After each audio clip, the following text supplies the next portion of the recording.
ويرسل الرياح فتثير سحابا فيبسطه في السماء كيف يشاء ويجعله كسفا فترى الودق يخرج من خلاله فإذا أصاب به من يشاء من عباده إذا هم يستبشرون وإن كانوا من قبل أن ينزل عليهم من قبله لمبلسين فانظر إلى آثار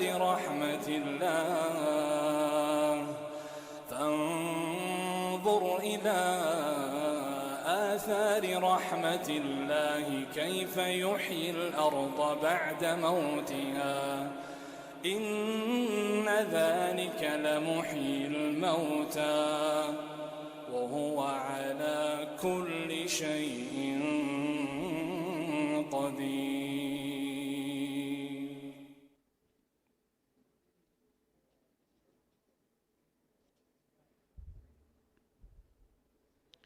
بسم الله الرحمن الرحيم، والحمد لله رب العالمين، والصلاة والسلام على سيدنا ونبينا محمد وعلى آله وصحبه أجمعين.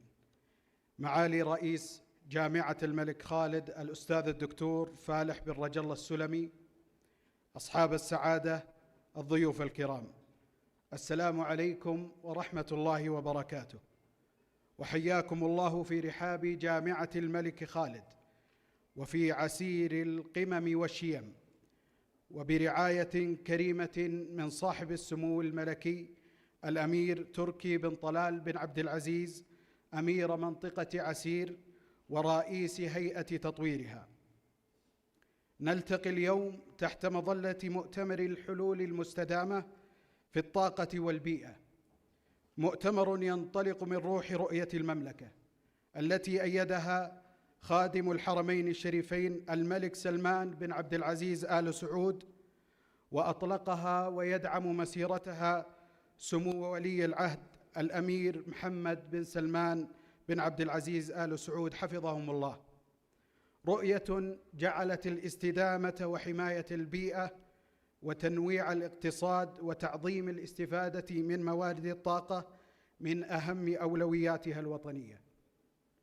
وفي هذا المؤتمر يأتي ليستعرض الحلول المبتكرة في مجالات الطاقة والبيئة، ويجمع تحت سقف واحد نخبة من الخبراء والباحثين وصناع القرار في حوار علمي يسعى إلى ربط المعرفة بالتطبيق والبحث العلمي باحتياجات المجتمع والاقتصاد الوطني، دعما لمسيرة التحول التي تعيشها المملكة في قطاعات الطاقة والصناعة والبيئة.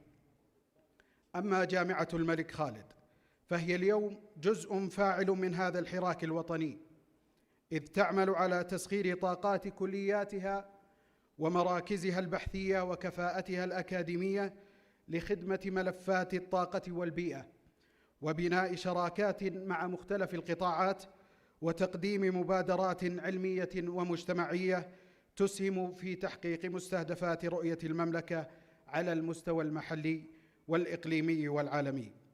هذه المنظومة المتكاملة رؤية وطنية طموحة، وجامعة شريكة في صناعة المستقبل، وشركاء من القطاع العام والخاص تمنح هذا المؤتمر قيمته الحقيقية ومكانته في مسيرة التنمية المستدامة. الحضور الكريم، وفي إطار الجهود العلمية والبحثية التي تقودها كلية الهندسة في هذا المحفل، وما تبذله الكلية من عمل متكامل كان له الأثر البالغ في الإعداد لهذا المؤتمر وصياغة محتواه العلمي وإثراء برامجه، نستمع الآن إلى كلمة عميد كلية الهندسة سعادة الدكتور سعيد بن ظافر القاضي.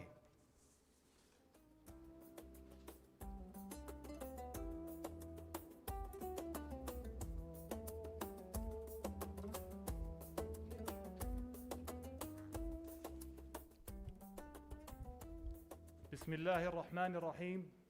الحمد لله والصلاة والسلام على سيدنا محمد وعلى آله وصحبه أجمعين.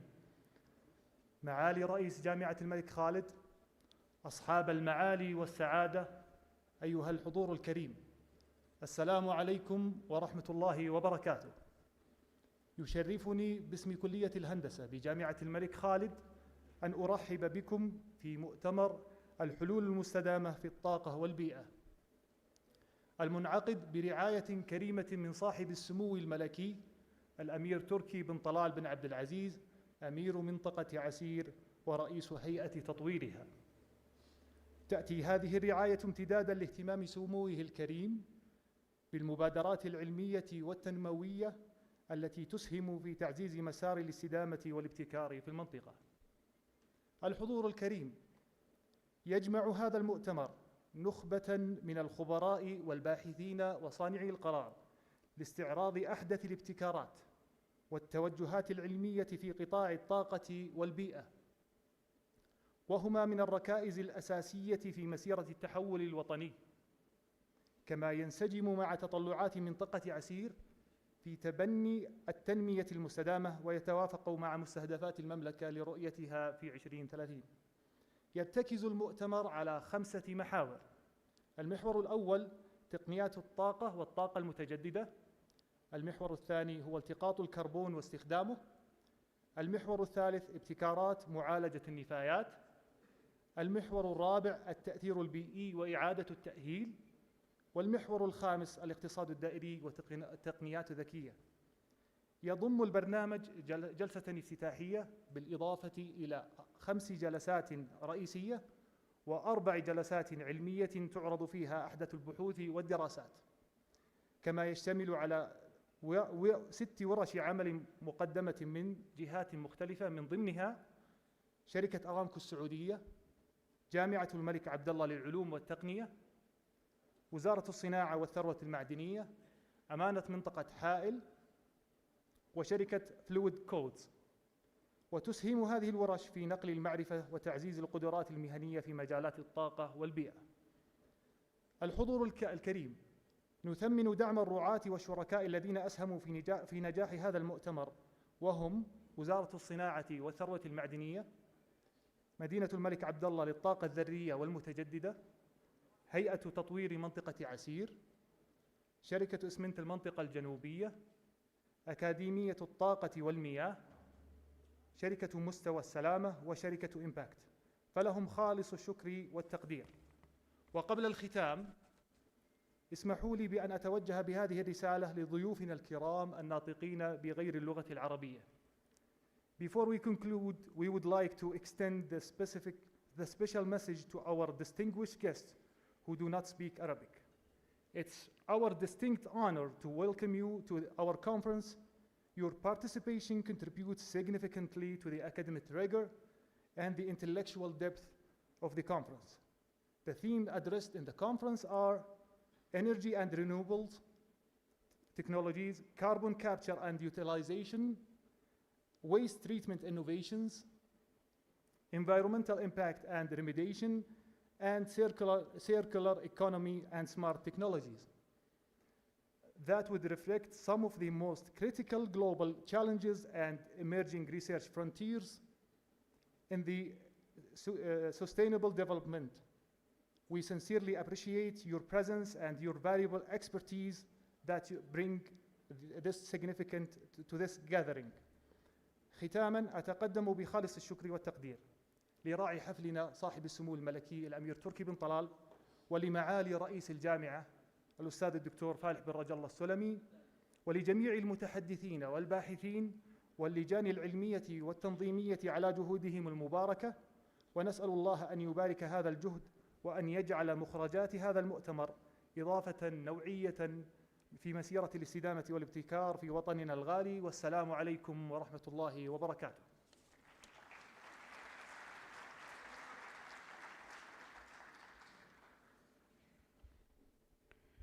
الحضور الكرام، يتفضل الآن معالي رئيس جامعة الملك خالد الأستاذ الدكتور فالح بن رجا الله السلمي بتدشين أعمال مؤتمر الحلول المستدامة في الطاقة والبيئة.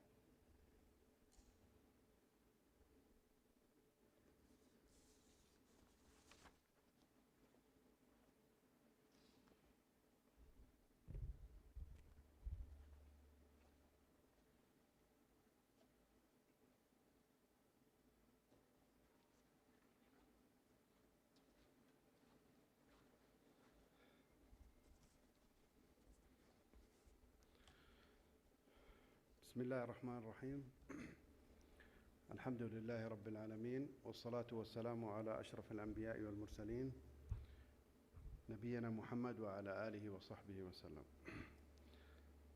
أصحاب السعادة، ضيوف مؤتمر الحلول المستدامة في الطاقة والبيئة، أصحاب السعادة شركاء الجامعة في مجالات الطاقة والبيئة والاستدامة، الحضور الكريم من منسوبي الجامعة ومن طلاب وطالبات الجامعة، السلام عليكم ورحمة الله وبركاته.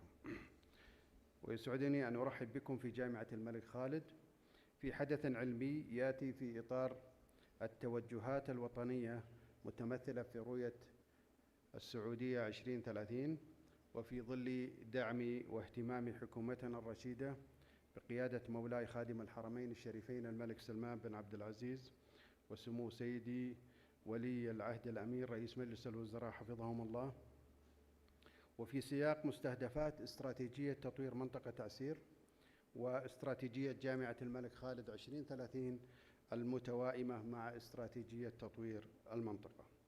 الأخوة والأخوات، يقام هذا المؤتمر برعاية كريمة من سيدي صاحب السمو الملك الأمير تركي بن طلال بن عبد العزيز أمير منطقة عسير ورئيس هيئة تطويرها، وفي إطار اهتمام سموه الكريم بدعم كل ما يسهم في تحقيق التنمية وتحسين جودة الحياة. كما يأتي المؤتمر انعكاسا مباشرا لاهتمام وزارة التعليم ومجلس شؤون الجامعات، ويكتسب هذا المؤتمر أهمية بالغة من ارتباطه الوثيق بمحاور استراتيجية تطوير المنطقة واستراتيجية الجامعة، وهي الإنسان والمكان والاقتصاد.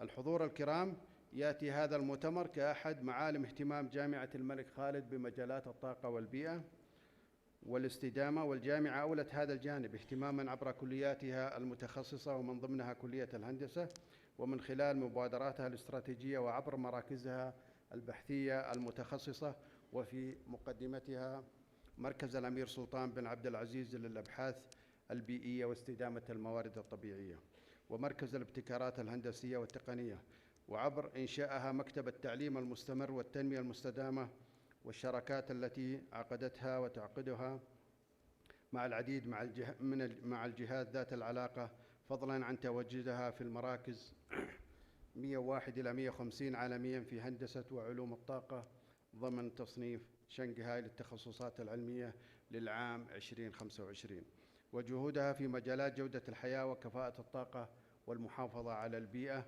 والغطاء النباتي، ومبادرة جامعة داخل حديقة، هذه المبادرة التي يرعاها سمو سيدي أمير المنطقة، ونتطلع بإذن الله تعالى إلى إقامتها في المستقبل القريب بدعم من برنامج جودة الحياة. وهذه مسؤولية نؤمن بأهمية القيام بها، ونوقن بأن الطريق طويل في هذا الاتجاه لتحقيق التطلعات والنهوض بالواجبات والمسؤوليات.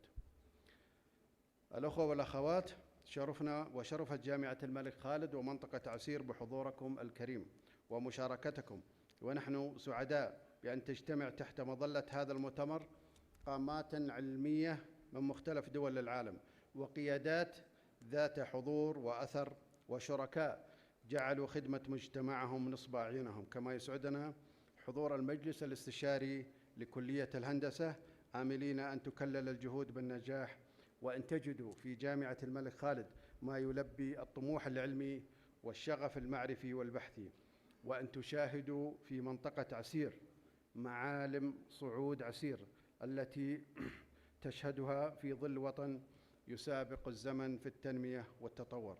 ختاماً، أجدد الترحيب بالجميع والشكر لكل من كان له إسهام في تنظيم هذا المؤتمر، وأخص الزملاء في كلية الهندسة وفي وكالة الجامعة للدراسات العليا والبحث العلمي ومختلف القطاعات في الجامعة، وشركائنا في تنظيم هذه المؤتمر. والسلام عليكم ورحمة الله وبركاته.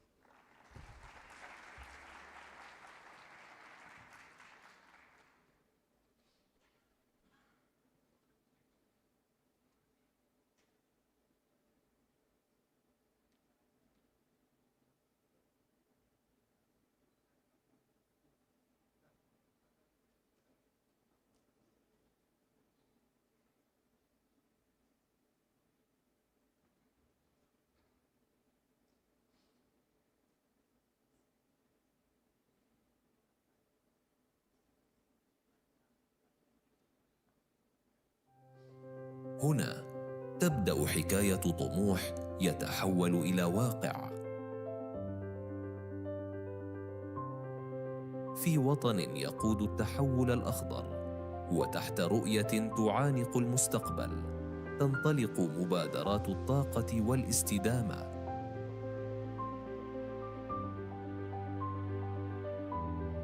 جامعة تصنع فيها الأفكار وتبنى فيها الحلول وتحتضن فيها طاقات الشباب لابتكار الغد.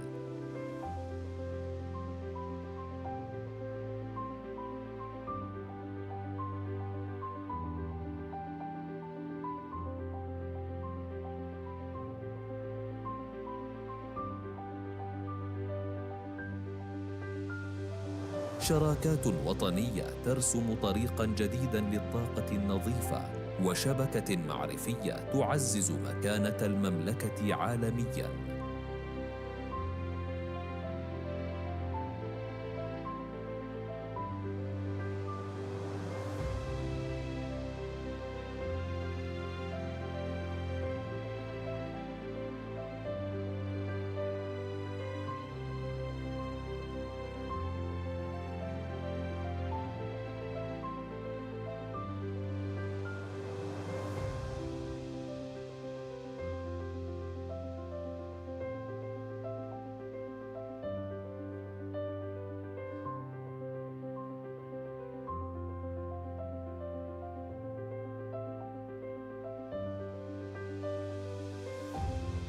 من هنا تكتب فصول جديدة من المستقبل. مرحباً بكم في مؤتمر الحلول المستدامة للطاقة والبيئة.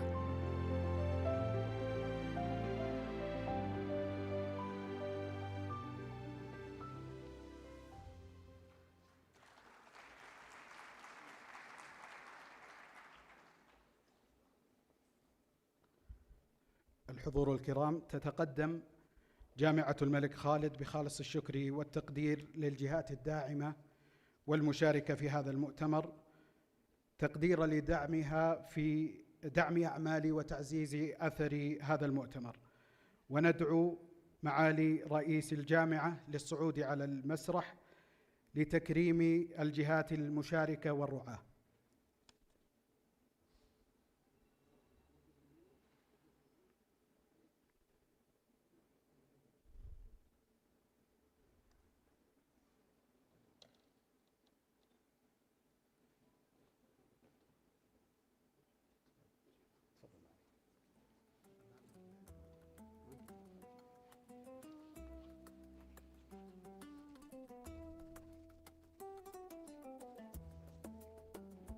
أولاً، وزارة الصناعة والثروة المعدنية يمثلها سعادة وكيل الوزارة للاستراتيجية والتطوير المهندس عبد الله بن فهد الفارس.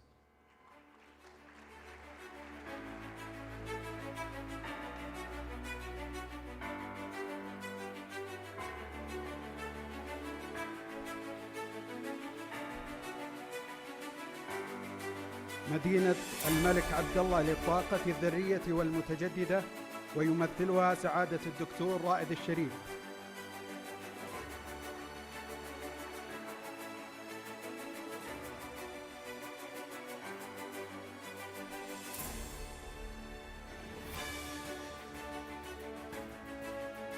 هيئة تطوير منطقة عسير يمثلها نائب الرئيس التنفيذي للشؤون الفنية سعادة الدكتور عبد القادر أمير.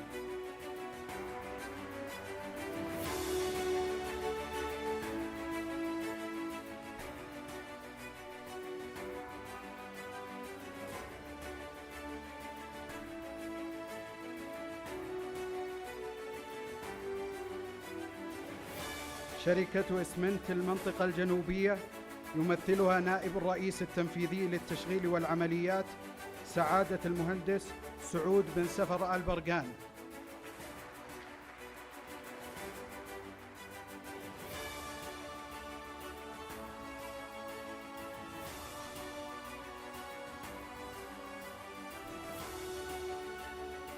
أكاديمية الطاقة والمياه يمثلها رئيس قسم التعليم المستمر سعادة الدكتور عبد الله بن علي الحسيني.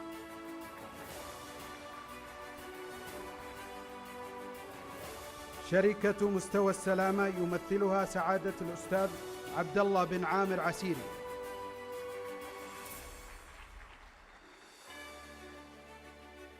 شركة إمباكت أب يمثلها الرئيس التنفيذي سعادة الأستاذ البراء عبد الهادي الغامدي.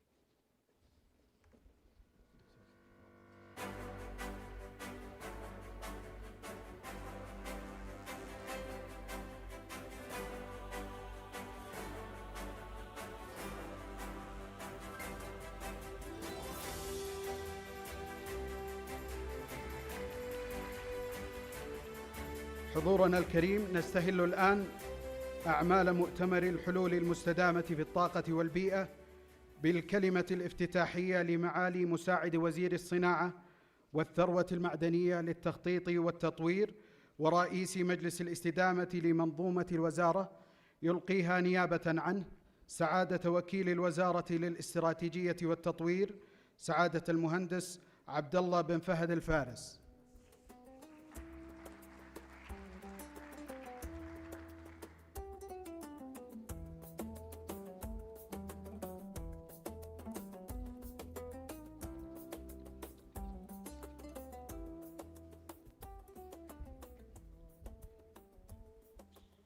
بسم الله الرحمن الرحيم. الحمد لله رب العالمين، والصلاة والسلام على أشرف الأنبياء والمرسلين نبينا محمد وعلى آله وصحبه أجمعين. معالي الدكتور فالح بن رجل الله السلمي رئيس جامعة الملك خالد حفظه الله، أصحاب السعادة الحضور، السلام عليكم ورحمة الله وبركاته. يسعدني أن أشارك معكم اليوم في مؤتمر الحلول المستدامة للطاقة والبيئة 2025، والذي يعد منصة مهمة لتسليط الضوء على أفضل الممارسات المعززة للاستدامة والمسؤولية البيئية، شاكراً لجامعة الملك خالد حسن تنظيمها لهذا الحدث الهام. هذا المؤتمر يأتي في ظل تحول اقتصادي غير مسبوق تشهده المملكة اليوم، رسمت ملامحه رؤية السعودية 2030، وذلك بهدف تعظيم الاستفادة من مقومات المملكة الاستراتيجية وتنويع مصادرها، وبناء اقتصاد تنافسي ومستدام، حيث وضعت الرؤية في قلب هذا التحول تعزيز الاستدامة كهدف محوري لتحقيق توازن فعال بين الأهداف الاقتصادية والبيئية والاجتماعية، وصولاً إلى اقتصاد منخفض الكربون يدعم مستهدف الحياد الصفري بحلول عام 2060. قطاع الصناعة والتعدين يعدان من الركائز الأساسية في مسيرة تنوع اقتصاد المملكة، ولذلك فقد حرصنا في وزارة الصناعة والثروة المعدنية على تحقيق التوازن بين تعظيم الأثر في النمو الاقتصادي وتحقيق أفضل معايير المسؤولية البيئية وتعزيز استدامة الموارد الطبيعية نحو اقتصاد صناعي تنافسي وأكثر استدامة، وذلك عبر رفع كفاءة استخدام الطاقة والمياه والمواد الخام وتقليل الانبعاثات وتبني حلول مبتكرة كالطاقة المتجددة وإعادة تدوير النفايات وتمكين الاقتصاد الدائري، إضافة إلى تطبيق أفضل المعايير الحوكمة البيئية والاجتماعية لضمان التزام المنشآت بأفضل الممارسات العالمية للاستدامة. تعد الاستدامة في الصناعة منهجية تهدف إلى تحقيق توازن فعال بين التنمية الاقتصادية والمسؤولية البيئية والاجتماعية، وذلك عبر الحد من التأثيرات السلبية على البيئة مع رفع الكفاءة التشغيلية وتعزيز الربحية والنمو، حيث أصبحت الاستدامة اليوم ركناً أساسياً في بناء صناعات تنافسية وقوية ونوعية، وهو ما تضعه المملكة ضمن أولوياتها في مستهدفات رؤية السعودية 2030. تدعم الوزارة هذا التوجه عبر تمكين المصنعين من تبني تقنيات خضراء مبتكرة مثل أنظمة ترشيد الطاقة وأدوات المراقبة الذكية والحلول التقنية التي تحد من الهدر، وتحفيز المصانع على اعتماد تقنيات الثورة الصناعية الرابعة وحلول التصنيع المتقدم والمستدام. كما تعمل الوزارة على تمكين المنشآت الصناعية والتعدينية خاصة الصغيرة والمتوسطة منها من تبني أفضل الممارسات البيئية وتطوير أدوات قياس الأداء البيئي. إضافة إلى تعظيم دور المنظمات الغير ربحية في رفع جاهزية القطاع الصناعي والتعديني للانتقال نحو ممارسات أكثر استدامة، وذلك من خلال برامج تدريبية متخصصة في كفاءة الطاقة وتقليل الهدر وإدارة الانبعاثات، وتوفير تقارير ومؤشرات تعكس مستوى التزام المنشآت بالمعايير البيئية.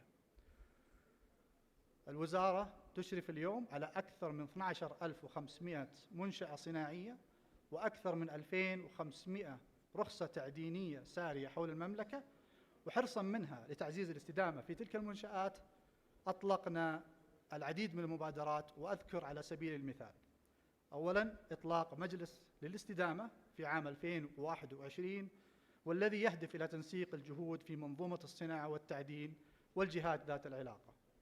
ثانياً أطلقنا برنامج لتنافسية القطاع الصناعي والذي يهدف إلى تحسين كفاءة استخدام الطاقة في المصانع، الطاقة والموارد في المصانع عبر التحول من استهلاك الوقود السائل إلى بدائل أكثر كفاءة، وتبني حلولاً تشغيلية أقل استهلاكاً للطاقة، حيث سجلت المصانع أو المنشآت الصناعية التي انضمت إلى البرنامج توفيراً في استهلاك الطاقة بين 25 و 30% خلال ال4 سنوات الماضية.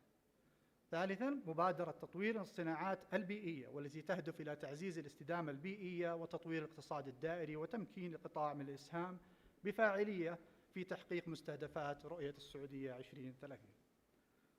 حيث من أهم هذه مستهدفات مبادرة تطوير الصناعة البيئية رفع الطاقة الإنتاجية لمعالجة البلاستيك المعاد تدويره من 72 طن، هذا الرقم في 2020، إلى أكثر من 600 طن في 2030، بما يعادل 9 أضعاف. هذه الجهود لا تعزز فقط الاستدامة وحماية البيئة، بل تسهم أيضاً في رفع القدرة التنافسية للمنتجات الوطنية وتعزيز جاذبية القطاعين الصناعي والتعديني للاستثمارات ذات القيمة المضافة. إن الالتزام بمعايير الاستدامة في تحقيق جملة من المكتسبات تشمل حماية البيئة والحد من التلوث والحفاظ على الموارد الطبيعية وتحسين جودة الحياة. ختاماً أكرر شكري لمعالي رئيس الجامعة على هذه الدعوة الكريمة، ولجامعة الملك خالد على تنظيم هذا الحدث، ونتطلع جميعاً إلى أن تسهم مخرجاته في تعزيز استدامة اقتصادنا وبيئتنا ومواردنا الطبيعية. والسلام عليكم ورحمة الله وبركاته.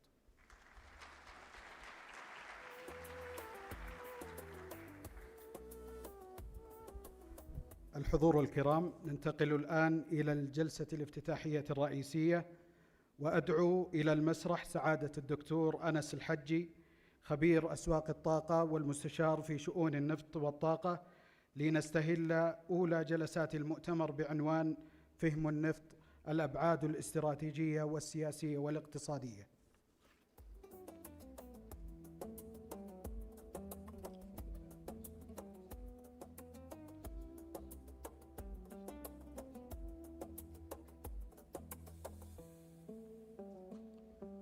السلام عليكم ورحمة الله وبركاته.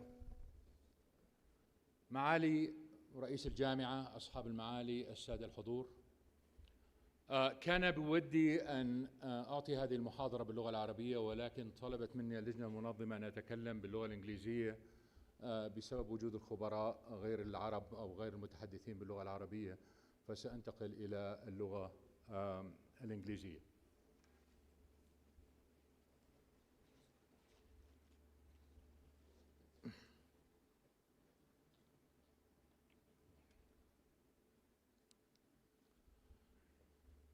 سأتكلم بعدة موضوعات اليوم، سأحاول الإجابة على عدة أسئلة. I will try to answer 3 main questions today, and some of the statements will be controversial for some of you, and that is intended so we can have a meaningful discussion about various energy sources, about sustainability, and the role of renewable energy. So I'm going to, sorry, this is not cooperating with me here. The first question is, will global oil demand peak soon, as some organizations and some companies are predicting? The second question is, can U.S. shale oil production increase significantly? And when we talk about the shale revolution, we have to remember the following. The amount of oil that's been added since 2010 until now is 9 million barrels a day, which is equivalent to what Saudi Arabia was producing just last year. So we are talking about a massive amount being added from the shale revolution. So will it continue? The third question is, what is the outlook for the oil market? And here there are many issues that you've been hearing about in the media, about the oil glut, about the surplus, about what the IEA, the International Energy Agency, is promoting, and about what we call oil on water, and I'll explain that in a few minutes. And then I will talk about the long-term outlook, that's to 2050. The whole idea, again, to set the framework for the event and look at the role of various energy sources. So will global demand peak? And the answer is no. We have many misconceptions about oil demand and what is going in the market. And believe me, the media is getting paid to promote such narratives. So the impact of renewable energy on oil demand is exaggerated. The impact of electric vehicles on oil demand is exaggerated, and the impact of fuel economy on oil demand is exaggerated. And let's look at the energy picture as a whole. We have several issues to discuss throughout this conference and their role in energy demand. The main drivers for energy demand in the coming years, first is urbanization. The number of people who is migrating to the cities is massive. By 2050, it will exceed 1.5 billion. And once people move to the cities, the energy demand increases. Then we have artificial intelligence and data centers. This is really the big thing.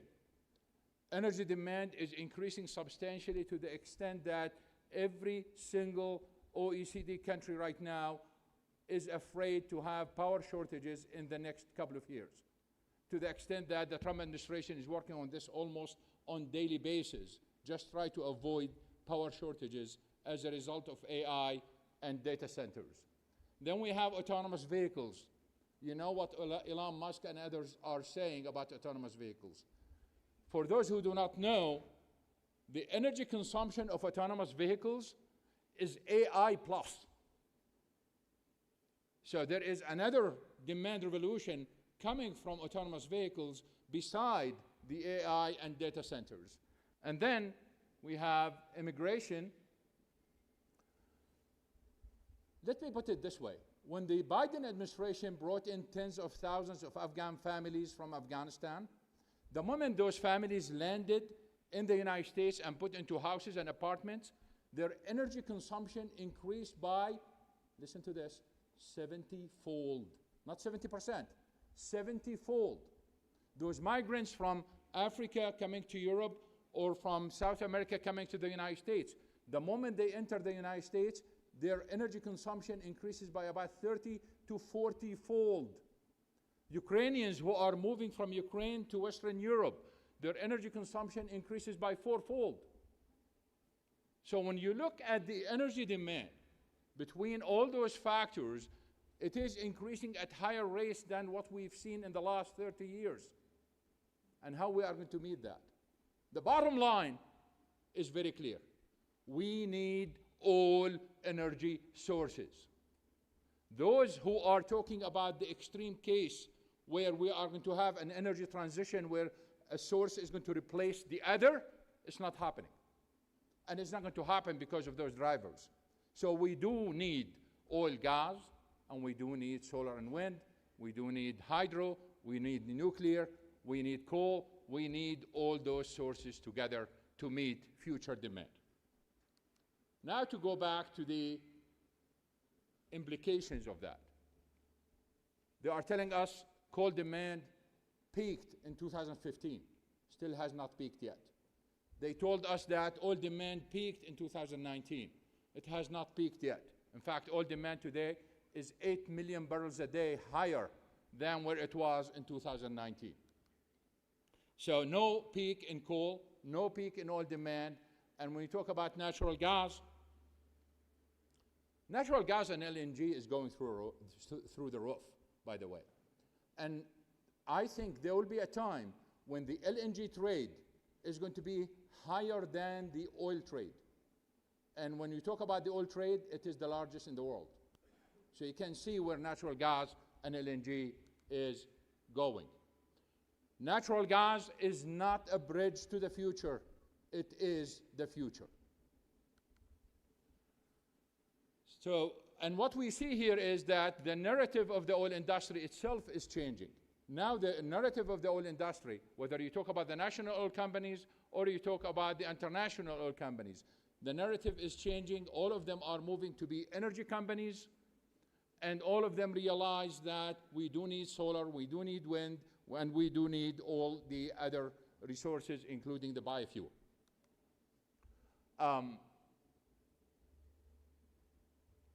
This is one of the issues that Europeans in particular are fascinated with. Politicians tell us that if we build more solar and wind capacity, we can get rid of oil, and we can get rid of oil from the Middle East. This is a lie. Why it is a lie? Let's go over the numbers. If you look at solar and wind are used to generate electricity. Oil is rarely used to generate electricity. So there is no substitution in general. There is no substitution. So let's look over the numbers and see what's going on here. Okay. Germany, the queen of green. Look at that orange. All the slides I'm going to show you, search for that orange sliver that you see right there on the screen. Very little oil. France, you see any orange? None. So oil is not used to generate electricity, and therefore if they double, triple, or even quadruple solar and wind, it will have no impact on oil demand. And let's go. India, none. Almost none. There is no. China, very little. And look at the United States, very little. So those who are promoting the idea that if we build more solar and wind, we can replace oil, it's a complete nonsense. If you look at the global as a whole, at the world, only about 4.7% of oil demand is used in power generation, and mostly in the oil-producing countries and some islands around the world. Some of that can be replaced, but the other cannot be replaced. And one of the ironies here is the following, that OPEC think that probably we can replace about 1 million barrels a day by 2050, after 25 years from now. We think probably we can go more than that, but this is not the issue. Because of the shortage right now that we are facing, because of AI and all the other things that I mentioned, and because of the fear of shortages, we might end up with something called private generation, where AI companies will be forced literally to bring those generators that run on diesel and LPG, which means that they will increase oil demand as a result of that. And for those who think Europe is going green, 69% of energy in Europe is still fossil fuel. I don't like, of course, the term fossil fuel, and even scientifically speaking, it's not correct. But that's the common name right now. So even in Europe, after all those changes, almost 70% is still fossil fuel. The other thing about EV sales, for the sake of time, I'm going to flip those slides quickly. When we talk about EV sales or electric vehicles, people are saying, look, this is going to displace oil demand, this. The media is going crazy. And when we say the media is going crazy, let me tell you just one headline. There was a headline in a major newspaper that said, Africa is going for EVs. And they were talking about one car in Mozambique, one charger, one car, and it got the headline. So when we talk about EVs, they always notice what the media is doing. The media always tell us about EV sales. They never tell us how many cars are actually on the road. And when they talk about EV sales, they always talk about percentages. They don't tell us the exact numbers. So I tell you, well, Ford says certain type of truck that, Lightning, for example, the sales increased by 150% per quarter. And you look at the numbers, only 900 trucks are sold in 3 months. But they don't want to admit the 900. They tell you 150% because it sounds like you are the only one who is not driving an EV. So the problem we have is they focus on sales, they focus on percentages, but what matters to energy demand, what matters to oil demand is really the number of EVs on the road. So let's look at the numbers. Right now, as we speak, we have about 55 electric vehicles. I'm sorry, this is not cooperating with me here, so I'm, okay. So we have about 55 million vehicles on the road in the world, assuming China's numbers are correct, because they are not. So assuming that what is advertised is correct, so 55 million. How much oil is replaced by 55 million vehicles? Only 1.3 million barrels a day. That's it. Right now we are consuming 107 million barrels a day. And all those EVs on the road, assuming China's numbers are correct, they are replacing only 1.3 million. That's it. So the impact is exaggerated.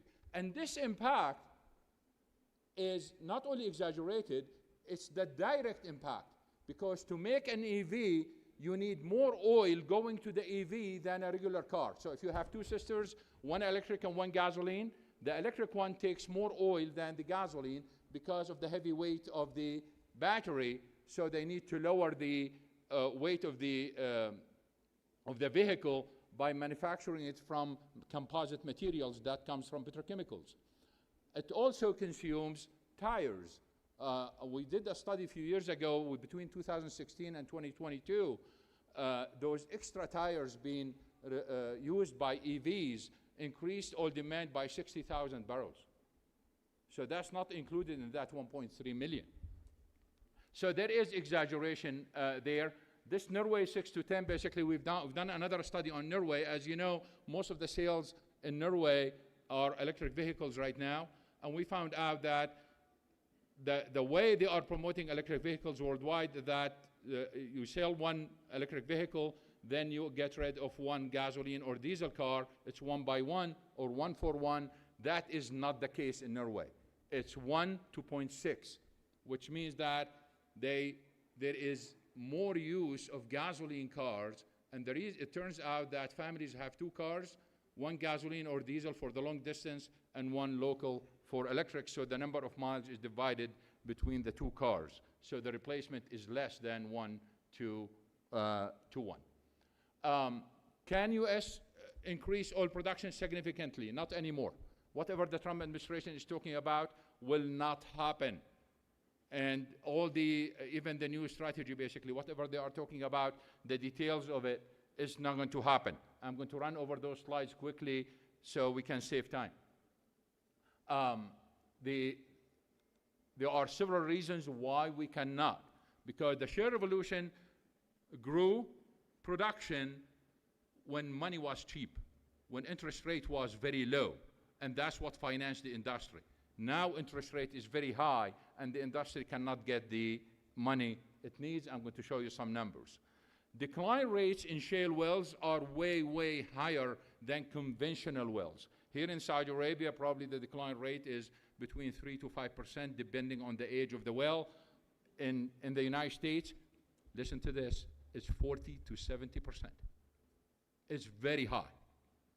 So decline rate, that means most of the investment is going to go to only replace the oil that they just produced. And I'm going to show you some numbers. And the industry structure is changed because the oil majors entered shale. The shale revolution started with small companies, not with the oil majors. Now the oil majors, ExxonMobil, Chevron, and others are in control. This is US production versus prices. By the way, this is just to the beginning of the Trump presidency. And you can see the increase, the sharp increase in oil production during his first term. And he thinks he can replicate that in his second term. And the answer is no, he cannot. He cannot replicate that.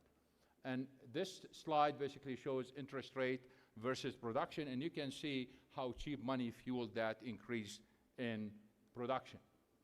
And on this slide here, it shows you the number of companies. The number of companies declined because of the mergers and acquisitions, where the oil majors came in and start buying the smaller companies. This is very important. Why it's very important? Because we have something called, you heard the expression, drill, baby, drill. The drill, baby, drill model no longer exists, because my background is in private equity. When we were financing those companies, the whole objective was to bring a team, give them, let's say, $50 million, start drilling, prove production, prove reserves, and then sell the company to the bigger fish. And if you have a bigger fish, you want to sell it to the whale. So you want to prove reserves, you want to increase production, drill, baby, drill. Now, the oil majors are in control. There is no bigger fish than them. There is no bigger whale. So the model ended. And therefore, this drill, baby, drill mantra is not happening. And you look at the decline rates, how they are increasing. More production means more production to decline. Right now, you see at the end right now, it's 665. Every month, we need to spend enough money to replace that 665,000 barrels a day just to maintain production. So most of the investment in the United States will go to maintaining production. Short-term outlook, again, I'll flip those quickly. This is the way that the OPEC, the IEA, and EIA view demand. The differences basically are large. The IEA tend to underestimate demand. Here, I would like to share with you some information. At the end of 2022, the International Energy Agency said, sorry, we underestimated demand since 2007. For 15 years, they've been lying about demand. They've been trying to keep it down, but actual demand was higher for 15 years. Then last May, they said, well, our information for 2022, 23, and 24 was wrong, and we underestimated demand. By how much? 350 million barrels. And then last August, they said, we underestimated Mexico's oil demand by 100,000 barrels a day since 2020. So they've been underestimating demand for very long time.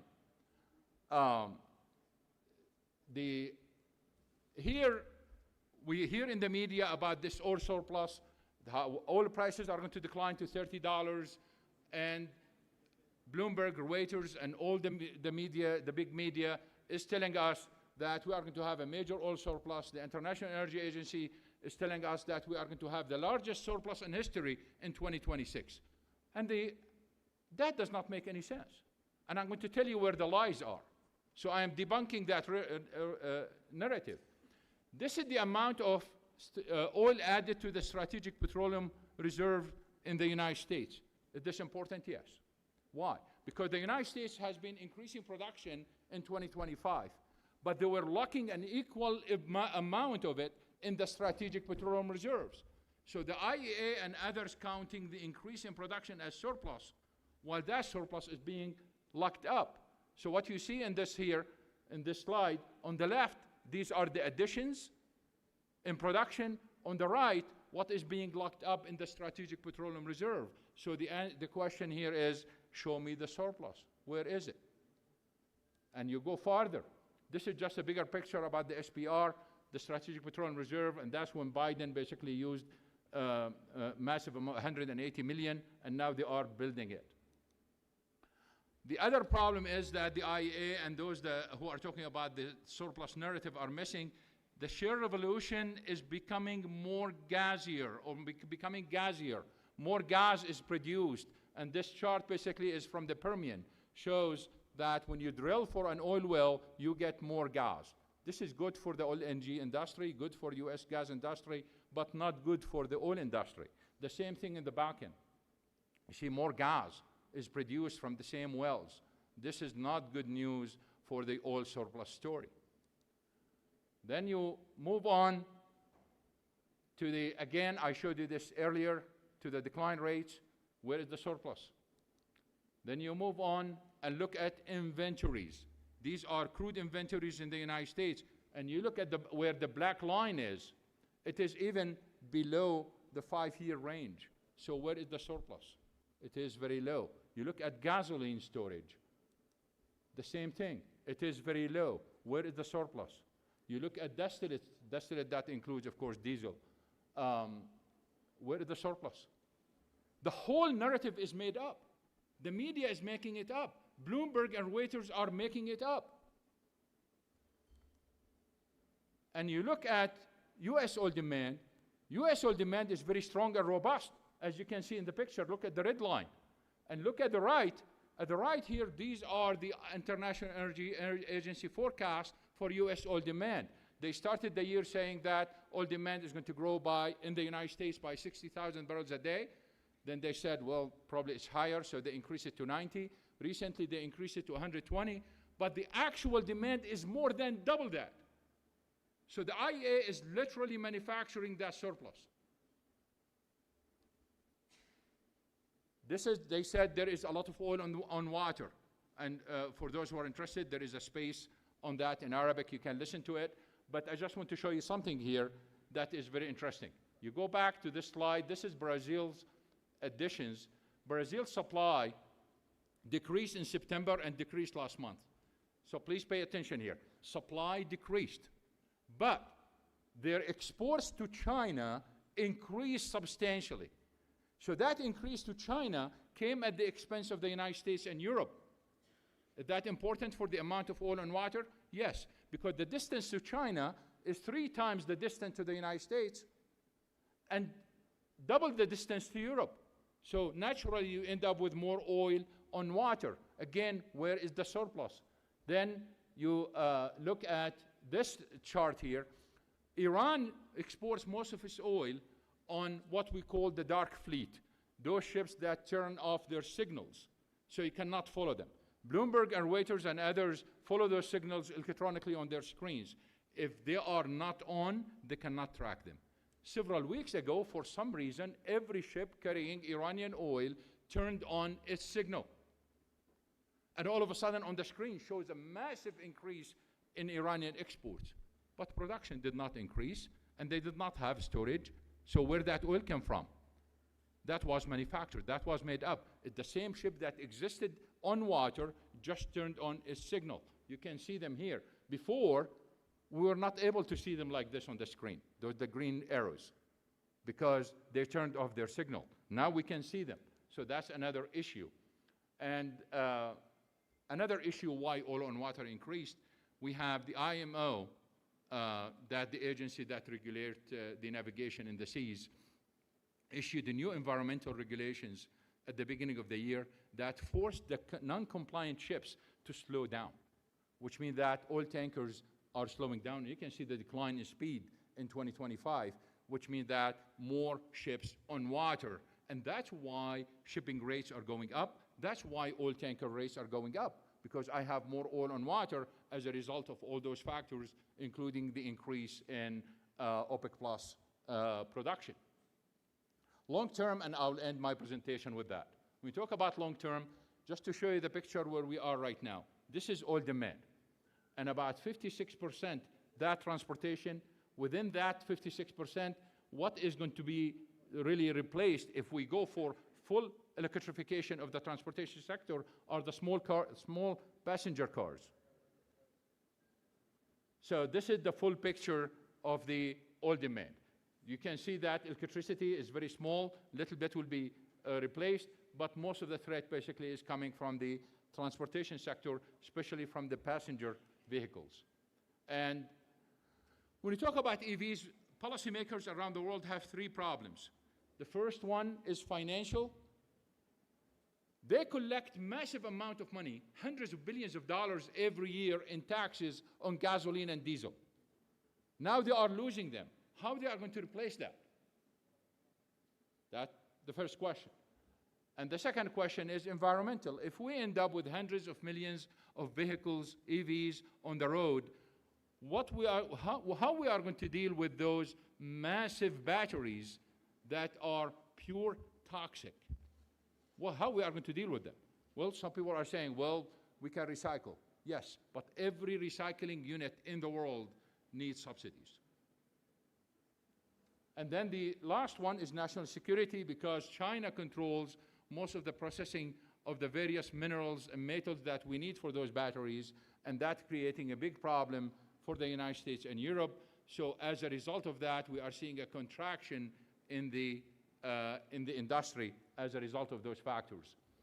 Here is the gasoline and diesel taxes collected in various OECD countries, especially in Europe. You can see that taxes are more than the actual cost. And there were times where taxes on gasoline and diesel in Europe were more than the total of OPEC revenues, who own the resource. I'm going to show you a couple of scenarios here just to show you the exaggeration in the market. The first scenario here on top, this is a scenario where you can see that we end up with 240, by 2040, we are talking about 240 million EVs. And even with 240 million EVs, remember, we have only 55 right now. I'm talking about above that, we are going to go to 240, but remember, by the time we get to 240, every single EV exists today will not exist then. So we need to replace the 55 million by that time too. So we need a total of 240. Even with that, oil demand will continue to grow. So we are talking about almost about 5-fold increase in numbers in 15 years alone. And we end up with increase in demand. So what it takes to bring back demand to 2019 level, that's the green line. We need 600 million EVs, 600 million. And today we have only 55. So there is no way this scenario is going to materialize. The bottom line here is, given the energy demand that we see in the future, we do need all energy sources. We need all the policies to conserve energy. We need every single technology that help us increase the efficiency, whether on the production side or the consumption side. And in between, here I talk about the logistics and the supply chain. And when we talk about national security, the problem that we are going to suffer from, and if we pay the price for it in the future, it is really the conflict between climate change policies and national security policies, and that's where the fight is right now in Europe and the United States. Thank you very much.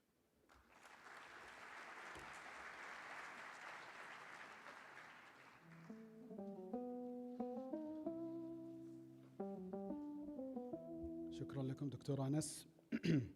الحضور الكرام، نستأذن معالي رئيس الجامعة للصعود على المسرح ورعاية توقيع اتفاقية تعاون بين جامعة الملك خالد وشركة الحياد الصفري للخدمات البيئية. يمثل جامعة الملك خالد سعادة الأستاذ الدكتور حامد القرني، وكيل الجامعة للدراسات العليا والبحث العلمي، ويمثل شركة الحياد الصفري للخدمات البيئية نت زيرو رئيس مجلس الإدارة الدكتور محمد بن عماد الشيخ.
حضورنا الكرام، شكرا لكم على تشريفكم وحضوركم، ويسعدنا ويشرفنا حضوركم ومشاركتكم الفعالة في الجلسات العلمية القادمة وورش العمل والفعاليات المصاحبة، والتي نأمل أن تجدوا فيها ما يلهم فكراً ويثري معرفة ويسهم في بناء شراكات وفرص بحثية.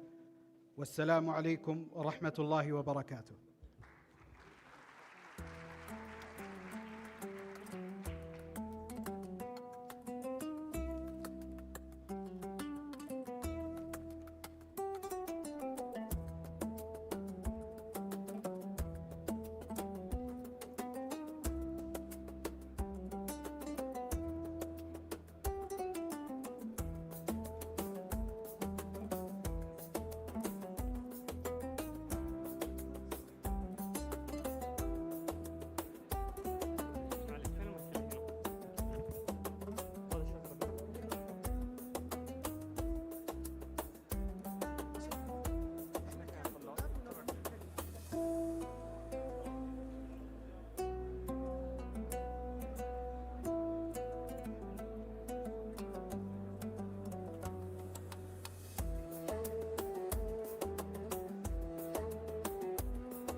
السلام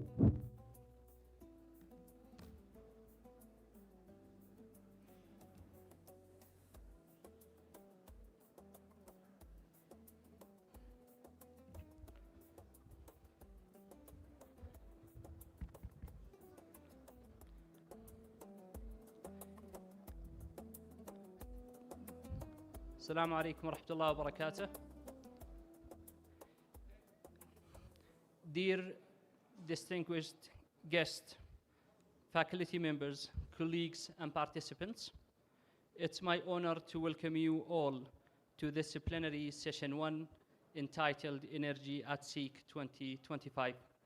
Today we are privileged to hear from leading experts, each of whom has made remarkable contributions to advancing innovations in the domain of energy. Ladies and gentlemen, our first speaker is Dr. Amr Al-Sharfa from King Abdullah Petroleum Studies and Research Centers. Today he will discuss a strategic question about the heart of the Kingdom long-term energy vision entitled, Can the Saudi power sector achieve net zero by 2060. Dr. Amr, you are welcome, and the floor is yours.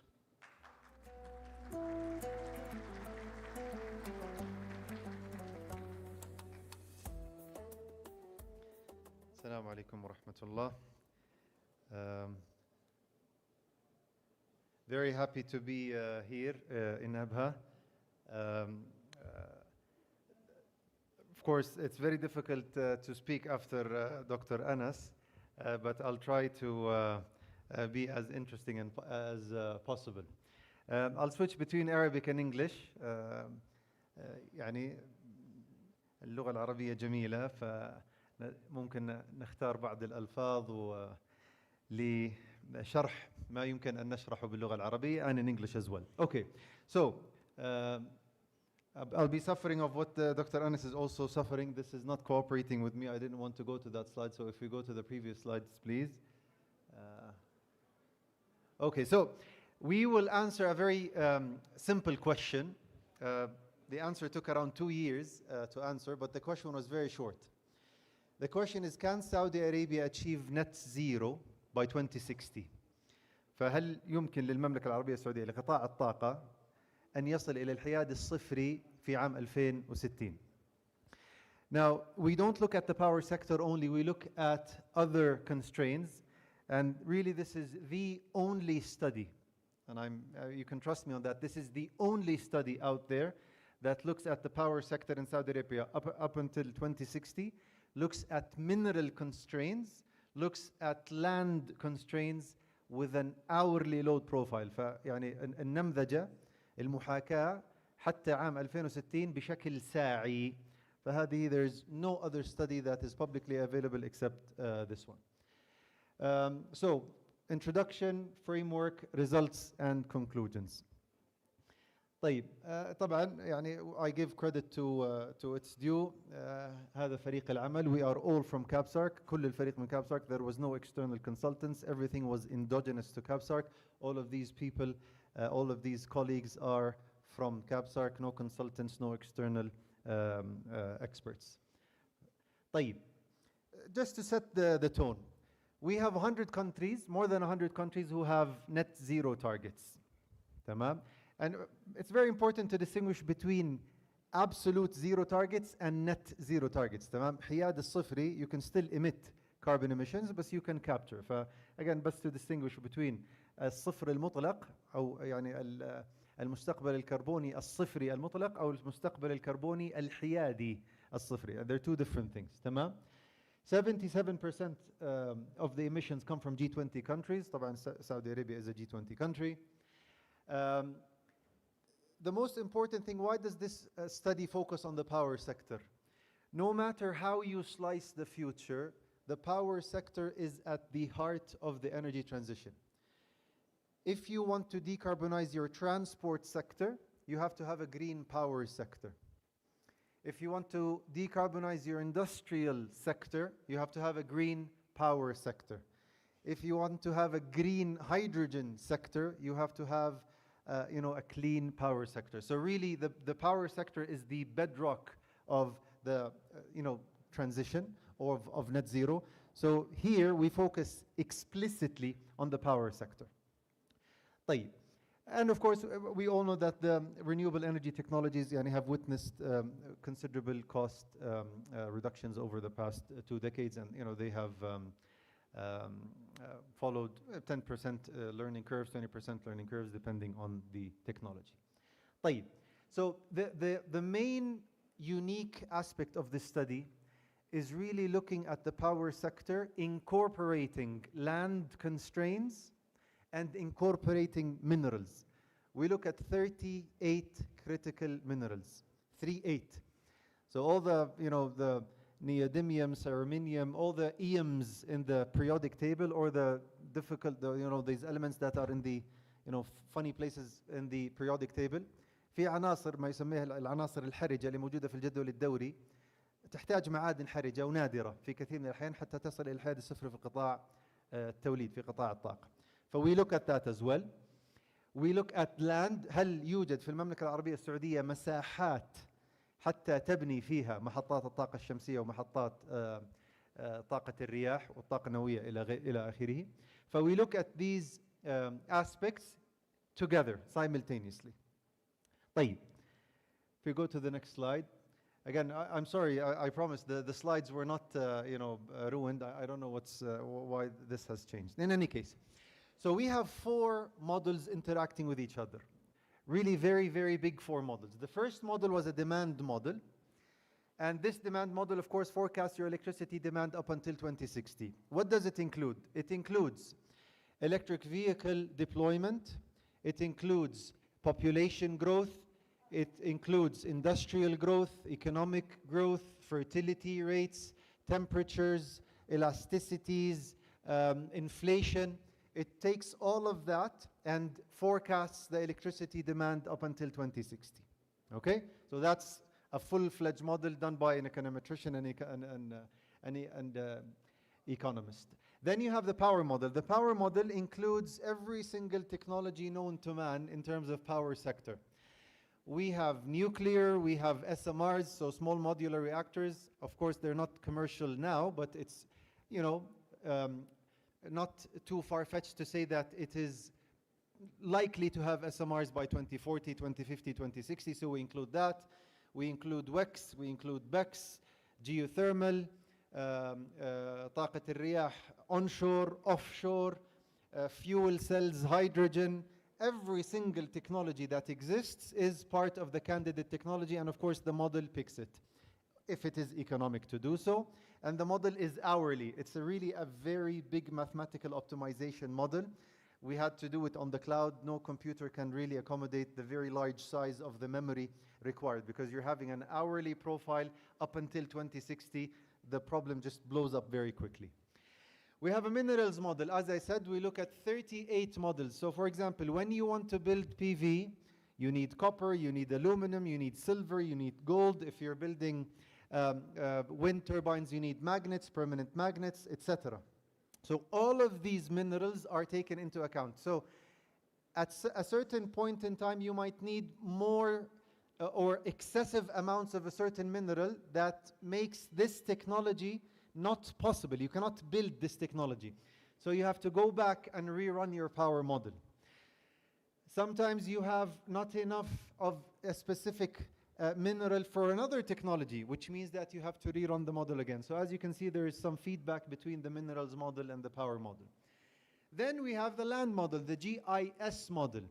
Where is the wind blowing most? Where is the sun shining most? Where will you build your solar PV farm? Where will you build your wind turbine? Where will you build your nuclear facility? Again, you might, for example, the model might tell you that you need to build 50 gigawatts of PV in the western region. You might not have enough land to build that 50 gigawatt plant. Again, you will go back to the power model and rerun. So there's quite a bit of iteration. Very, very big models, all of them interacting with each other, of course, and each one of them was responsible by a specific team, because, you know, the demand model, you need an economist; the power model, you need an electrical optimizing operations research; in the minerals model, you need a minerals expert; and the land use model, you need a GIS expert. So it's really a very big team doing all of that. Okay. Very quickly, the demand, we have two scenarios, a main scenario and a high reference scenario. In the main scenario, the peak load rises from the current 75 gigawatts to around 137 gigawatts. And in the high scenario, where we assume aggressive EVs, aggressive industrial growth, aggressive population growth, we have around 160 gigawatts of peak. طيب. Now, this is, you know, just without going into the details, the result of one of the scenarios, some of the analysis. So what happens in 2060? As you can see, the energy mix is dominated by wind, quite a bit of solar PV as well, and you can also see that there is considerable battery storage as well. We have concentrated solar power. We have P to H to P. What is P to H to P? Which is power to hydrogen to power again. Because you need power to produce hydrogen, you store that hydrogen, and you use that hydrogen again to produce electricity using a fuel cell. All of that is endogenous. Nothing is exogenous. All that is done internally within the model. Very quickly, why does the model pick wind? Two reasons. Number one, solar is cheaper. Solar is more cost competitive. However, solar is only available during the daytime. You don't have energy during the nighttime. Wind is available during the nighttime. So the model picks wind because it is available during daytime and nighttime.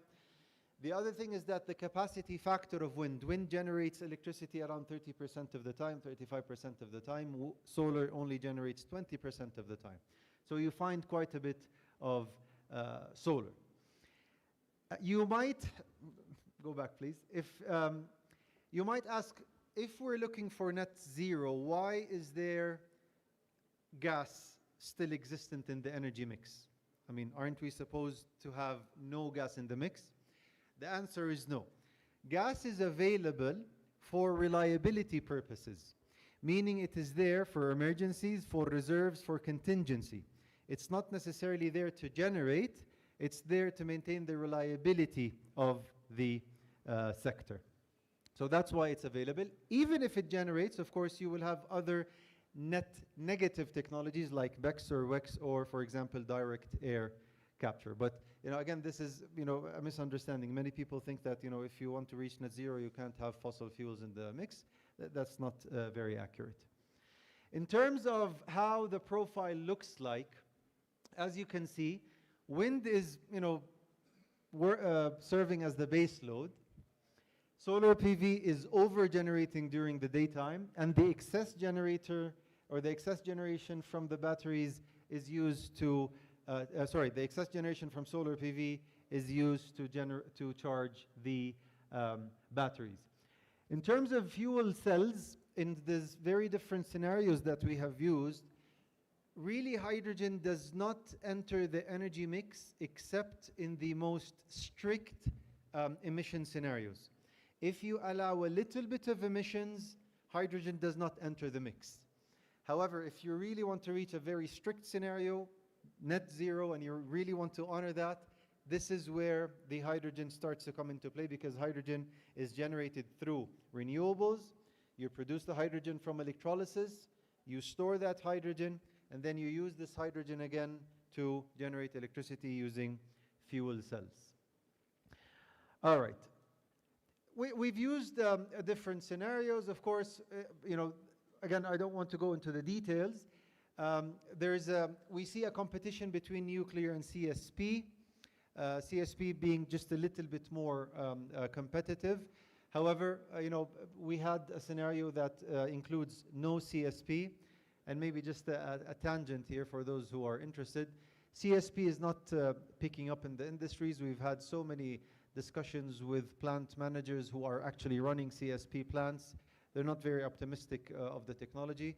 Yes, we understand parabolic trough, linear designs, point designs, Fresnel designs, we understand that.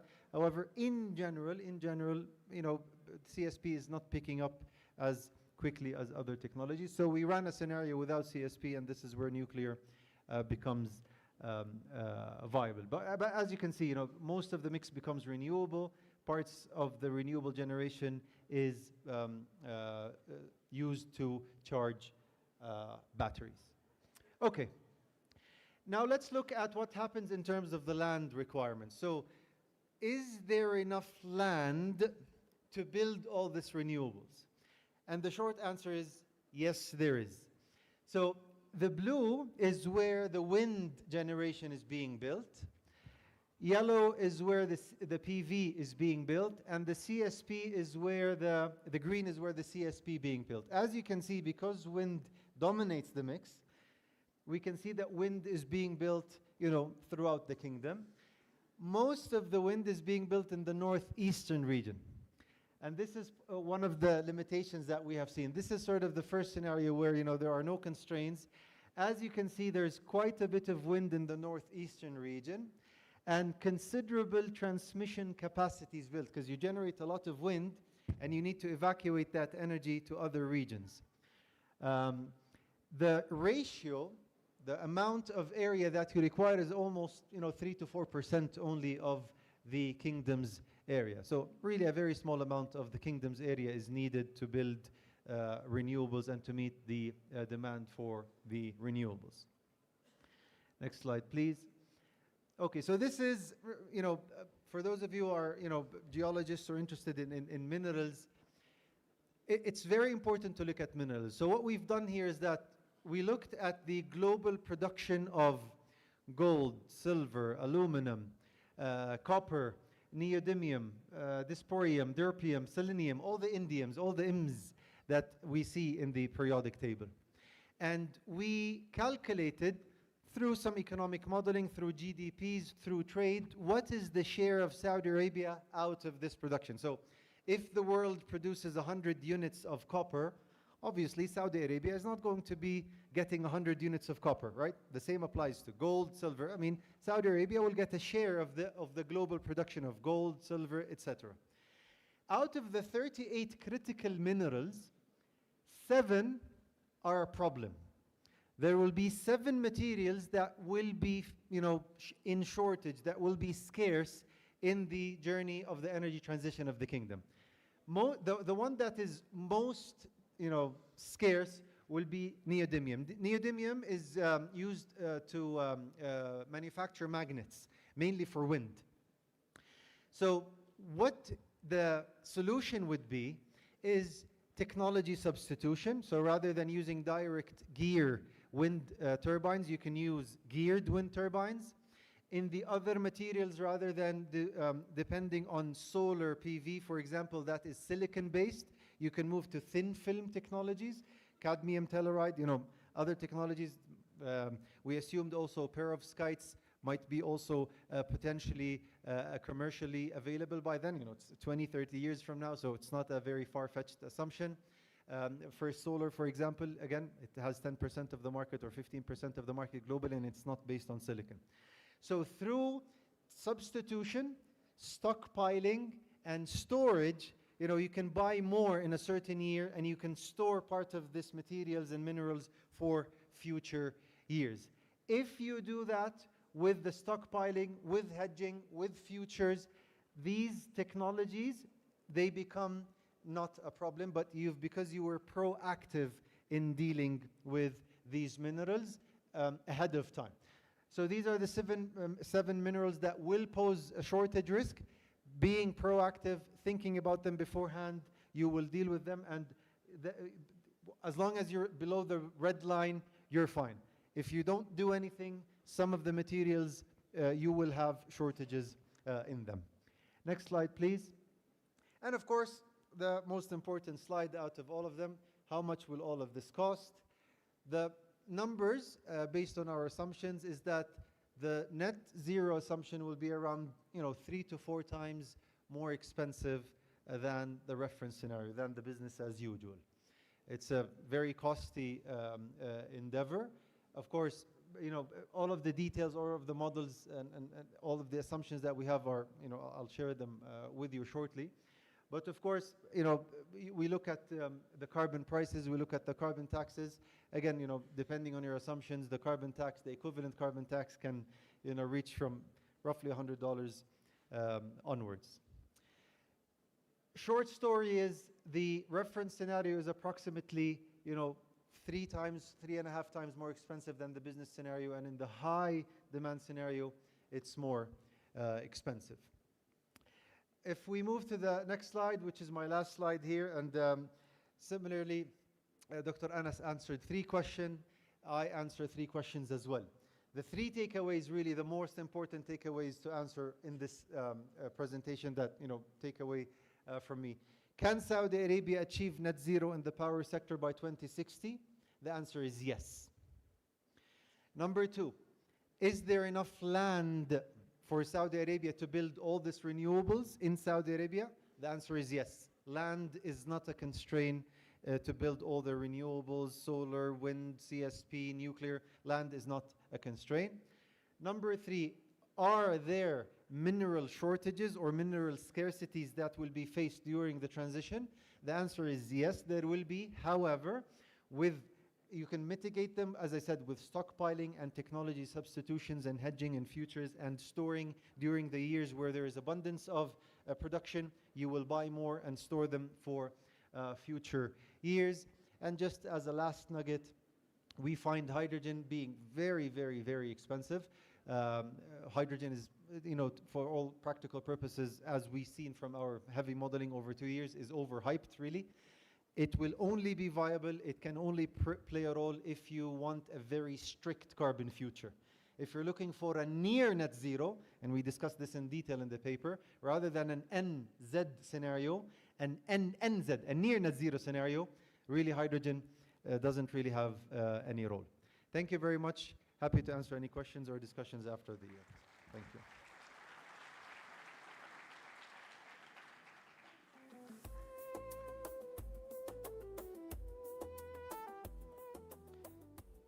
Thank you, Dr. Amr, for this insightful and data-driven perspective on Saudi Arabia decarbonization pathways. Our next speaker is Professor Volvango Bertolla from University of Liverpool. His presentation will address a critical pillar of a future clean energy system entitled Hydrogen Production through Thermocatalytic Ammonia Decomposition. Dr. Volvango, the stage is yours. Welcome.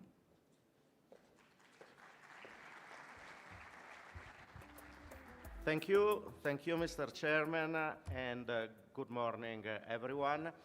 Today, I would like to tell you something about hydrogen.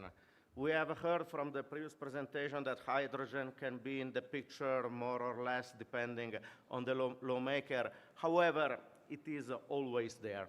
So, first of all, why did we get interested into hydrogen and hydrogen energy? Because, let me see if this works.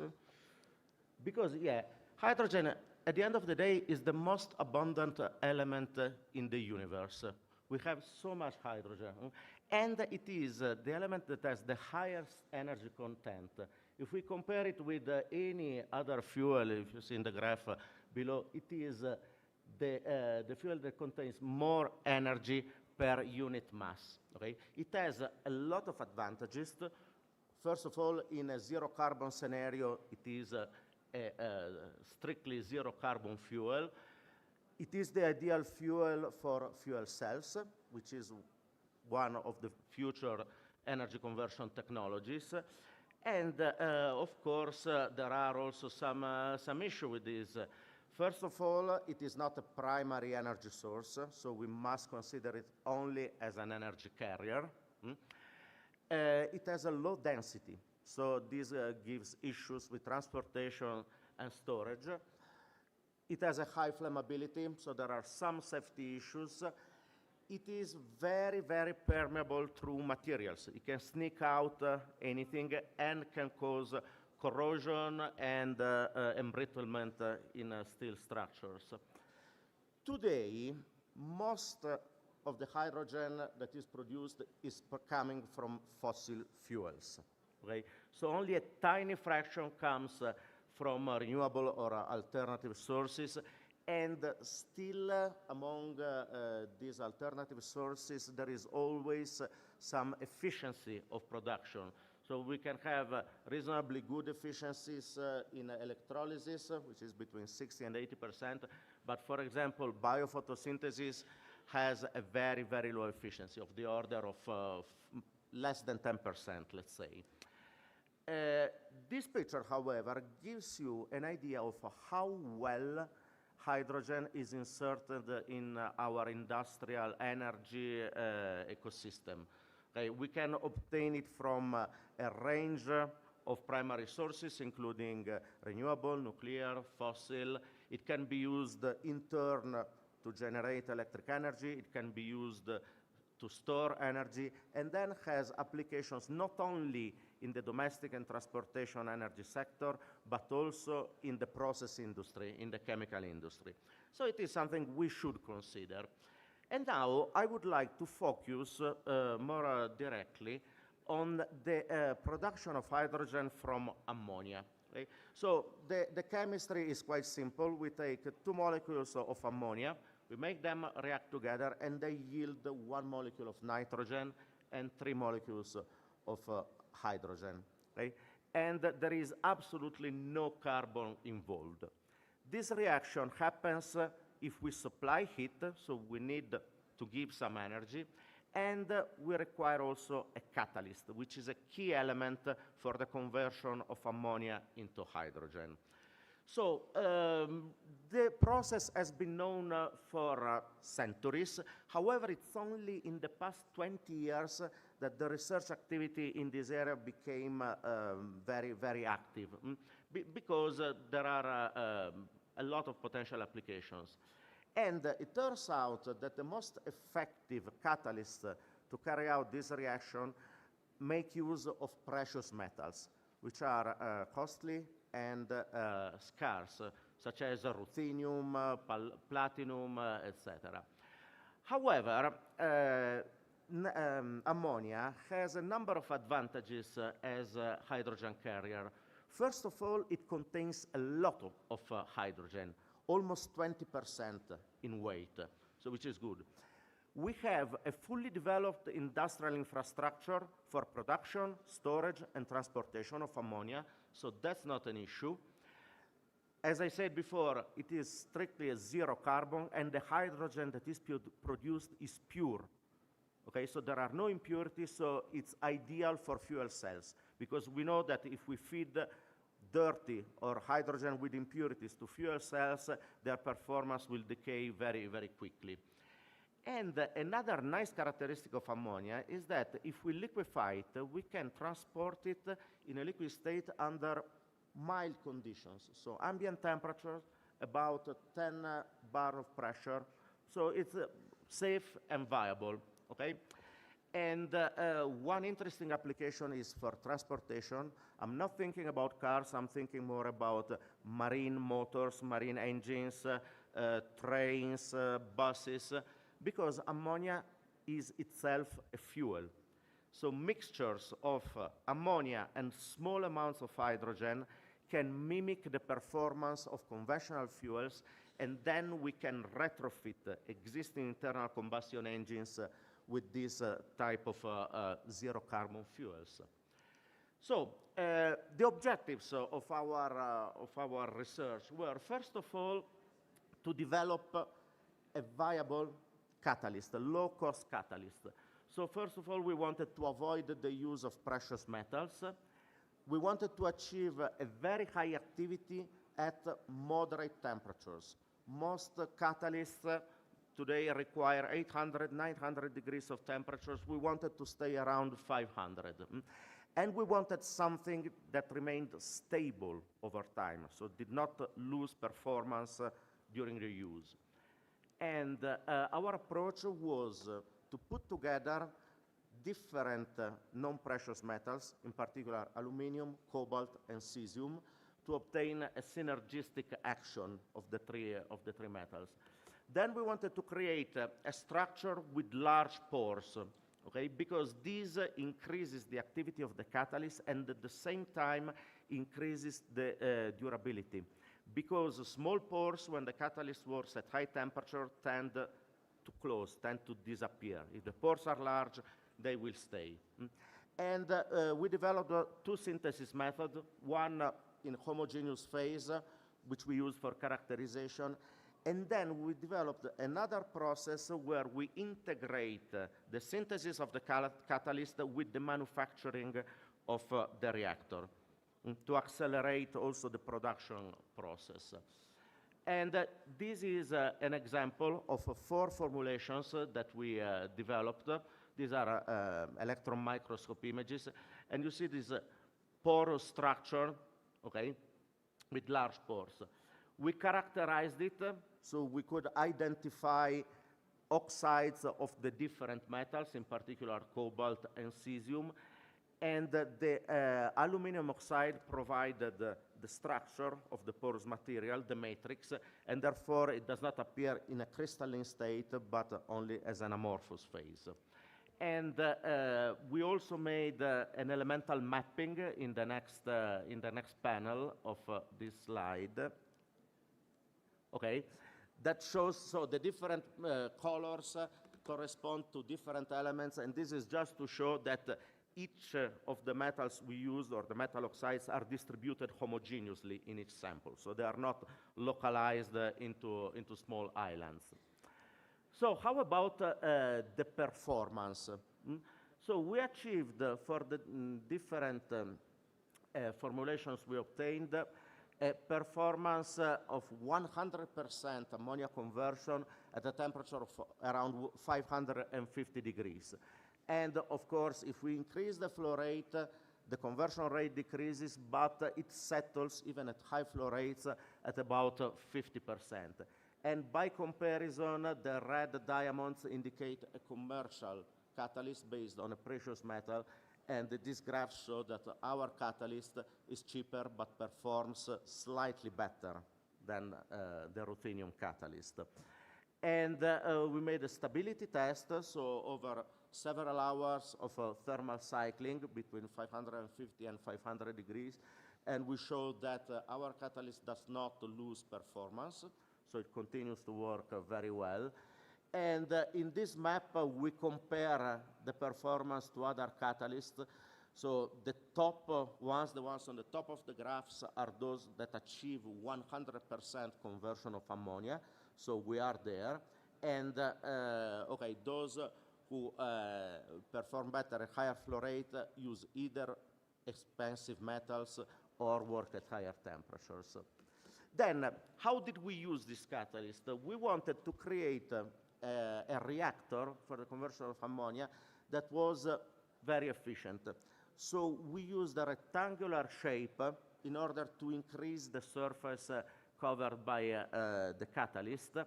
And the nice feature, I'm sorry because the picture does not display very well. However, what we did is we printed the precursor solution on the wall of the reactor, and then we brought it to high temperatures so that the catalyst was synthesized directly in place.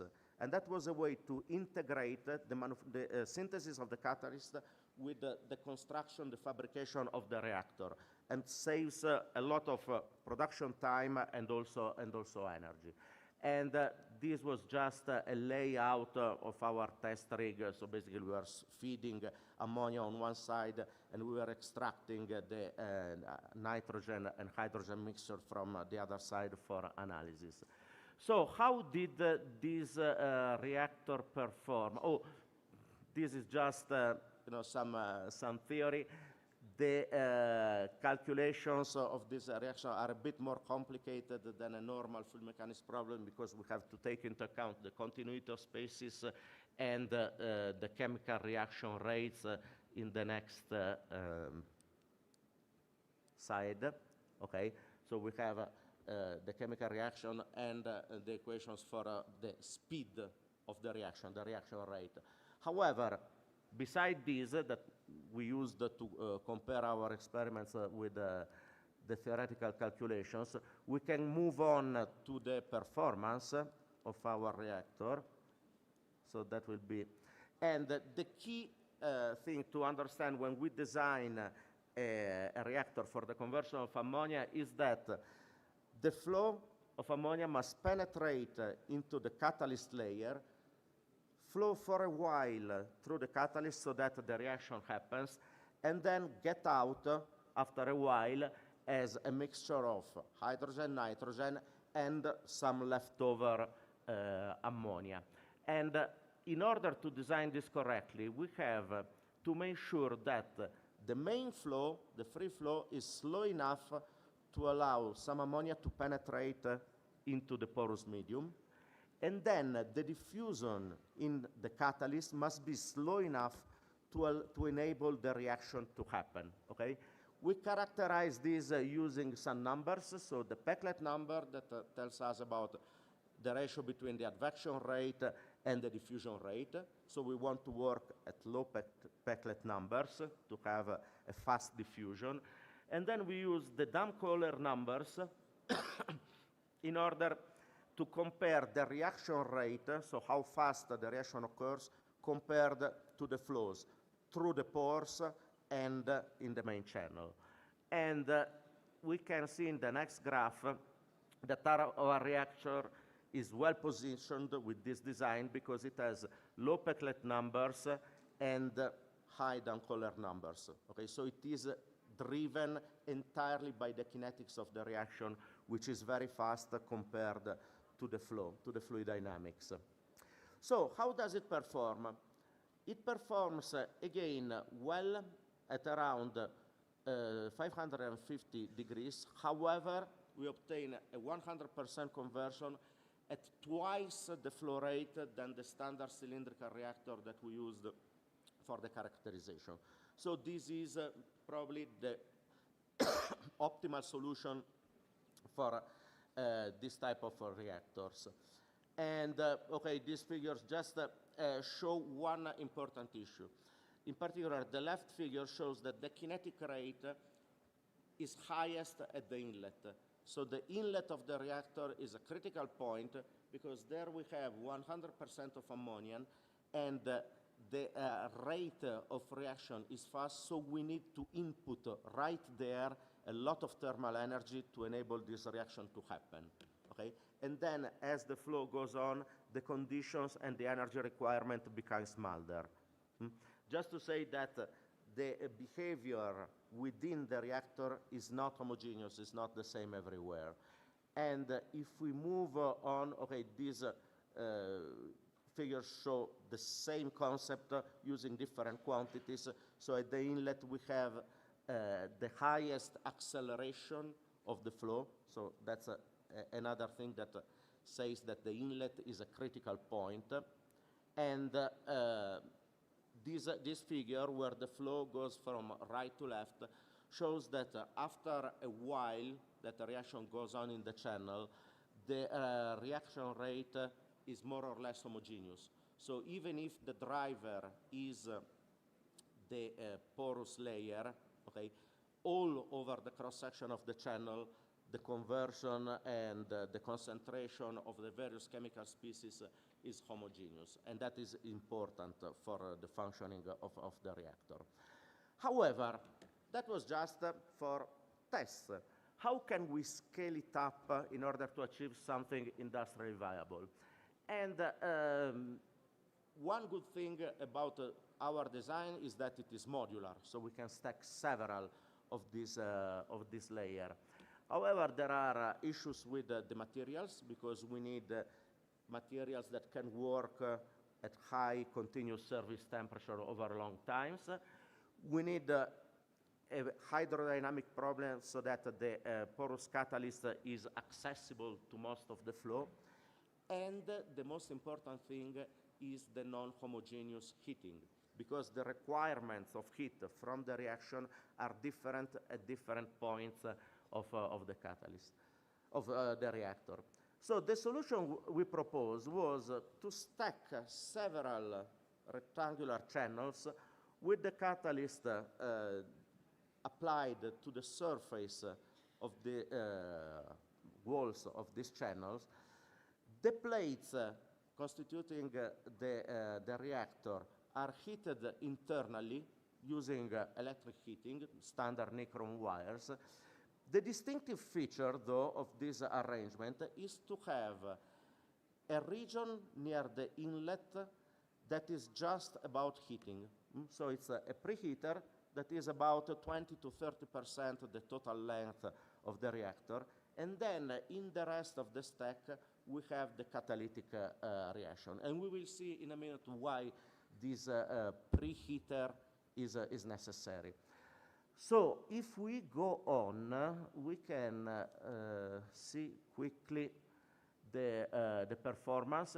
Again, here we were doing the calculations using a commercial catalyst, and the 100% conversion is attained just above 500 degrees. And the effect of the flow rate is shown in the next slide. I note that with this arrangement, the flow rate we can achieve is 500 times the flow rate we had in the test reactor. So this shows that with this system we can actually scale up. These figures show the mole distribution, so the various elements, ammonia, hydrogen, and nitrogen within the reactor. And we see that in the preheater section, almost nothing happens. The actual reaction starts when we have the catalyst, but the rate of reaction, and so the heat requirement, is highest at the beginning of the cracker of the reactor. So we have a discontinuity, okay, in the energy demand, and this leads to a temperature inhomogeneity, which we can see here. So these figures display the mole distribution of hydrogen and the temperature distribution.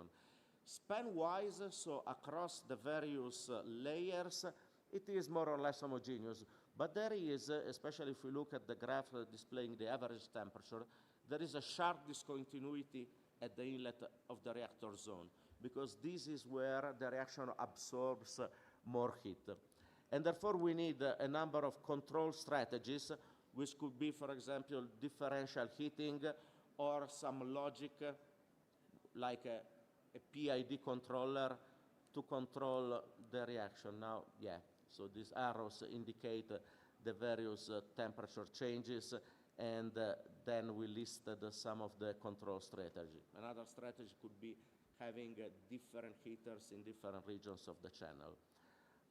I want to highlight what happens just at the entrance of the reactor. So if on the left we have the preheating zone, and then we analyze the temperature profile at the entrance of the reactor as a function of the length of the preheater, we see that for short preheaters, the green dots, there are large temperature differences between the walls of the reactor and the center of the flow. And this is not good, because we want to keep the temperature as constant as possible, as uniform as possible. And if we define an indicator, a quantity that tells us about the distribution of temperature, so the maximum temperature difference divided by the average temperature, we see that with a preheater length between 25 and 30% of the overall length of the reactor, we achieve a reasonably uniform, homogeneous temperature distribution within the channels. I come quickly to the conclusions. So we managed to design a reactor with an own catalyst that can convert almost 100% of ammonia at a reasonably mild temperature of 550 degrees. I want to highlight also the technology of bringing together the manufacturing and the synthesis of the catalyst in just one step. We have demonstrated that this technology can be scaled up to industrial system, and however, there are still issues to consider about the thermal management and the control of the temperature in the reactor. Allow me to thank the the people who contributed to this project, our sponsors, our funders, and of course, thank you for your attention.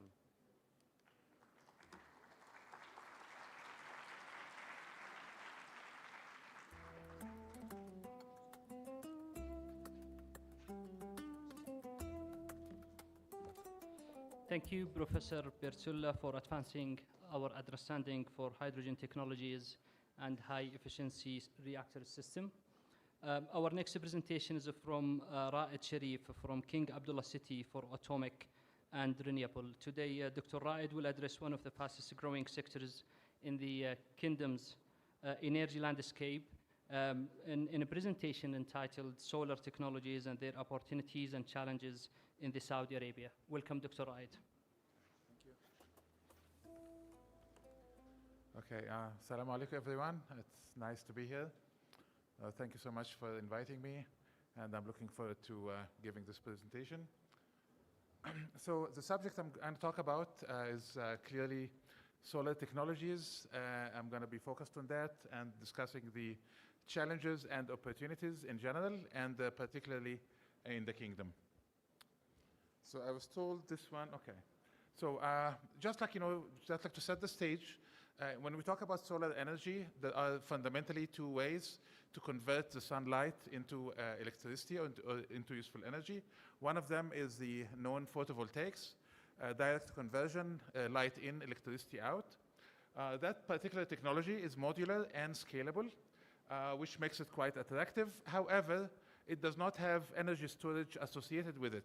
If you want to do energy storage with photovoltaic, that you will need to actually do batteries or something like that. Because of this, this technology is essentially right now is at a stage where it's very low cost, but it also has a very low capacity factor. Capacity factor clearly because it just generates electricity during daytime. Capacity factor would be limited to under 30%. The other solar technology is the concentrated solar thermal power, or CSP for short. And this technology essentially goes about generating electricity from the sun by first capturing the sun thermal energy, and then that thermal energy is then stored, and then after that it's provided to a power block, and that power block, let's say for example a steam turbine, generates electricity on demand. So that basically, because of the use of a power block, it's fitting for utility scale, and but also it has the advantage of having the thermal energy storage cheaper alternative, and it allows it to go to a high capacity factor, although it actually has a higher cost associated with it. So next chart, please. Yeah. So this one here. Now, out of these two solar technologies, the status of where we are today is that the solar photovoltaic, or the direct conversion, is actually looking so good today, everywhere in the world. It actually never looked better. And you can see this from the chart, that you have the phenomenal growth in solar PV installations everywhere around the world, but clearly China is about 50% of the market, Europe is about 23%, and then you have North America, Japan, India splitting almost 5% evenly, and then the rest of the world is the rest, which is about 13%. And clearly there is a big drive right now in the kingdom about deploying solar photovoltaic power plants on a very large scale. And as I'm sure you know, we have achieved phenomenal cost reduction in the electricity price out of these solar plants. So the question here is this: why is this photovoltaic technology right now is taking such a big interest from all around the world, and why is it achieving this phenomenal growth? And I can see here the fundamentals are there. First of all, it's using solar cells that are made of silicon semiconductor. Silicon semiconductors, or silicon is a cheap material that you can get. It's abundant, it's cheap, it's non-toxic. So it's pretty much like, the technology is ripe. There's absolutely no fundamental roadblocks for scaling up.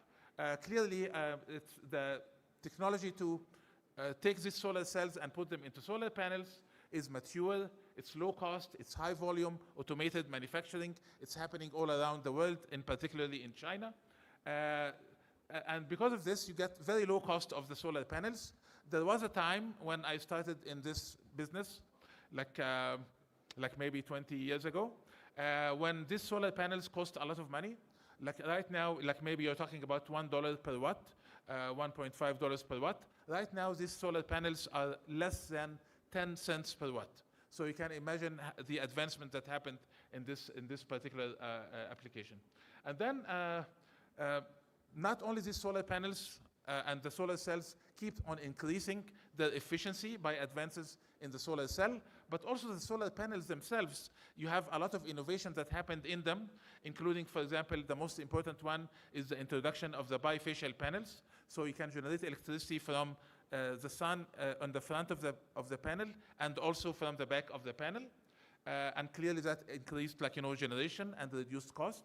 That making larger panels, which reduce the installation cost. A lot of innovations happened in the interconnection, reducing the impact of the shading and all that. And finally, it is scalable and fits any size, which actually makes it very good, not just like for the utility scale power, but also for so many other applications, as the next chart will show us. Okay, so this chart basically captures the many applications of solar PV, which is, clearly to the left is the one that, we all are very interested in, which is the utility scale solar power.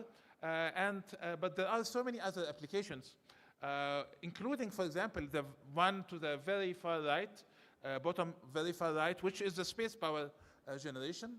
And then in the middle, you see a lot of other applications related to residential, rooftops, commercial and industrial, even agrivoltaics applications, and so on.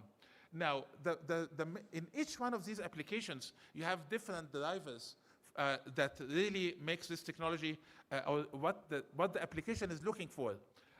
When you talk about utility scale, for example, the main focus is the levelized cost of electricity. How much electricity price I'm gonna actually will have to pay. And then clearly the capacity factor, as we discussed, is how much, what is the availability of this during a 24-hour period. But if you talk about, for example, a building integrated PV, okay, clearly aesthetics becomes a very important factor. Okay, or if you have a house and you want to put solar panels on it, clearly you want to make sure that this is not going to ruin the look of the solar house, of the house. And so clearly, when you talk about these things, now aesthetics becomes a factor. Also, like, as a homeowner, you're going to ask how much I'm going to pay upfront and how long it will take me to recover my investment. If you're talking about, for example, space power generation, clearly reliability is an issue.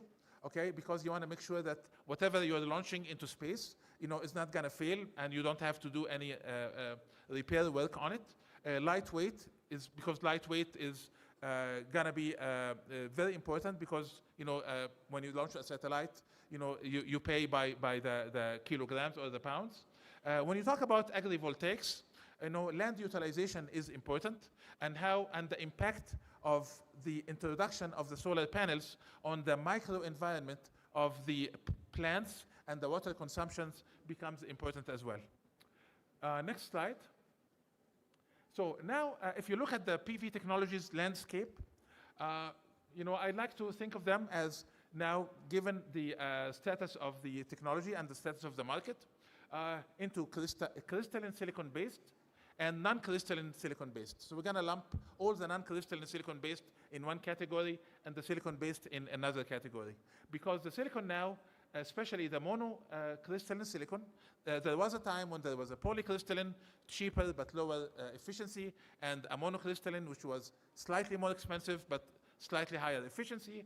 Now this time is gone, and now pretty much like the monocrystalline silicon, because of the cost reduction that happened, everybody is focused on the monocrystalline, and then there came the introduction of the bifacial panels, and pretty much right now, this is the trend, is the monocrystalline bifacial panels.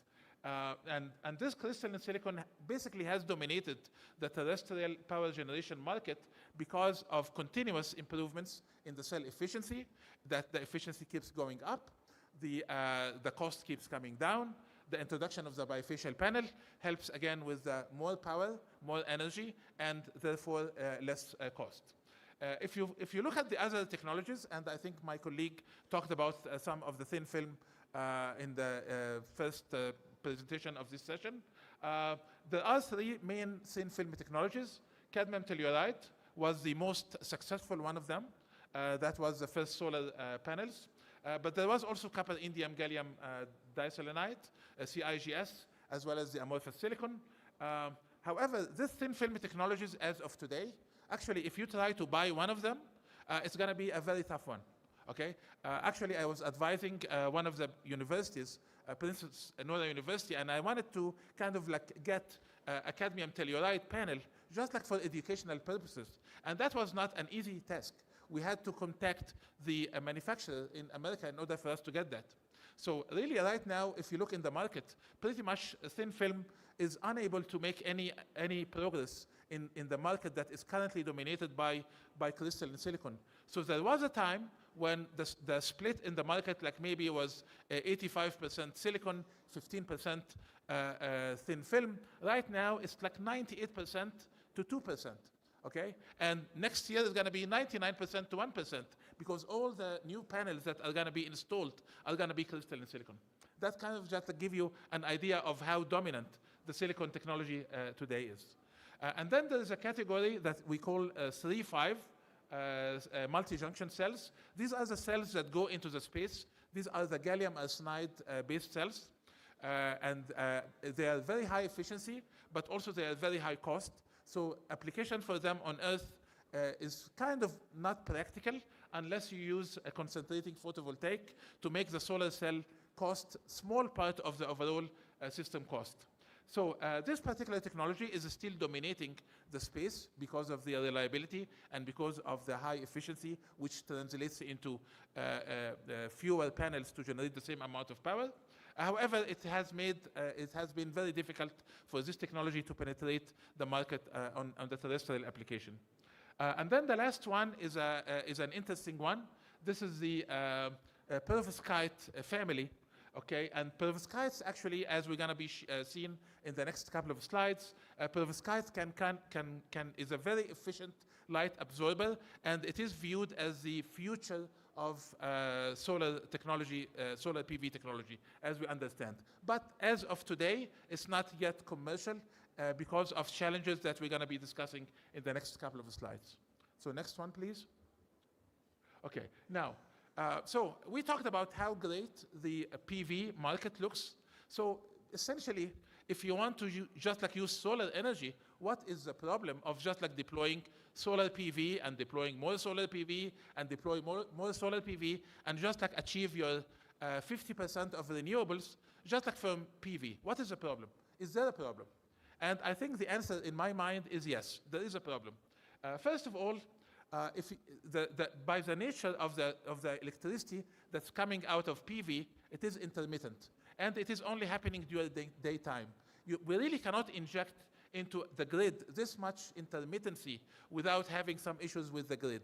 So when you talk about just like, put more and more and more of PV into the grid, you also have to think about energy storage, batteries in order for you to stabilize the grid from all this intermittency. So when you put batteries, well, batteries are great. Batteries are becoming cheaper, but they are still not cheap.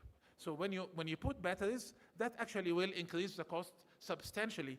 And now you are kind of like losing the advantage that you thought you were getting from installing cheap PV materials. So that's something that needs to be taken into account. The second thing is about the efficiency and the cost. Now, the pie chart up there is showing you the cost structure today of a fully utility scale PV plant. And what you notice is that the cost of the silicon panels, the cost of the PV panels is becoming smaller and smaller portion of the overall cost, which means that if you were to do any further reductions in the PV panel, it will really not help you that much. Okay, so the question is, how can we actually reduce the cost further of the electricity that is coming from the PV plant? And the only answer is to increase the efficiency. which is great. But how can we increase the efficiency of something that is already very close to its maximum theoretical efficiency? Because right now the silicon, as you can see from the chart there to the right, is about the highest record efficiency cell for silicon is 27.5%. The maximum theoretical efficiency of silicon is about 29%. So we really cannot really achieve any more than where we already are. So we have to find a way to actually do something other than silicon. So next one, please. And that is where the next generation solar cells or perovskites come in. So the idea of perovskites is that basically these materials are very efficient in terms of absorbing the light and converting into electricity. They are so efficient that you can actually put them in thin film, which is great when you think about things like net zero, for example. But the other thing is that they have what we call band gap, which is tunable. Now, band gap refers to how much of the light, the spectrum it can absorb. So as you can see from the chart to the right, if you have a high band gap material or a wide band gap material, it will absorb the parts of the light that have high energy. Okay, so that's what perovskite will do, and then it will leave the low energy particles or the low energy photons of light to be absorbed by another material, which in this case could be silicon. So if you were to have a tandem or a multi-junction solar cell that is made of not just like silicon, but perovskite on top of silicon. The perovskite absorbs part of the light, passes the rest of the light for the silicon to absorb. And because of this, these two cells work in harmony, and they generate more electricity out of that structure, and therefore you can achieve higher efficiency. So that is really where everybody is trying to work right now in the solar photovoltaic world. There's a lot of money being poured into developing this tandem perovskite on silicon cells and other versions of the tandem perovskites. However, this is really not commercial yet because there are big challenges in terms of scalability. What we mean by scalability is that you're able to achieve very high efficiency on a very small device. Let's say 1 square centimeter or smaller. However, when you try to make that solar cell bigger, okay, so that it becomes more practical, the efficiency drops very fast. The second thing is the stability. Now, clearly, you want to make sure that whatever you put there is going to survive for many, many years. Now, silicon cells today, at the end of 30 years, the manufacturers promise like maybe 87%, maybe 90% of the initial power. Imagine this, after 30 years of life, in the field with all the environment conditions, you're still getting 87% of the power at end of life, which is great. However, so for perovskite to be able to compete, it needs to offer something similar to this or close to this. Okay, right now, these perovskites are suffering from what we call stability. It's not even long-term reliability, it's short-term reliability. When you expose them to the light outside, they degrade pretty fast. So these are big challenges that we need to overcome, and that's where a lot of research is happening right now. Next one, please. Now, I'm gonna just switch very quickly to solar thermal applications. The other one that we talked about in the first slide, the concentrating solar thermal, clearly you can use it for electricity generation. However, I want to draw your attention to another application that is really not getting, in my mind, the attention it deserves, while it is really very important, which is the solar heat for industrial processes. And I know we have some representation today from, I think, the المصانع الجنوبية اللي هي في الأسمنت. And I want to talk about this a little bit. So next one, please. Now, this one actually show you specifically for the Kingdom of Saudi Arabia, the industrial process heat. The industrial process heat consumes a lot of energy, okay? So forget about electric energy, just like talk about thermal energy. So thermal energy is a big consumer. You can see here, for example, if you look at something like the cement industry, okay? 80% to 90% of the energy goes into thermal energy, not electricity. So we need to find a way to use the sun in order to help us meet the demand of the thermal energy. So next one, please. Okay, next one.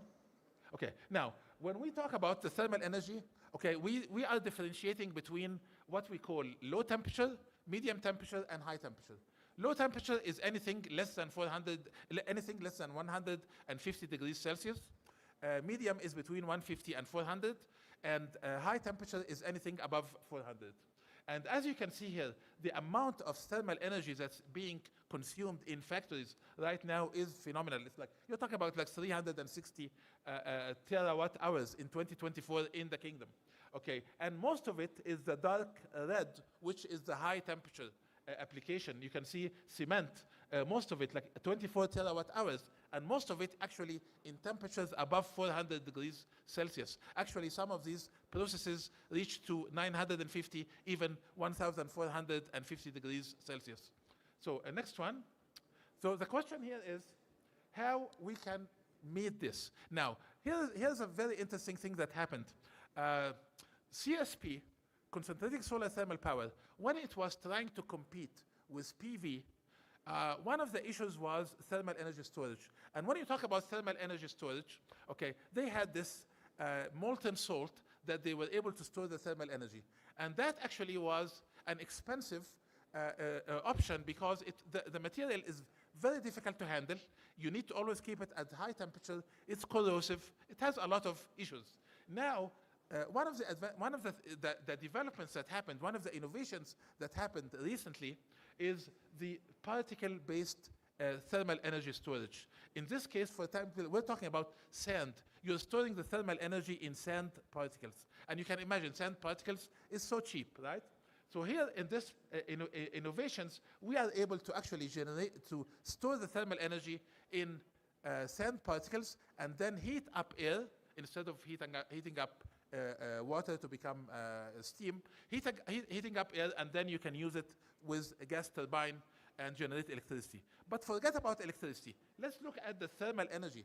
The fact that you are able to store thermal energy so cheaply using this sand particle, which was developed for the CSP, actually is opening up opportunities for us, as we can see in the next slide. Because right now, if we look at hybrid technologies, forget about PV alone, forget about CSP alone. Let's look at finding a solution that actually works. So if you're looking at electricity, okay, well, PV is cheap, and PV is available only during daytime. Well, use PV during daytime, okay? And then during daytime, have the CSP. The CSP will store the thermal energy during daytime, and then it will become fully dispatchable during evening hours. So that's a solution that is hybrid and enables you to actually do solar, extending solar in a cheap way to cover more of the daytime hours. Okay, but the more interesting one is the thermal energy one. The thermal energy one is you can do two things. You can actually concentrating the solar energy, okay, using mirrors, reflective optics, okay, in the sand particles, and then store that sand particles thermal energy, and then use that thermal energy on demand for the industries that is utilizing, that needs thermal energy, like the cement industry, the steel industry, and so on. Or another option is actually take the PV generation, so take electricity from the PV, and then use electric heaters to convert that electric energy with a 98% efficiency into thermal energy, and then store that thermal energy, and then use that thermal energy with the industrial process heat. So now we are combining PV, electricity, sand particle, thermal energy storage, and we are able to meet the demand up to 1,000 degrees Celsius in the high energy industry. Okay, so I think that's what I covered here for the technologies. The next slide is just like to give you a little bit about the organization that I'm representing, King Abdullah City for Atomic and Renewable Energy. In the interest of time, I'm just gonna focus that we have a new mandate. That mandate is a strategic objective, is really the couple of things that I highlighted here, is that to develop commercially feasible, locally developed technologies and applications, And the other one is the impactful knowledge and awareness. So that's something that we are working on. And right now we are working closely with cement factories to help them solve the problems and meeting the energy demand. The last slide, please. This is the last one here. And I just want to show here, when we talk about commercially feasible, locally developed technologies, I just wanted to give you that our aim is to collaborate with universities and with the research centers, whether in the kingdom or outside the kingdom, and basically towards focusing on technologies that have technology readiness level between 4 and 9. Okay, our ideal goal, our aim is to take technologies and advance them through technology readiness levels, TRL levels, from 4 all the way up to 9, up to commercialization. And right now, we are focused on these technologies that you see up there, including photovoltaics, energy storage, CSP, smart grid, AI, and so on. And lastly, I just want to mention a couple of examples that we're doing right now, which is the perovskite research. We are working with KAUST, King Abdullah University of Science and Technology, on the development of a tandem perovskite and silicon cell. And we have also been collaborating with King Saud University in the sand particle technology. So just like two technologies that we touched upon, and I wanted to show you that we are working actively on them. And with that, I will stop, and I'm sorry I hope I did not take much time. Thank you so much.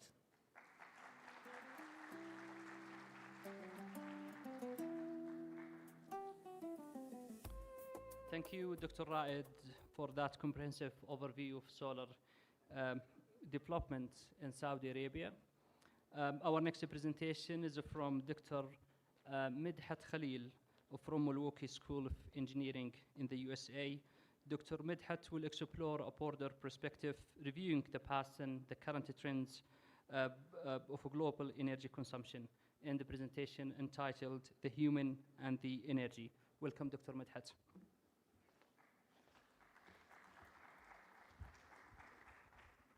Bismillah ar-Rahman ar-Rahim. Mr. Chairman, ladies and gentlemen, I'm very honored to be selected as one of the keynote speakers today in this wonderful event, and I hope my presentation adds value to the contents of the conference. So, next slide, please. Here's the contents of the presentation. I'm going to start first explaining the title of the presentation, and then talk about the drivers for increased energy consumption. Then I'm going to browse generally the primary energy consumption by different methods, region, and source and sector. Then we're going to answer the question of why should we worry today. Then some thoughts about the future of renewable energy in United States of America. Then we're going to conclude, inshallah. Next slide, please. So, as every other presenter starts answering a simple question, we're going to do the same here. So the simple question here is, who is happier? This person on the left side under the sun and the virgin nature, or the person nowadays? The answer is so relative. Some people thinking that, that simple life is much better. Some people thinking that we live in luxurious life is better. Me personally, I think that living with so many passwords and usernames and cybersecurity and using such crazy device make our life much more miserable. However, so to define the problem is we consumed over the journey of the history from the very beginning to nowadays, the humanity paid a lot of costs. First, we did consume a lot of fossil fuel, and as a result, we did emit a lot of carbons, and we produced with our lazy life and growth in population and all of that, we did resulted in too many wastes, and we polluted the environment, and we have growing economies that may be conflicted with each other. So as a result, we have some challenges that we are currently facing, and we are all looking for solutions for this. So first is we are looking for the renewable energy to replace the fossil fuel, the use of fossil fuel. In regard to the carbon emission, we are looking for the how to capture the carbon and then reuse it, and then how to treat the waste in order to reduce the impact on the environment, and how to do remedy action for the environment that we already polluted and we keep polluted, and then how to make the economy, rather than conflicting with each other, to serve each other. So these are the actual 5 pillars based on which this conference has been built. So next slide, please. So we're going to focus on just the first pillar, which is the energy. So what makes the energy consumption increase over the time? Obviously, as like this probably overlapped with other presentations. Number one, if we go clockwise from the green arrow here, we should be able to see that lots of technological advances made us travel a lot and consume a lot. So with these advancements, we have increased of energy consumption.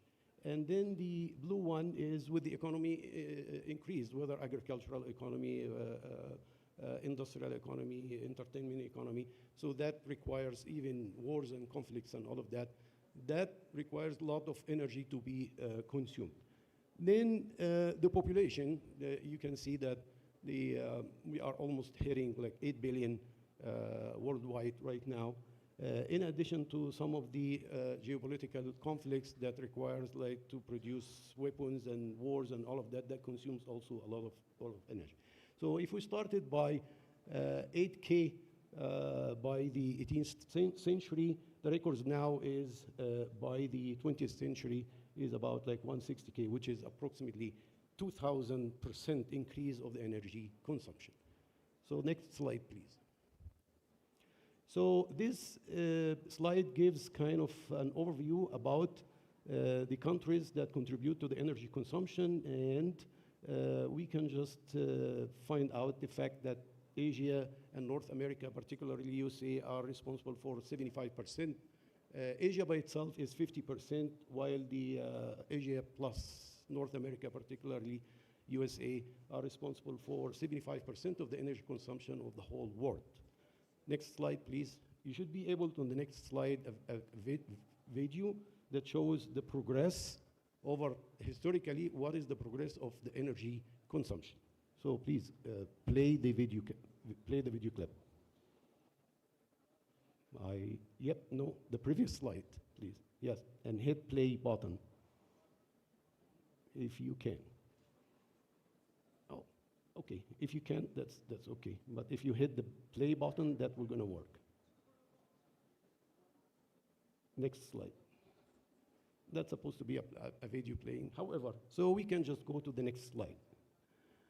So in the next slide, by region also, but in other units. In the previous slide, we have used one unit, and in this slide, we are also getting to the same fact that still China and USA are responsible for the major part of the energy consumption. And if the video playing, that will going to be interesting. However, we can just go to the next slide. There is another video, but if you are not able to play the video, that would be fine too. So yeah, that would be okay. Hit play. So that shows over the historically how are the countries, changing their position in regard to the energy consumption. And by almost the year 2008, China becomes number 1.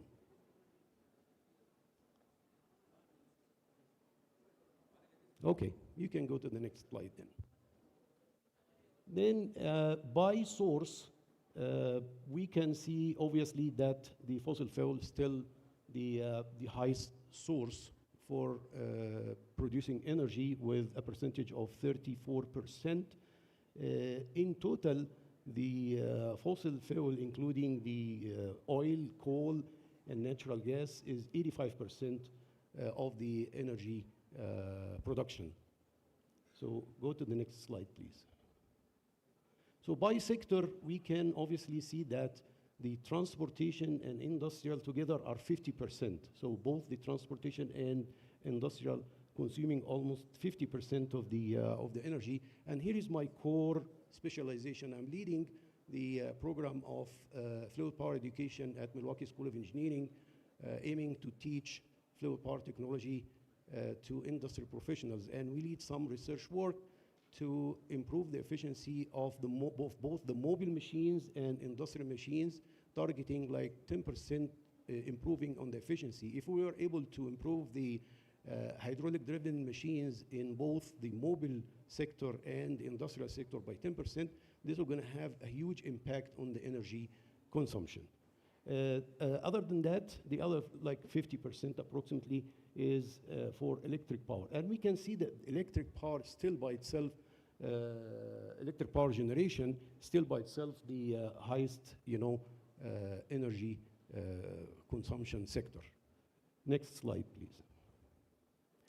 So why should we worry? On the left side, using fossil fuel in general have some advantages, like it is a reliable kind of energy source, creates jobs, lots of people working in extraction, oil extraction, gas extraction, and all of that.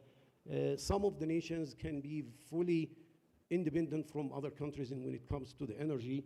It is affordable price-wise. It's not as expensive like the other renewable energies so far. And when it comes to transportation, it offers the best and the cost-effective solution particularly for long transportations and all of that. But on the other side, we can see this guy is sad because we are paying the cost of that, which is we polluting the environment. We are consuming this fossil fuel very heavily, so it's going to be exposed to depletion soon. The price of the fossil fuel is subject to economic risk of pricing going up and down, in addition to producing the health impact, and it results in some conflicts between the countries, geopolitical issues. Next slide, please. So that graph shows, generally speaking, the depletion of the fossil fuel, from which we can see that fossil fuel may need like 25 to 30 years, unless something that I don't know from the experts that they can correct me on that. The natural gas will be sustained until 2060 approximately. The coal is going to stay. So at some point we're going to go back in history, not going. As a result, for the people who are defining what are the priorities, what are the future research work, I believe that we need to make a lot of work to extend the use of renewable energy, particularly in electric power generation, and also applying energy saving strategies on the transportation sector and industrial sectors. And right after this presentation, I will have a technical presentation to show the roadmap of energy saving strategies in hydraulic driven machine. Next slide, please. So again, the carbon emission, this slide I have imported to show you, generally speaking, who is more responsible for carbon emission and there will be like a video that shows, this is the first part of the video, but eventually when we run the video, we're going to discover that China becomes the first country that's responsible for the for the carbon emission worldwide. Go to the next slide, please. Next slide. Yeah, so that video shows the fact that we just spoke about. So historically, you see how the countries changed their position when it comes to the carbon emission.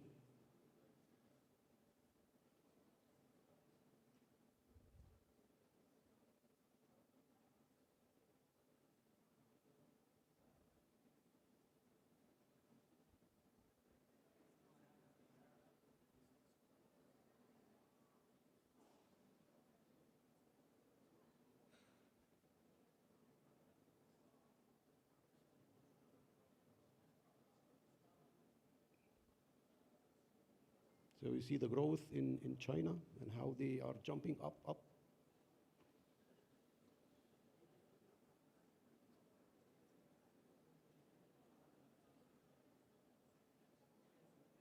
Very fast growing. So when it comes to the renewable energy in USA, it is now almost like 12% out of the overall energy consumption. And within the renewable energy, you should be able to see that the windmills takes like 26%, the highest percentage by windmills, followed by the hydroelectric power generation. Next slide, please. So when it comes to the electric power generation using renewable energy, using the natural gas will going to be sustained over the time, but using the renewable energy should be increased or will be increased, including the windmills, solar energy, and other green energies. To do so and to increase the use of renewable energy in electric power generation, the government gives some sort of like incentives in terms of taxation and encourage the technological advancements and make the people aware of the environmental concerns. But obviously there are some other challenges that is facing this, is how to like integrate the grids with the renewable energy sources, and the sustainability of the renewable energy sources, like the winds could be up low, the sun could be up low. So how to make that, sustainable?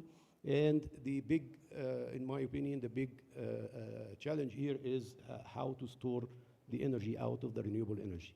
Next slide, please.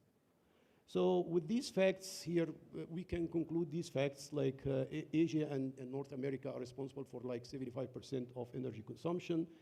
And so far we are still globally relying on fossil fuel on 85% of the energy production. Fossil fuel have 50 years, and then we're going to have a big problem there. Renewable energy global-wise is no more than 4%. In the United States, it's about like 12%. 33%, and this is this is probably the most important thing that we should look at, which is 30% of the global primary energy converts into useful work. So we are losing approximately 2/3 of the energy produced because of non-efficient machines. So improving the efficiency of the, particularly of the transportation sector and industrial sector, we're going to have a huge impact on the energy sources, and that's what is my core specialization, which will be presented in the next paper in hall number 3. In addition to the carbon emission by coal is the worst, obviously, and China by itself is responsible for 50% of carbon emission worldwide. So I think we concluded, and I would be happy to pick any question. Thank you much. Appreciate it.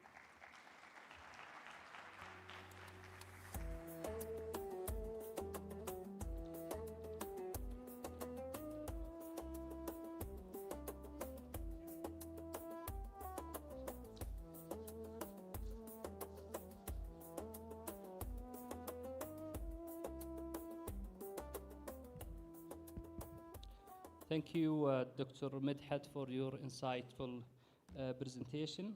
Now we will start the first panel discussion entitled The Future Energy Trends, Hydrogen, AI, and the Smart Storage Systems for a Sustainable World. Please welcome with me the panelists, Dr. Anas Al-Haji, Dr. Raed Sharif, and Professor Bertullah, with the moderator, Dr. Saad Fahad Al-Qahtani.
Excuse me. Bismillah.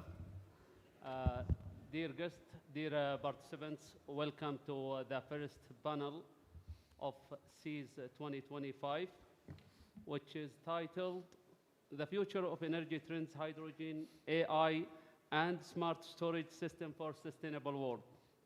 My name is Dr. Saad Al-Qahtani, Vice Dean for Research and Postgrad Studies at the College of Engineering. As you know, the global energy landscape is undergoing a profound transformation driven by emerging technologies, decarbonization efforts, and ambitious visions set by countries such as the Kingdom of Saudi Arabia. Let me begin by introducing our distinguished panelists.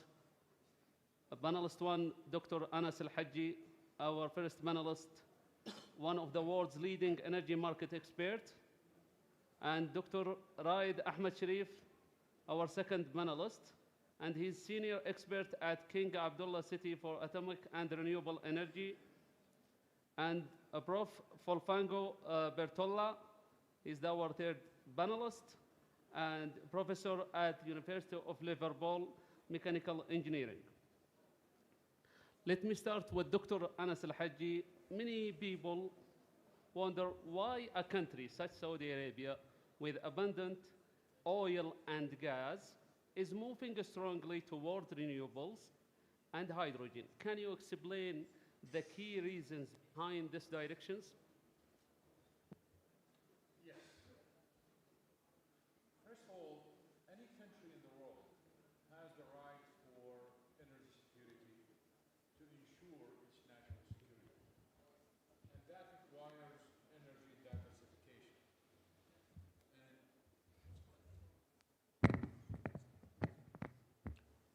So energy diversification is a requirement for energy security and national security, and therefore for the kingdom, regardless of its dependence on oil and gas, it needs that energy security. But the issue is way bigger than that. If you look at the future, you look at Vision 2030, you look at the recent contracts that have been signed in Washington between the Crown Prince, Mohammed bin Salman, and Trump and the various companies. There is a tremendous focus on AI and even storage batteries and others. Why? And they are talking about nuclear too, and that's, so we are talking about nuclear, we are talking about renewable energy. Because if you look at Vision 2030, you look at AI and you look at the position of the kingdom as a country that wants to be number 3 in the world in AI and data storage and data centers. Without renewable energy and without nuclear, there will be a time when oil exports are going to decline substantially and oil revenues are going to decline, and therefore the incomes of Saudis are going to decline. And for the gas use, they will divert gas from industries to be burnt in power plants. And that's going to reduce economic growth, and therefore it's going to reduce income too. So this is a great vision, basically, to prevent oil exports from declining, to prevent the switch from industrial sector for gas to be burnt in power plants. Therefore, the kingdom needs the renewables and it needs the nuclear. But there is more to the story than that. The kingdom, as you all know, is a very big country. And oil and gas are concentrated only in one area. So historically, if you look at محطة الضباب مثلا أو كيف بدك تمول أو تجيب الكهرباء لمنطقة بعيدة، سواء الكلام هنا عن تبوك أو أبها. حتى تاريخيا كان استخدام النفط يتطلب نقل النفط حول الجزيرة العربية. So to bring oil to the northeast or to the northwest or to the southwest, you need to ship that oil via ships from Ras Tanura and all the way around the Arab Peninsula all the way up to Yanbu, and then you unload the tanker, and then you bring in 400 tankers basically to ship that for 300 to 400 kilometers all the way to the power station. So the logistics and the cost of transportation is very high. What does that mean is renewable energy has higher return in Saudi Arabia than Europe. Nuclear energy has better return in Saudi Arabia than Europe because it reduces the cost of transportation. Thank you, Dr. Anas. Let me move to Dr. Raid. Dr. Raid, how do you see the accelerator and the enablers to enable renewable energies penetration and achieve net zero? And how would hydrogen contribute in that? Okay, thank you. So, so clearly, the renewables, as Dr. Anas said, clearly is so important for the kingdom, and because of this, there's a vision. 2030 calls for about 50% of energy to be met from renewables, and that's and then net zero by 2060. Now, clearly, that will not happen just like through technological advances alone. Technology advances are needed, but it's necessary, but it's not sufficient. Clearly, there has to be a lot of other enablers, including policy and regulations, for example. Like one of the things that I can think of right off the bat is I talked in my presentation about the thermal energy, and it's a big consumer of energy, not just like electricity. But right now we don't really have a law governing the sale of thermal energy the way we do have for electric energy. For example, the IPP for electricity is well established and in good shape, and it's enabling the deployment of many PV utility plants all over the country, and also there's the small scale under 2 megawatt and there's under 30 megawatt IPPs and all this set, but we don't really have something similar to that for the thermal energy. Like if I were to meet the thermal energy of a factory, how can this process actually happen through an IPP process? Now, from technology standpoint, as we talked, clearly the intermittency of renewables necessitate the introduction of energy storage, and that is something that we have identified working with in care, and we worked with the ministry and with other stakeholders on that, and we made a lot of recommendations about energy storage, and right now you do see lots of power purchase agreements and lots of calls for big energy storage plants. Hydrogen is a key one in this equation because it offers a unique perspective on energy storage that is not able, batteries alone cannot do. Batteries are good in terms of short-term storage. When you talk about 1 hour, 2 hours, even like 4 or 5 hours, you can find battery technologies that can do that in a reasonable economics. However, when you talk about energy storage, in the kingdom we have the disparity between the winter and summer loads, and clearly there's a need for storing energy in general, much more than just a couple of hours. So hydrogen gives us this flexibility. When it comes to long-term energy storage, hydrogen can be a major player. And how we can see something like this? Because hydrogen still, the round-trip efficiency of hydrogen storage is low. It's like I believe it's between 20% to 40%, if I know correctly. But right now, with all the PV deployments that are happening in the kingdom, I can foresee that there's a lot of curtailment is going to happen, and that extra energy, instead of being curtailed, actually, if it goes into being stored in using hydrogen, that actually would make, in my mind, I think could make a very good economics, and it's something that needs to be looked at. Thank you, Dr. Wright. Prof. Bertollo, from a scientific standpoint, what system-level challenge must be addressed to improve hydrogen production efficiency? Well, thank you for your question.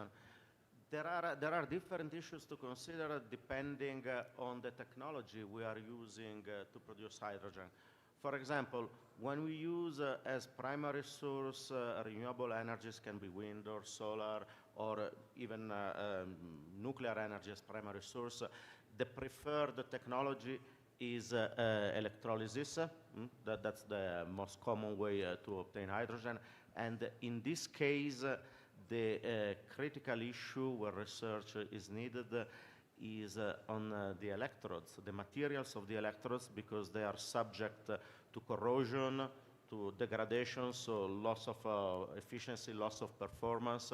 So there is a need to research in how to improve the resistance to corrosion, how to prevent the degradation, and since these electrodes typically are made with scarce and costly metals, I'm thinking of platinum, for example, there is also a need to develop new materials to replace these materials.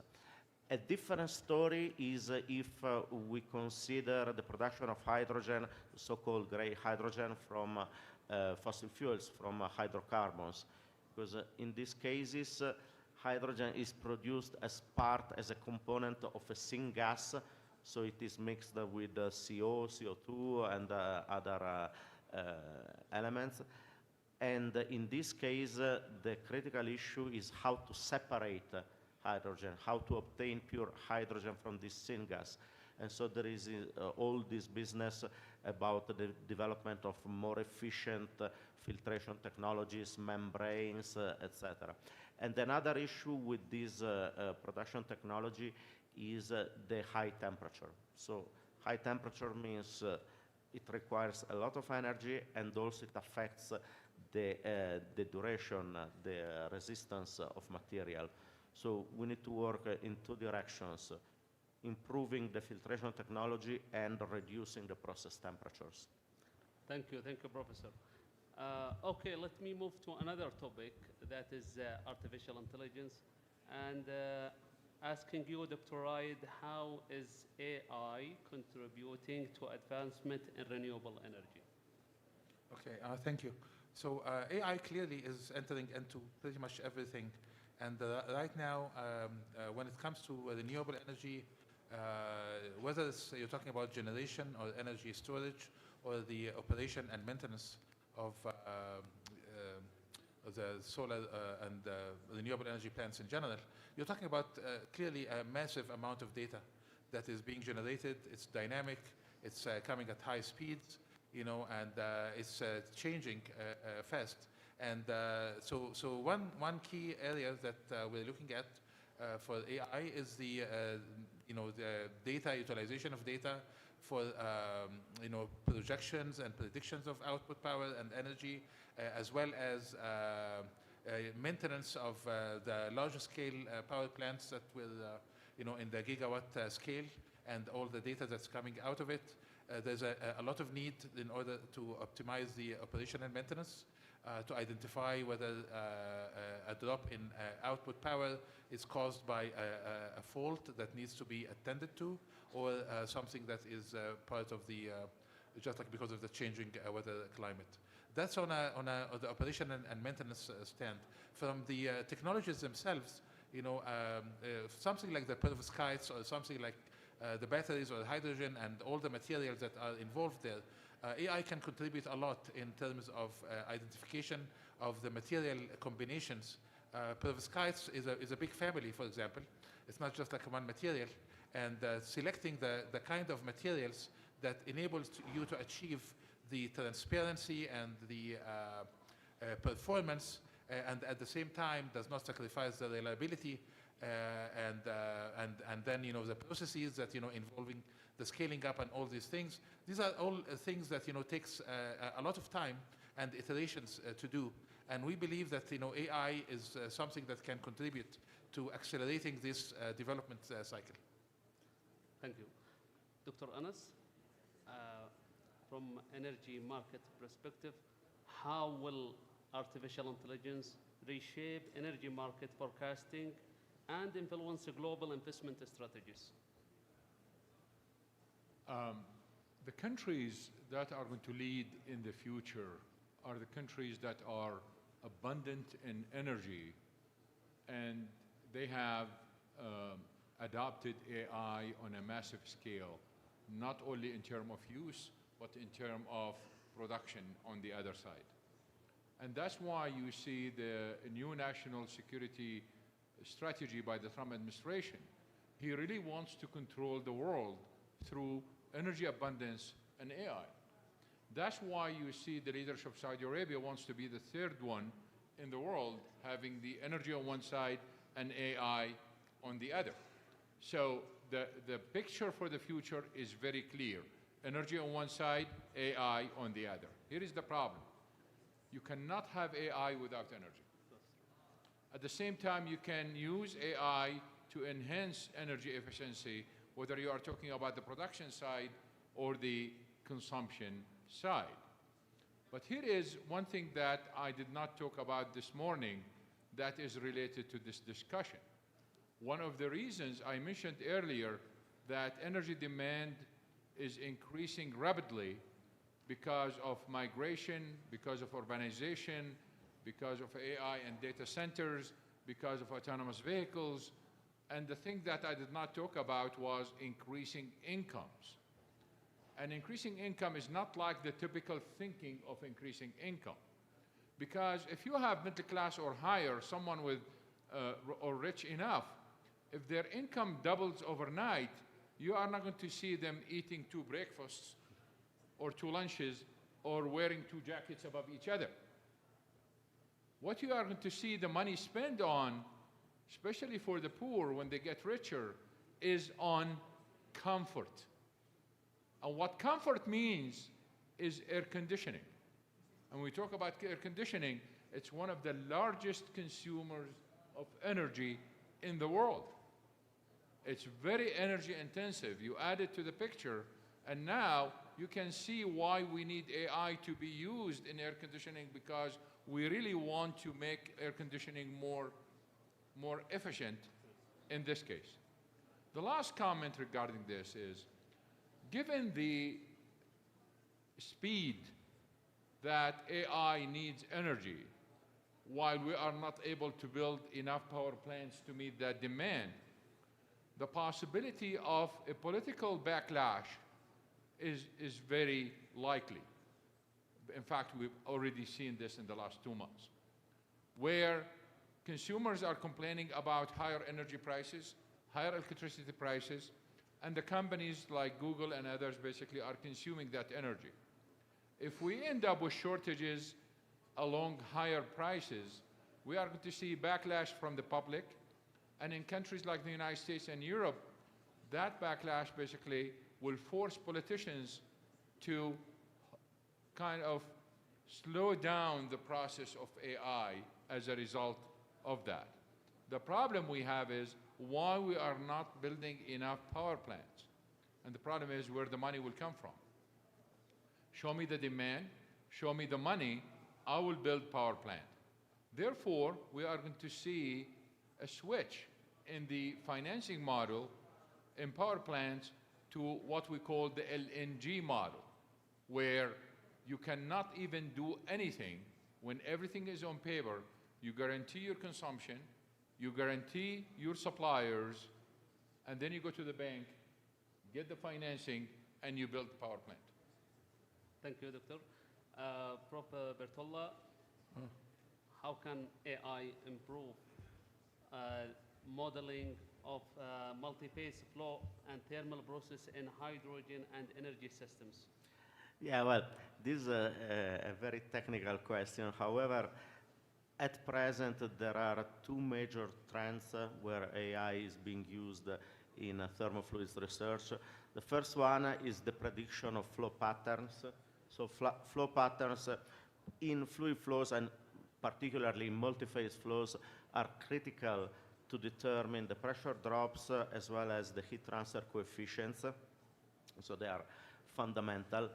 And one of the trends is using AI to predict the flow pattern based on large data sets, or even better by using physics-informed neural networks What does it mean?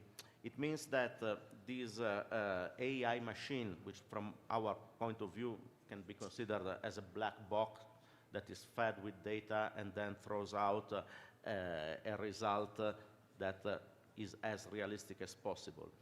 If, in addition to data, this black box contains also information about the physical laws that rule these thermofluid phenomena, so for example, the conservation equations, then the results, the outputs of the AI models make sure that they are consistent with the physical laws. So that's one step forward compared to purely data-driven models. And that's one big thing.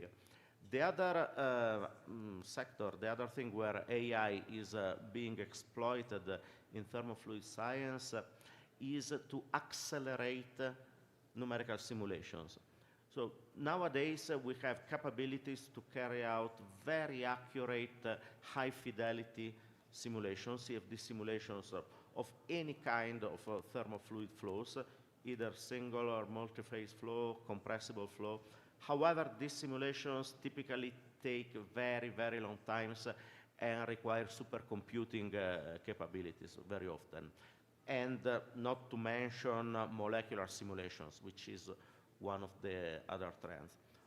Well, with AI, we can generate surrogate models that do not carry out exactly the numerical simulation of the flow, but based on large data sets, they can imitate realistic results, okay?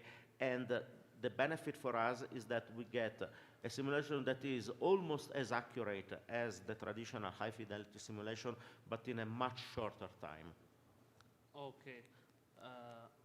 So let me move to the third topic, which is about the storage. Prof. Bertolla, scientifically, what are the advancements show the most promise for next generation hydrogen systems, storage systems?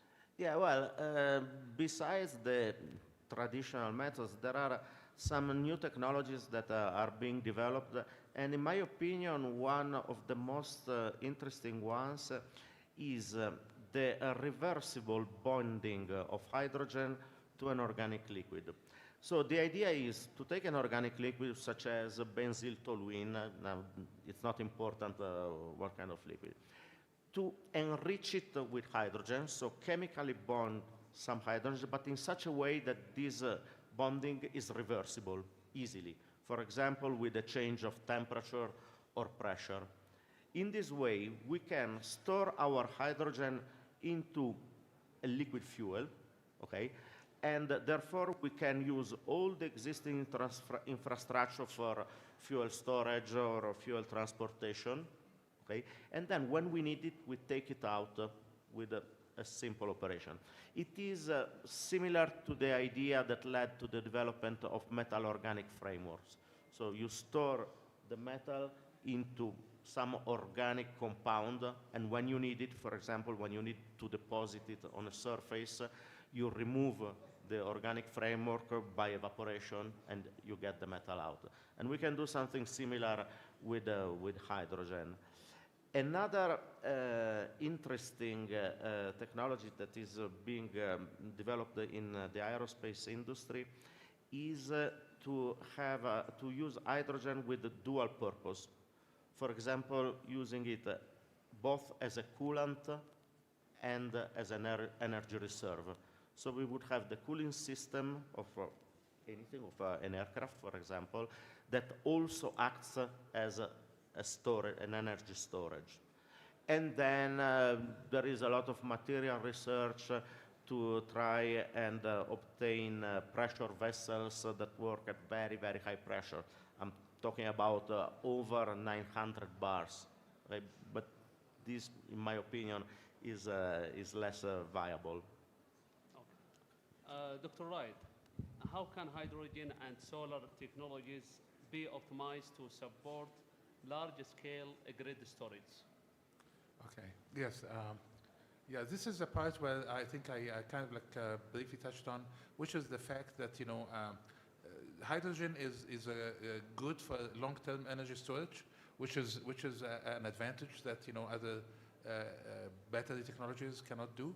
And given the fact that right now solar is being deployed on, especially solar PV, is being deployed on a very large scale, and you have a lot of curtailment. Basically what we have, and I think this is maybe the reason, like if you think of a place like California, for example, there was you know, the incentives for people to build solar in their homes and all that.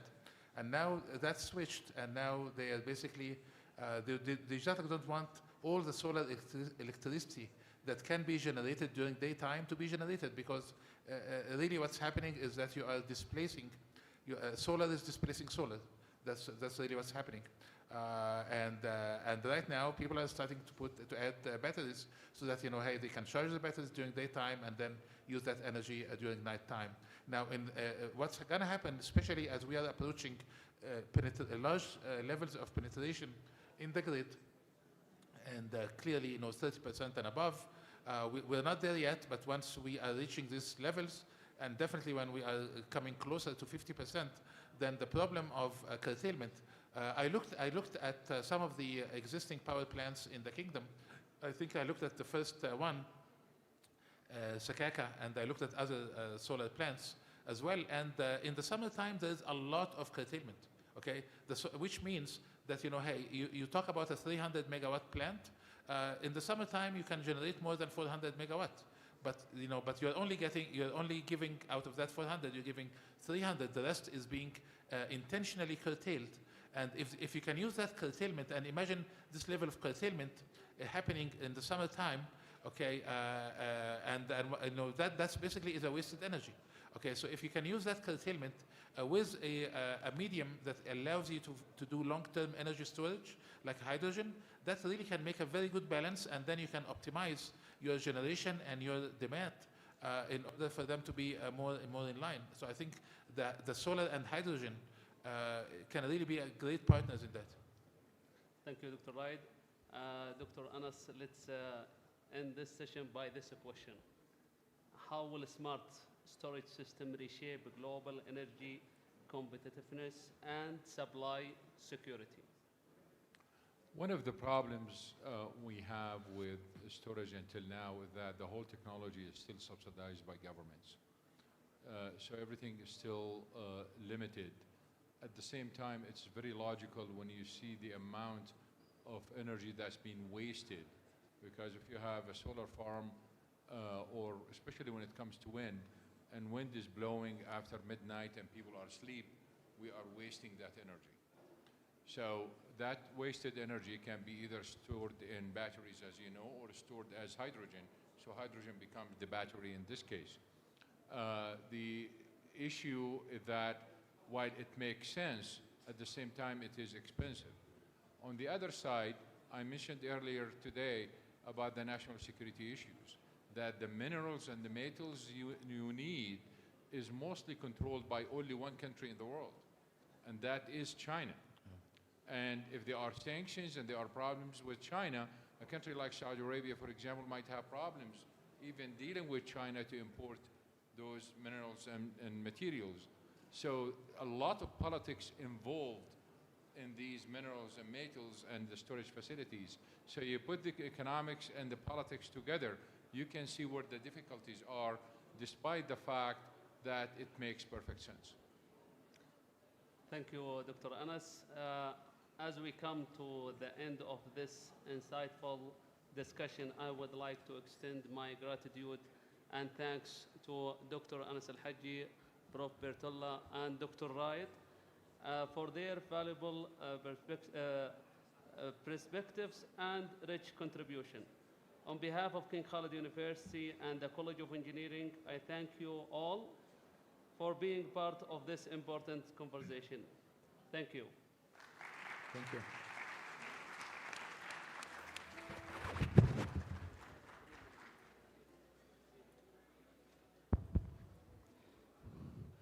Now we come to the end. We would welcome Dr. Saeed Al-Qadhi, the Dean of the College of Engineering,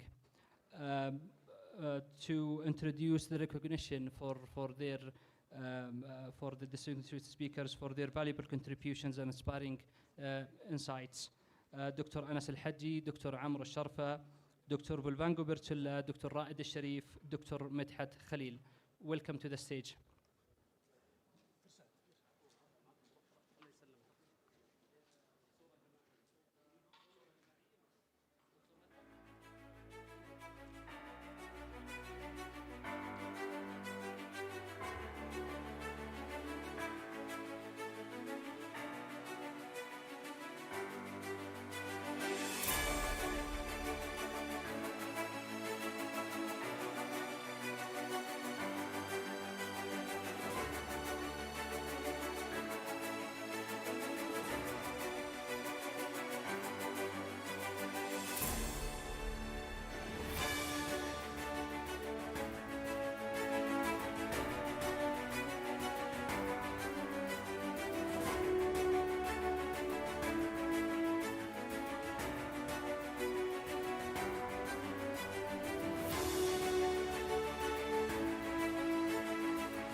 Inshallah, we'll start soon, maybe 5 minutes or 10 minutes.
بسم الله الرحمن الرحيم والصلاة والسلام على نبينا محمد وعلى آله وصحبه أجمعين.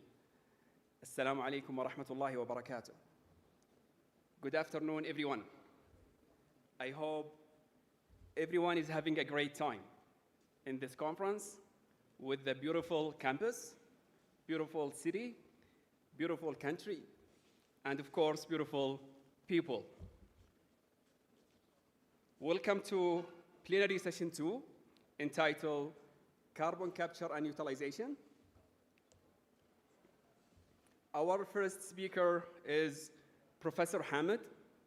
Professor Hamid is Mechanical Engineering Professor at Jubail Industrial College and Chair of Research at the Royal Commission for Jubail and Yanbu. The speech entitled is Innovative Tool of Assessing the Energy Performance of a Steel Framing System. So please join me in welcoming Professor Hamid.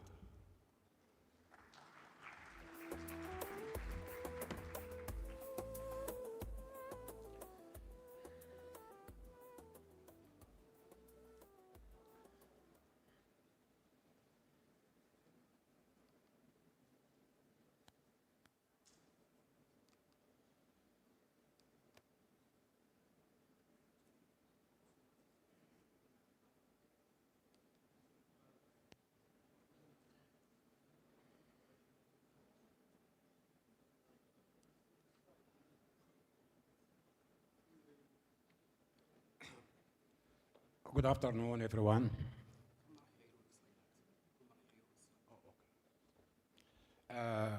Good afternoon, everyone. Today I'm going to talk about innovative tool for assessing the energy performance of a steel framing system. And also I will touch more tools we have developed here at the Royal Commission of Jubail and Yanbu. Next, please. So this is the outline of my talk. I'm going to give introduction. I'm very briefly going to talk about two-dimensional and three-dimensional model. Actually, we have used this kind of model to develop new tools. One of these tools, it is a steel framing tool. I'm going to cover it by more detail. And also, I'm going to touch a little bit another tool. It's called aerospace reflective tool. And the third one, it is home attic tool. At the beginning, I would say this kind of tools are innovative. These tools are available only, actually, in Saudi Arabia. And you will see how important this kind of tool in terms of international committee. And then a little bit I'm going to touch about future work. So, energy efficiency in building. You know, guys, global warming is one of the biggest problem actually we are currently face. We are talking about carbon capture unit and these kind of things, but this is going to affect actually, this came already from energy. So,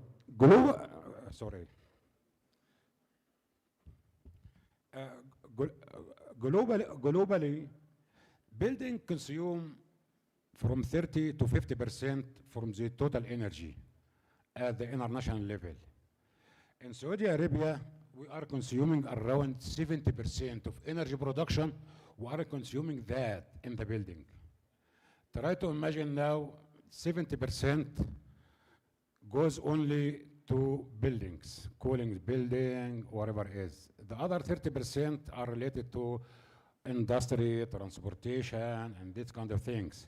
The reason I'm saying this is, if we can design our building to work more efficient, to consume less energy, we are basically fighting against global warming, against carbon capture utilization, against several things. Therefore, 70% is a lot. And by the way, in the Gulf countries, like for example in Kuwait, 90% of the energy of the country goes 90% in Kuwait, for example, it goes to the building. So the idea is how we can design our building to work more efficient, how we can optimize it, how we can minimize the energy that is needed to run our building. So, next please. First, we have two-dimensional and three-dimensional model. Actually, this kind of model, it has number of modules. one of this module is called, oh, sorry.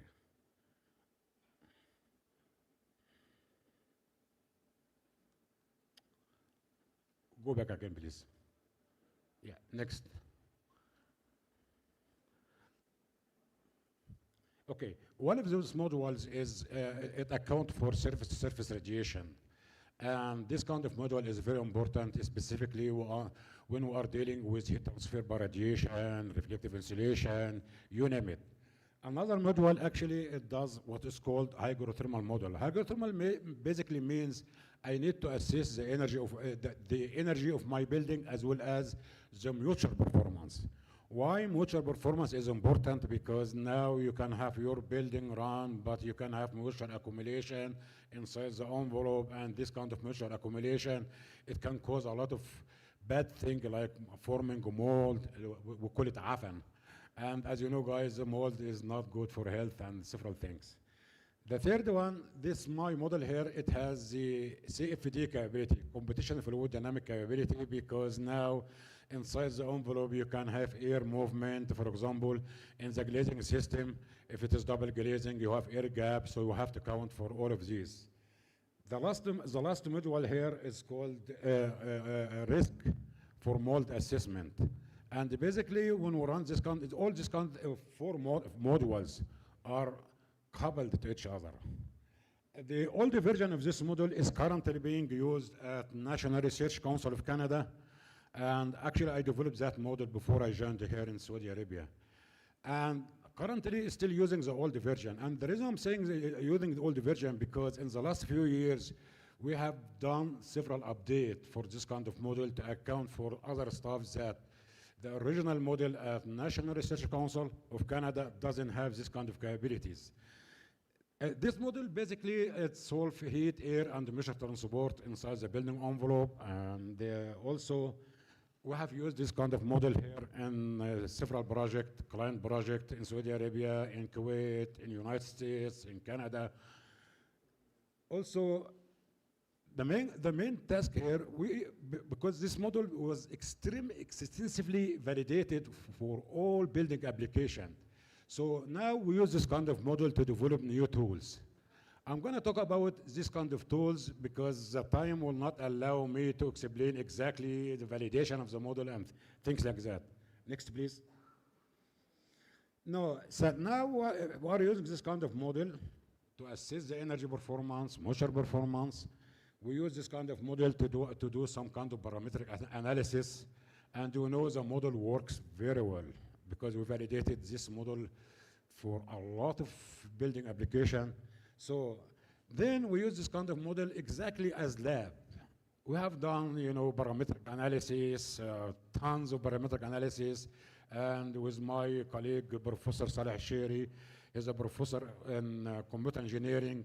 So we linked this outcome from the parametric study with this kind of data through artificial intelligence, and we developed a user-friendly tool. One of these tools, I'm going to talk about it in more detail. We call it a still framing tool. And another tool, I'm going to touch it a little bit. It is called airspace reflective tool. We call it ART. And then I'm going to talk also about one more tool. It's called evaluation and design tool for attic. The tool, actually, as you can see in a minute, some of this tool now, because first of all, they are quite new. And why we develop this kind of tool, I'm going to explain it in detail in one of this kind of tool. And then another tool here, we developed it also, we call it white roof design tool. Next, please. So, in terms of steel framing system, guys, it is being used in commercial building, in high-rise building, and this kind of things. And the physics is quite complicated in steel framing. Why? Because inside the steel framing, we have all modes of heat transfer by conduction, radiation, convection, and not only this, and we have thermal breaching that can affect the performance of the element itself due to metal has very high thermal conductivity comparing to other these kind of things. Therefore, you cannot assess the performance of steel framing unless if you have a full capability of three-dimensional model, which has been validated for that. Second, this kind of model also we used it for still framing, for all different type of still framing. And as I said, the model was extensively validated. So we run this kind of model for, we generated actually 100,000 data points to cover different design, different still framing, and all of this. And with AI technology, we combined all this kind of data, and we formed what's called a still framing tool. Next, please. Like for example, you see, because the model is three-dimensional, so basically we model the wall as it should be. For example, this is a horizontal cut which goes through the steel stud. You can see even at the board interfaces, you have a small air layer. Basically, the bottom line I want to say here, the model capture the wall as real. So no approximation has been used to generate the data that we used to develop the still framing tool. Next, please. Next, please. Because, as I said, all phenomena, heat transfer by convection, radiation, and all of these are available in the still framing wall system. This is just a slide to show for you guys, if I have a horizontal cut through my assembly, the airflow moves in three-dimensional movement, X, Y, and Z, and something. Next, please. And this is just a snapshot to show for you the resultant velocity inside the air cavity, and so on and so on. Next, please. Now, we need to develop this kind of tool. We know the model works very well. We have conducted large parametric studies that cover if I have my steel framing cavity is empty, if the steel stud itself, seed channel, is empty, is it filled by insulation, all type of insulations that are available in the market. We considered all of these, and also if the cavity is totally empty, and also it has reflective insulation. As you know, guys, reflective insulation, basically it is air cavity and facing, low emittance material to minimize heat transfer by radiation. This is what we call it reflective insulation. In the cavity itself, I can have whole cavity is fully empty with only reflective insulation. I can even partially put some insulation inside my cavity. I can have it totally filled with mass insulation, partially filled, and so on and so on. The bottom line is all combinations that can available in the market for steel framing system, we consider it in the parametric study to generate the data that combined with AI to form this kind of tool. Next, please. Now, as you know, guys, if I wanna predict the performance of a steel framing system and run it in three-dimensional, the run can take actually 2 days. Why 2 days? Because I'm solving for all modes of heat transfer, radiation, convection, conduction, everything. But now we have all this kind of data. We have several high-performance computer. We generated all this kind of database with the AI. We formed the tool, with what we call it a steel framing tool. A steel framing tool, basically, we developed a user-friendly interface with Professor Saleh Asheri. He's with us today. Again, as a professor in computer engineering, I'm so lucky he works with me because I don't have this kind of capability of computer engineering. Yes, and then this is how the graphical user interface looks like for the tool. And as you know, we need this kind of tool basically to work in several modes. So it has 2 main modes. One it's called evaluation mode. What does it mean? Evaluation mode, I know my assembly. I know my steel stud. Does it filled totally by insulation, partially filled, has different type of reflective insulation? My seed channel itself, is it empty? Is it filled with insulation? Any type of insulation that's available in the market. So the bottom line is, I'm gonna use all my inputs and hit the button in the evaluation mode right away. In less than 5 seconds, you will get the answer.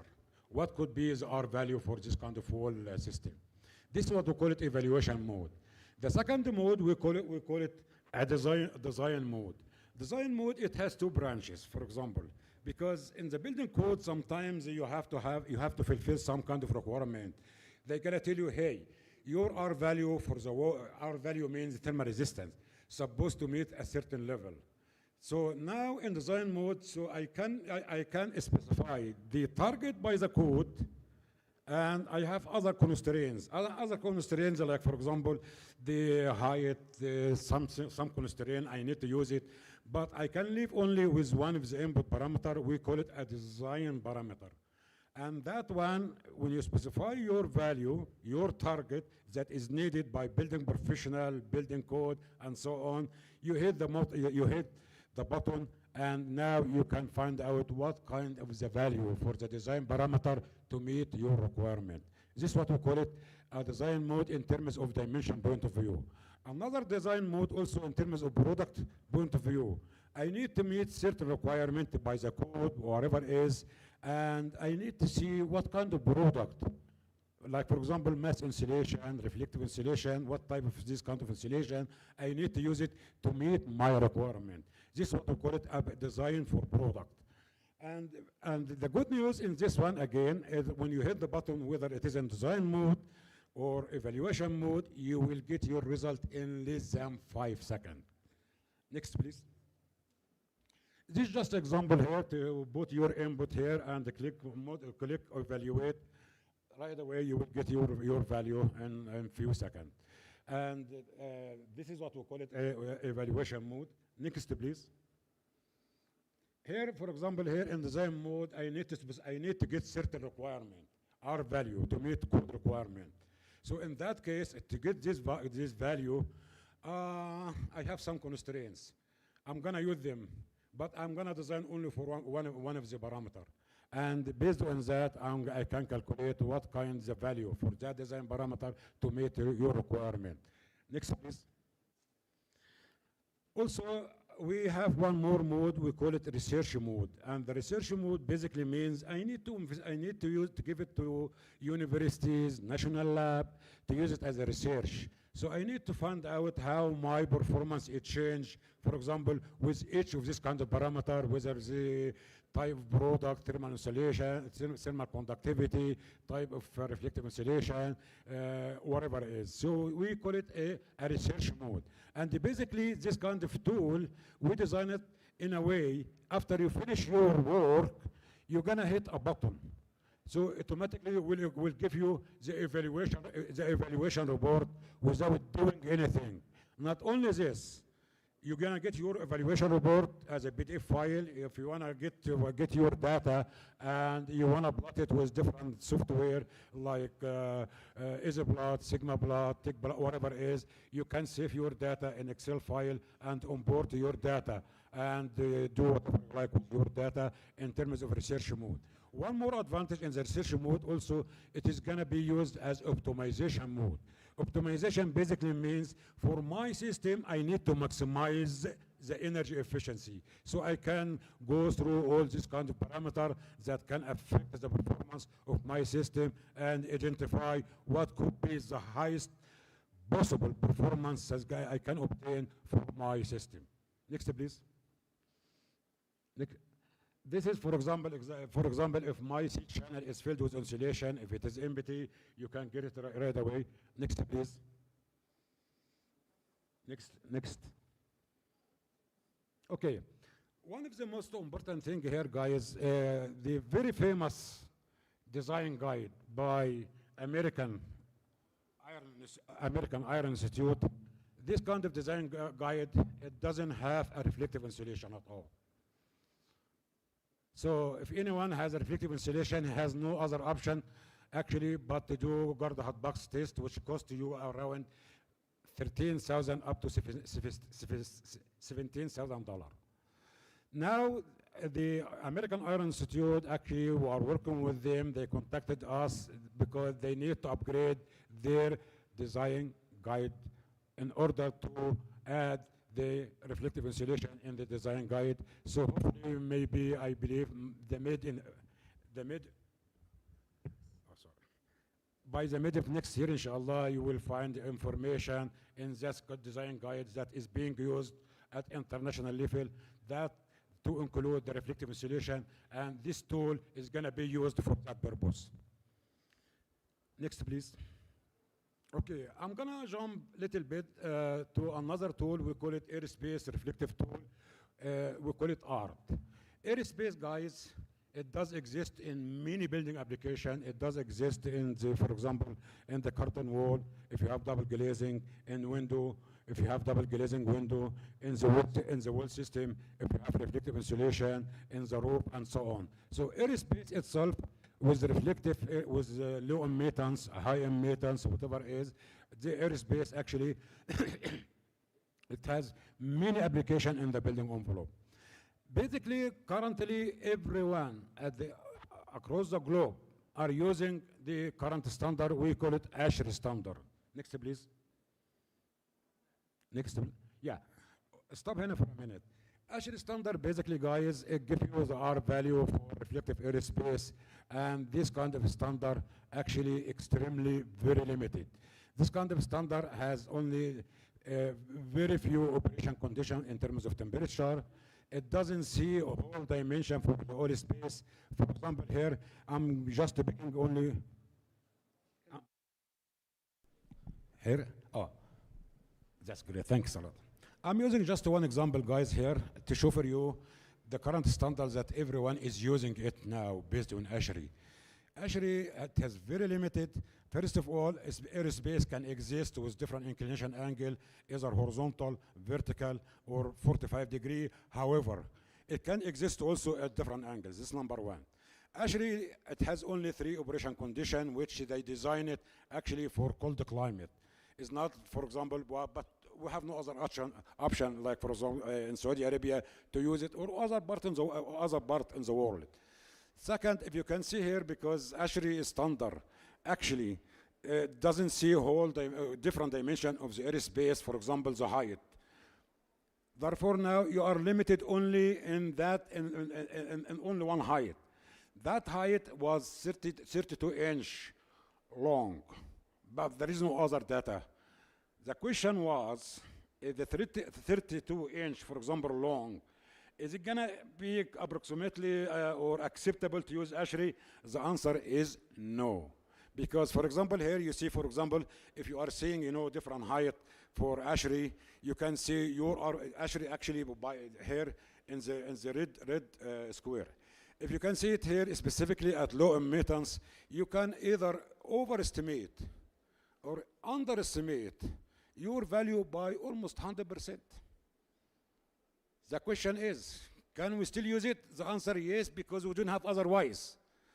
Therefore, this was the potential for us to develop this kind of tool. We call it ART tool. Next, please. I'm magnifying at low emittance here. You can see the result deviate from ASHRAE by almost plus or minus 100%, was too much, by the way. Next, please. As I said, ASHRAE has only 3 angles, 0 degree, 90 degree, and 45 degree. However, we need to cover whole angles. Therefore, now, we used, again, the model that I explained it briefly before. We use it to conduct parametric study to cover whole angles, not only this. ASHRAE has only 3 operation conditions in terms of temperature difference, and something. But we need to cover all temperature, all operation conditions to be used in Asia, Africa, everywhere. So we covered all temperature range that can be applicable everywhere across the globe. And then with Professor Saleh Sheri used this kind of the result for the parametric study with artificial intelligence, and we arrived to a very nice tool, as you will see it. Next, please.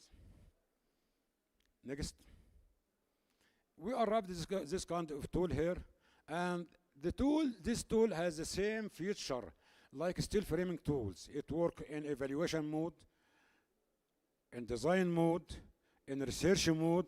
Also, you can use it to generate your report, and again, the answer you can obtain this kind of answer in less than 5 seconds for any any kind of calculation you're gonna do.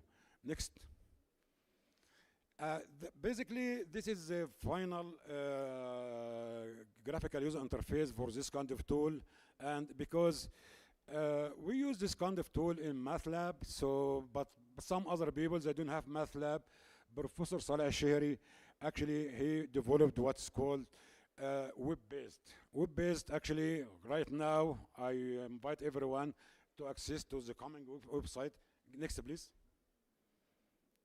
The website here, you can access to it as a web-based, and you can use full capabilities.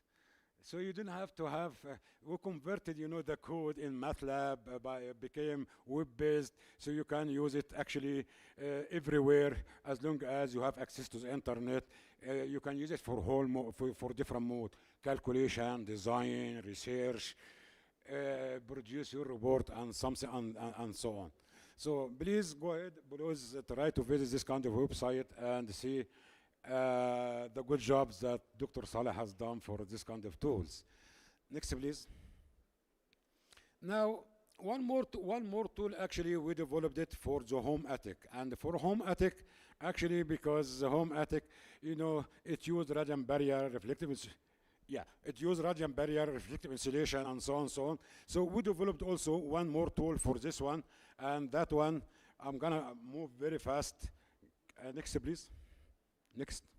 So same graphical user interface with different modes as the previous two tools, design, evaluation, and the research mode. You can use it for home attic, and based on that, you can do your calculation and so on. Again, you can get your result in order of seconds. Next, please. Next, please. This is another.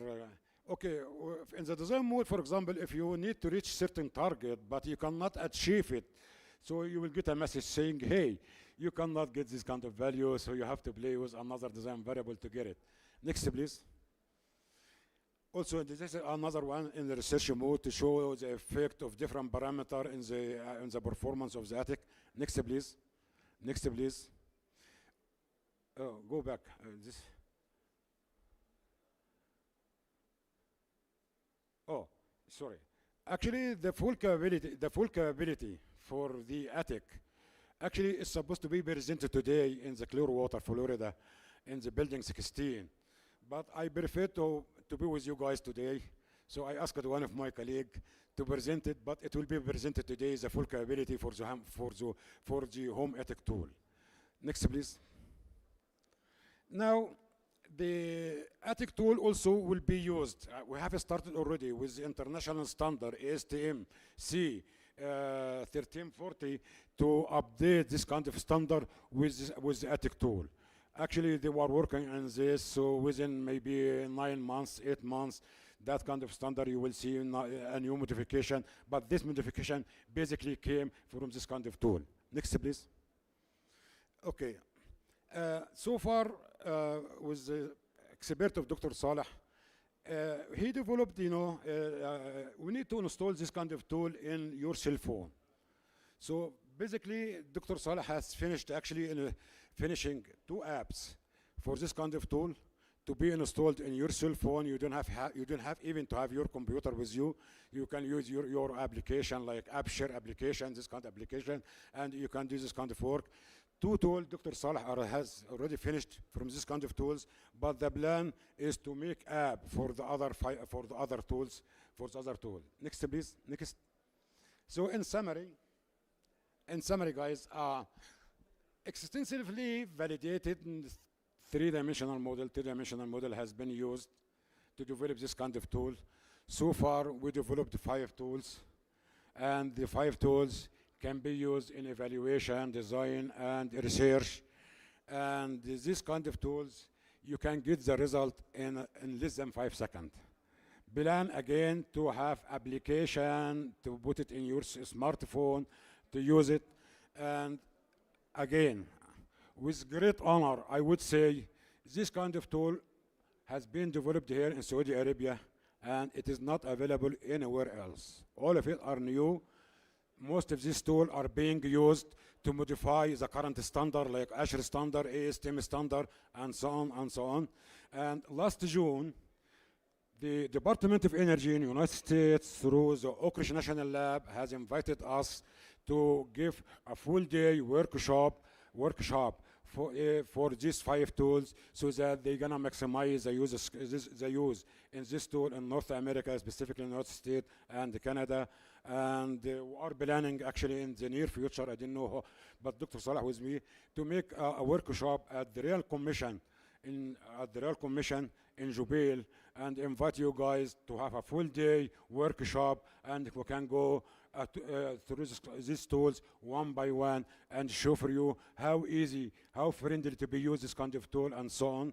So, and by the way, other tools, and because the limitation of the presentation, we have other tools to work on, and you're gonna see this kind of result very soon, inshallah. But next.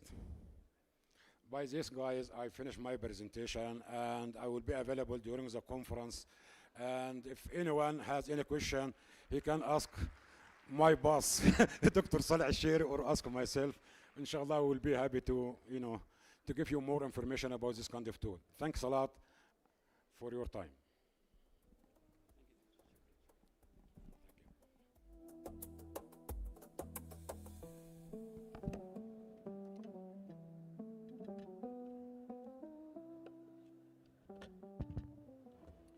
Thank you, Professor Hamid, for the great presentation.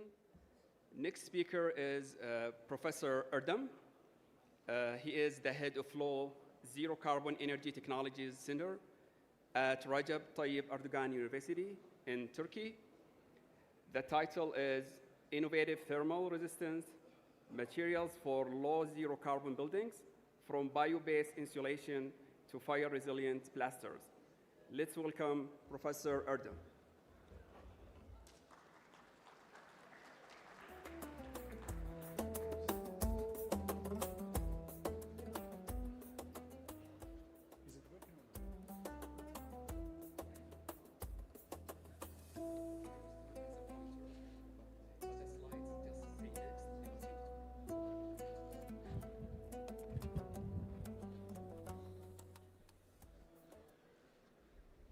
Good afternoon, ladies and gentlemen, my dear brothers and sisters. Welcome to the session. I'm very happy and proud of being here. Thank you very much for a very kind invitation of Professor Saad Al-Shahrani and Mohammed Al-Ammar and all the organizing committee of the conference. My deep apologies for, because of my looking. Because in the travel yesterday, my luggage was lost. Yeah, hope to find my luggage as fast as I can. So today I'm going to talk about innovative thermal resistance materials for low zero carbon buildings, from bio-based insulation to fire resilient plasters. My PhD from University of Nottingham, and in the PhD thesis, actually I was dealing with the low zero carbon buildings, cost-effective and environmentally friendly technologies for retrofitting opportunities towards low zero carbon targets. And this is an extension of my PhD studies in the University of Nottingham. So next slide, please.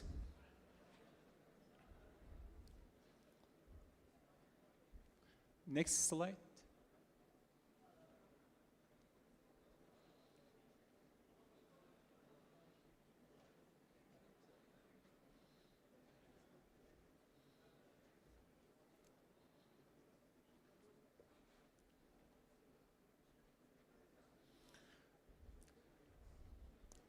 Till the time the slides gets ready, I would like to talk about how I'm finding myself in this topic. Actually, master in Turkey, master thesis, I was dealing with the hybrid photovoltaic thermal collectors and systems. And I was hoping to go ahead with the same topic. I got a scholarship from the Ministry of Education in Turkey, and I decided to go ahead my higher education in the UK. When I had first meeting with my PhD supervisor, he asked me what you have done in your master thesis. And actually, in our previous meetings, all the things like going, okay, with the same topic, maybe with some different perspectives. But he said, okay, you are well documented, well structured on the area of PVT systems. Let's do now something different. And he passed me an EU project, a past EU project proposal, and asked me to have a look at and then go deeper in it, and I found myself in this topic. Later on, I actually didn't run away from my major in mechanical engineering. I was actually dealing with the energy-related topics. I continue to do energy-related topics. I continue to study, but besides that, because of my PhD and the extension of my PhD thesis, I'm also looking at this kind of low-carbon buildings-related topics. So is it working on it?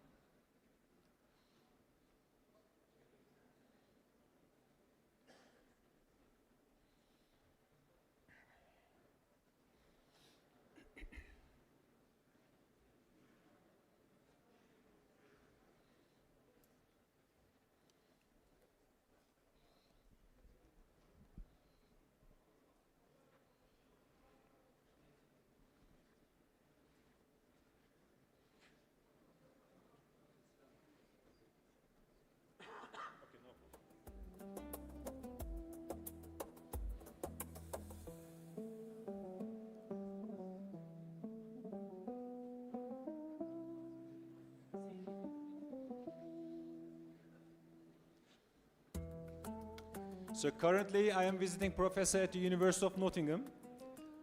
Before University of Nottingham, I was working at the University of Hull for a research project on the topic of thermally regenerative electrochemical cycles.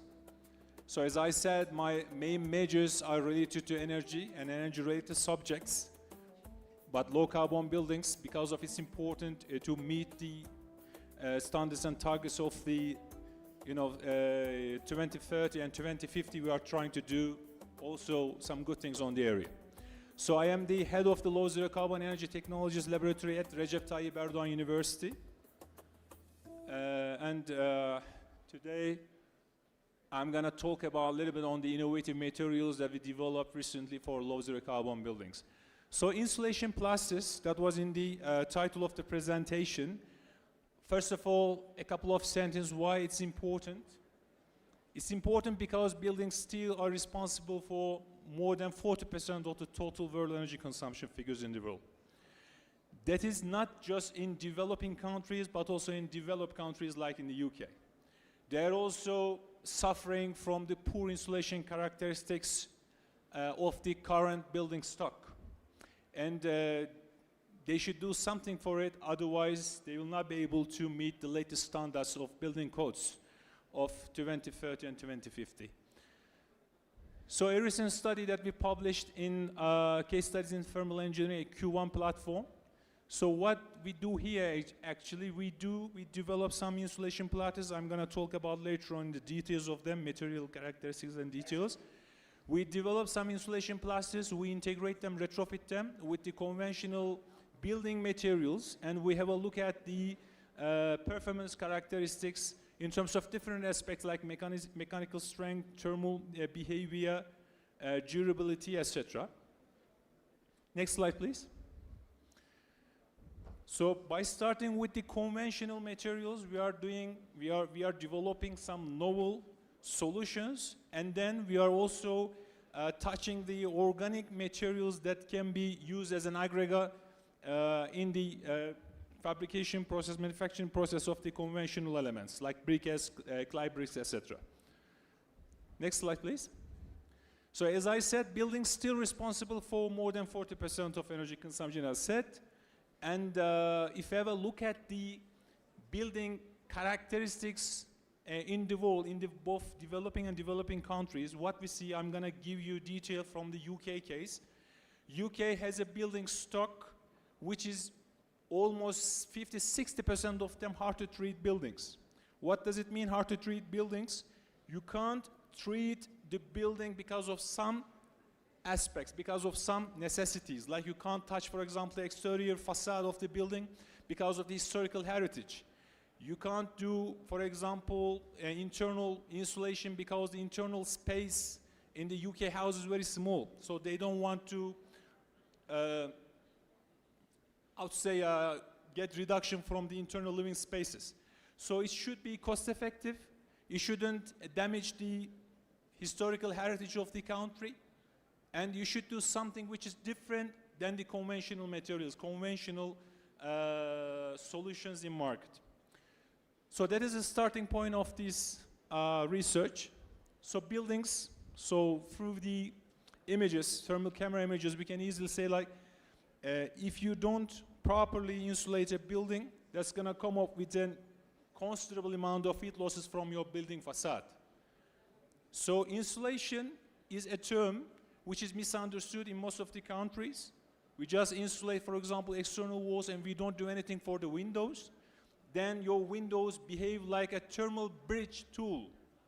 So thermal bridging, if you insulate an area, if you make it thermally resistive, the heat is something like the water in a leakage, in a leak, so it leaks easily from the less resistive area. So it should be a holistic approach. So insulation, thermal insulation should be done properly through the building fabric, entirely through the building fabric. Next slide, please.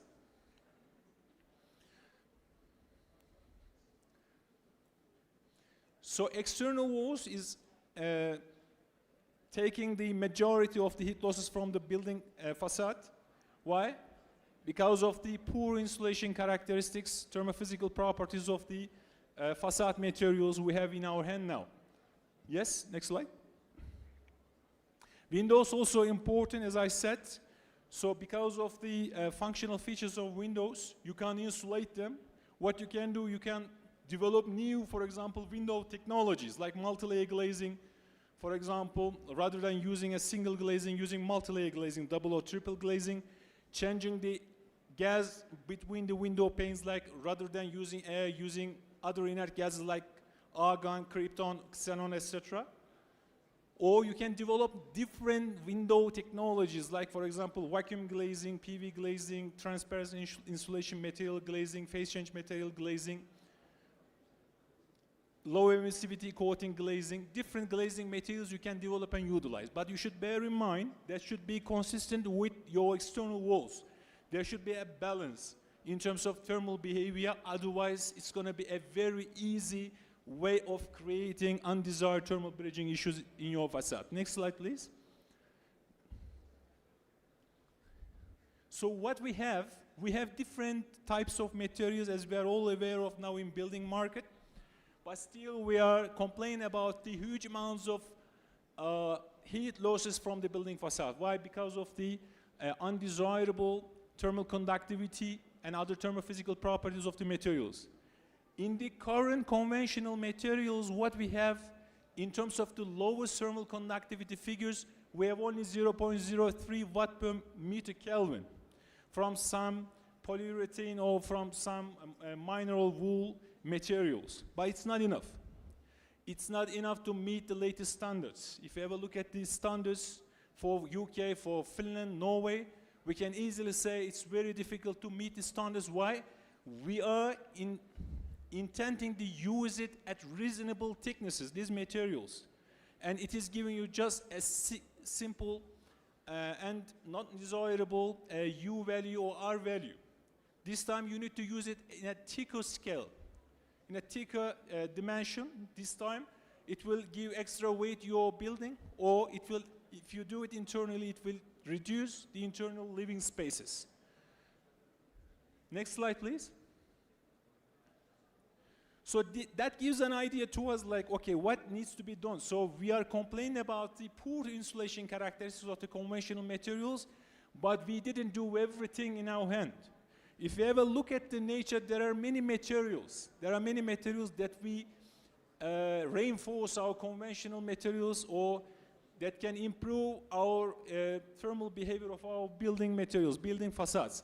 Like human hair, for example, very, very low thermal conductivity. It has pineapple fibers, watermelon seeds, striped sunflower seed fibers, coconut fibers, different materials. That's not limited to these kind of things. We have also thermal superinsulation materials like aerogel, vacuum insulation panels, etc. But because of the cost of them, we pay most of our attention to these low-cost, eco-friendly, and nature-based materials. Next slide, please.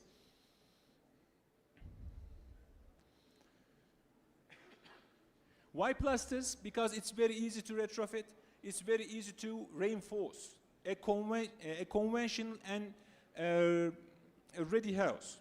We are not talking about here new build applications. For the new build applications, you may develop new strategies like from foundation to the final touch, using different technologies, solutions in one go. You can think about it, but for the existing building stock, we are looking for something easier to implement, like plastics, like nano coatings, nano paints. That is, we are also studying nowadays. Next slide, please.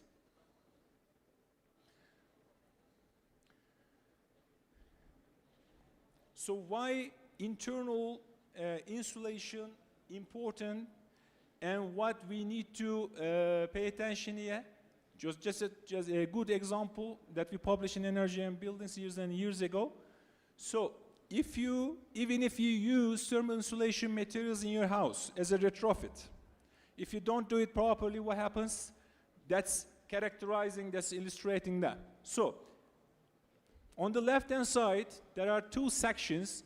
On the left one, without thermal super insulation, and right one with the red line there with the aerogel blanket thermal super insulation.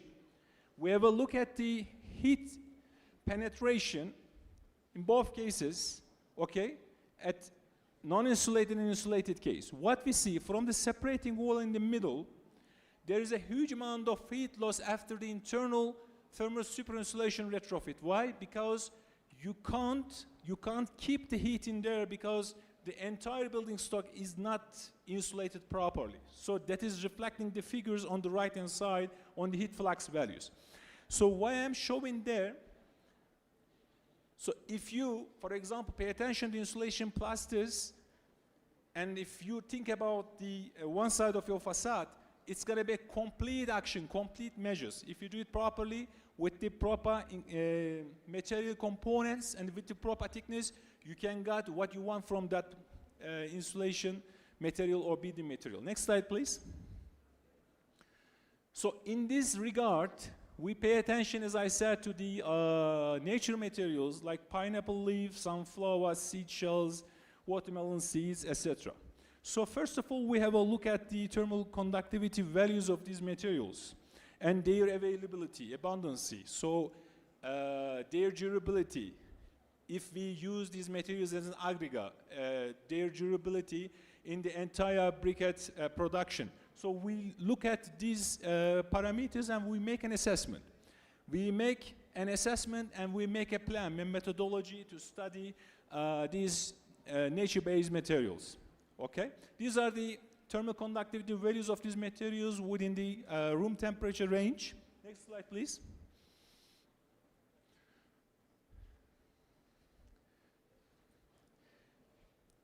While we are studying the thermal behavior of these materials, what methodology we are adopting? The coheating test methodology. Coheating test methodology is maintaining a constant indoor temperature in a house which is ready to use or which is already being utilized. We keep the indoor temperature through temperature control systems, and because of the dynamic auto temperature change, we look at the heat penetration from your entire facade to the outside, and we determine the heat loss coefficient of different building elements, okay, as we do here. And then we do it, for example, if it's a retrofit case, we do it before and after retrofit, and we look at the comparison of the change of the heat loss coefficient for different building materials. For example, in this specific case, that's a classical Victorian house in the UK.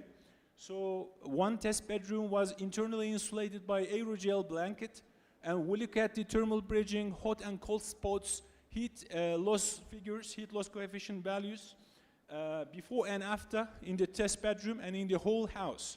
If you ever look at the whole house, there is not a big difference because the test bedroom is only a small part of the house, and I don't expect any big change, for example, in the whole house thermal behavior. and that's already justified through the graph in there. But in terms of the test bedroom, there is a big difference with very, very thin aerogel blanket here in this specific case. Next slide. So raw material, as I said, can be from different nature-based materials. That's totally up to you. Just need to have a look at the thermal resistance figures of that material, abundancy and the durability, and interaction with the conventional aggregate materials in the building elements. And then you grind it properly, you dry it, and then you prepare a mortar, and then you start implement it on a surface, on both surface of the conventional building material. Then you have a look at what through the coheating test you look at with an environmental chamber and hot box unit. You look at the thermal behavior of your material, and then you justify the thermal behavior through thermal imaging sensors, cameras, and CFD analyzers. So in this case, for example, that's published in Sustainability, we developed different thermal insulation plasters from hazelnut shell waste, and we integrate it through conventional briquettes at different mass fractions, and we'll look at the thermal behavior. There are some figures here, for example, for 2%, 4%, and 6% mass fraction raw material, we get a U value from the product, which is 2.4 for 2%, 2.1 for 4%, and 2.04 for 6%. Even small mass fractions play a key role in the thermal behavior of the conventional material. Next slide, please.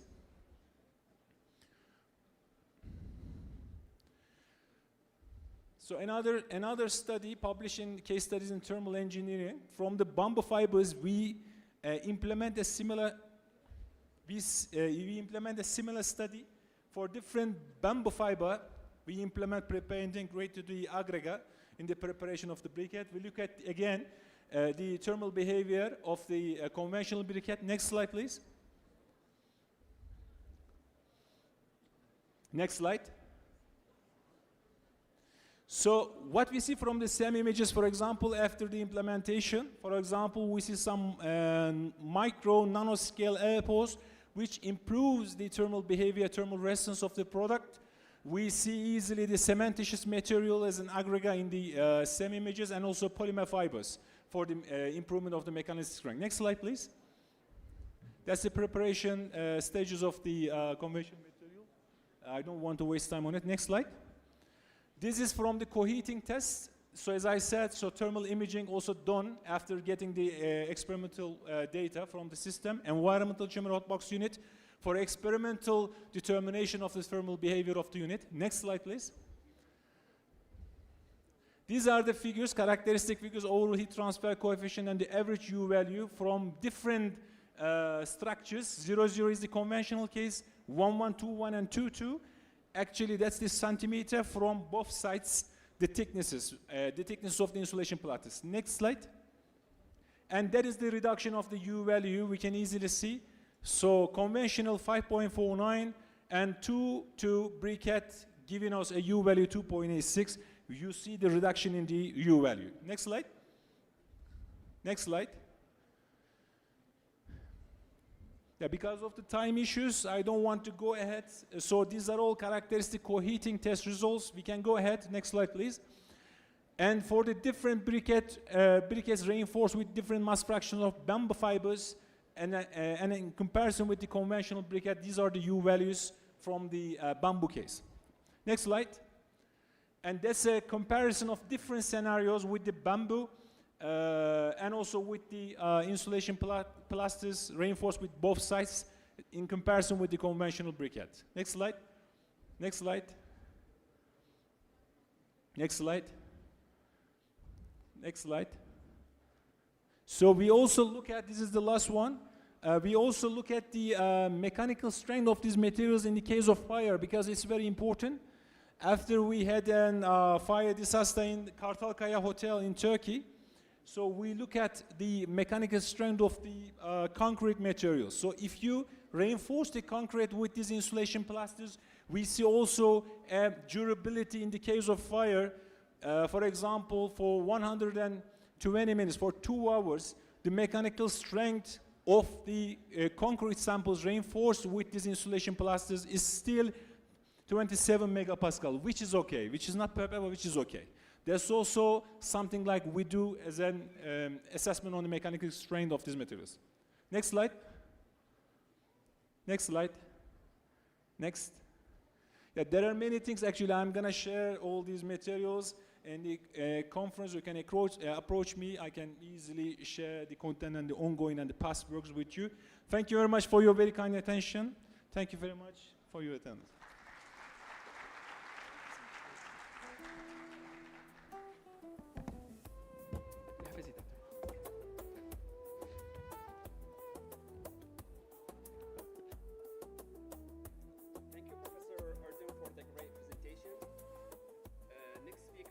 Professor Alexey. He is the General Director of Air to MC Square at Dubai, United Arab Emirates. The title of the speech is M-Cycle, Alternative and Renewable Energy. Please join me in welcoming Professor Alexey.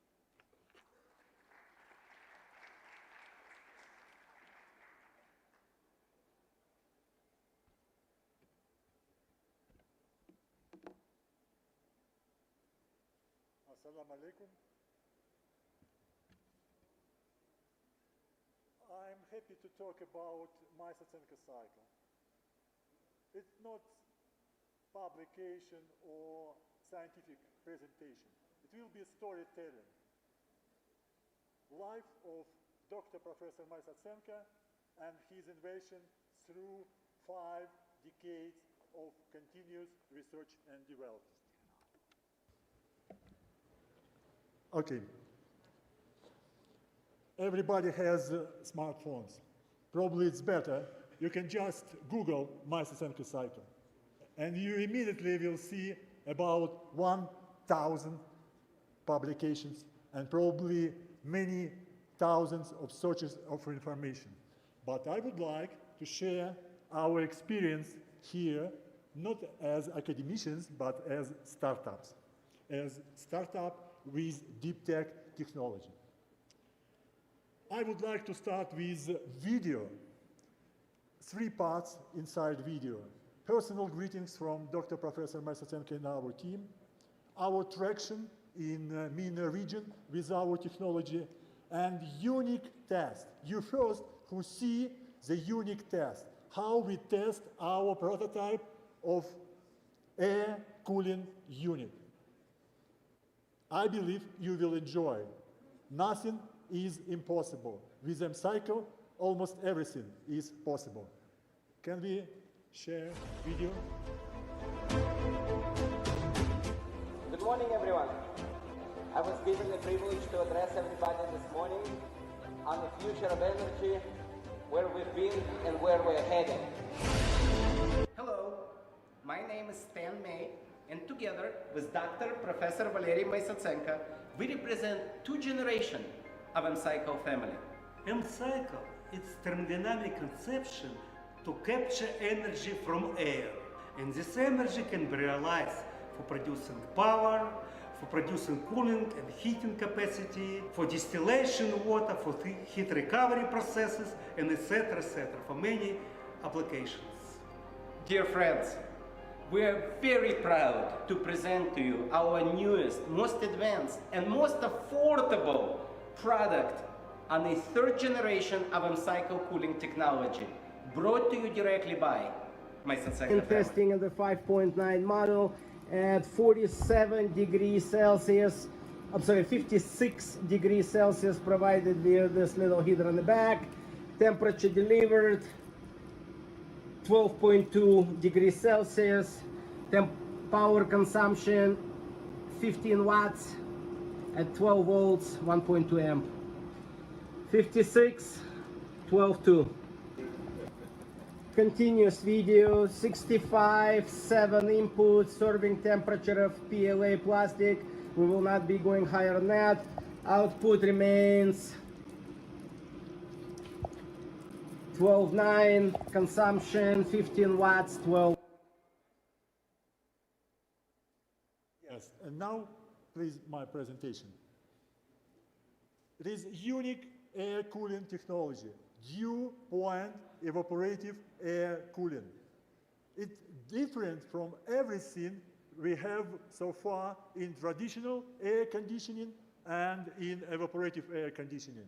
And it is enormous prospects here in Saudi Arabia and Gulf GCC countries, MENA, and on global markets. Besides air cooling, Seesc cycle is applicable to many other applications ranging from air and water cooling, heat recovery, production of energy, water desalination, distillation, and water harvesting. A whole bunch of newest technologies available with Seesc cycle. So our company and our startup calls air to MC square. It is a reference to Einstein equation about energy is equal to MC square. And in our case, air is equal to energy. We can generate really, literally, energy from air. And it is abundant, almost free, endless energy. Absolutely. Next slide. Great. And very, very briefly, there are two diagrams. Psychometric chart of Seesc cycle. You see the enormous multifold effect using this technology, as well as a very small diagram what is about. It is not just indirect evaporative cooling with wet and dry bulbs, dry channels, but new thermodynamics, dew point cooling, new aerodynamics, very low pressure drop, and unique evaporative material, possible to implement very efficient, cheap, and affordable, and almost zero carbon emission air conditioning unit. This technology is already verified by many institutions in the United States, including Department of Energy, National Renewable Energy Laboratory, Gas Technology Institute, Breakthrough Energy Ventures, and many others. We offer with Seesc cycle green, affordable, renewable, and innovative cooling and heating solutions. More important, again, we have many other applications in different TRL levels, from air cooling, TRL 8, to air heating, TRL 7. It's heat pump. It is also crucial for Saudi Arabia at night and winter. Heat recuperation, TRL 6. We can recuperate 97% of low-grade heat, as well as water cooling, all three pillars of water technology. Desalination, 10 times cheaper than reverse osmosis. Atmospheric water harvesting and water distillation. Finally, we can provide 5 innovations based on Seesc cycle to improve production on traditional gas turbines. Pre-cooling, wet combustion, water cooling, and other innovations that can provide gain on 20% in power station. And finally, new engine. First in 200 years patent issued in the United States on new engine working not on Carnot cycle principles. It is already, there is Seesc cycle principles in deriving energy from air and doing through engines and turbines. Excellent. We already have traction in Saudi Arabia. We were selected 2 years ago to take part in destination deep tech by cows. Together with us, was another startup called Fly Now Aviation. And now, together, we provide a unique solution, not only for Saudi, but for global market. It is e-copter, electric helicopter if tall, with a thermal management system providing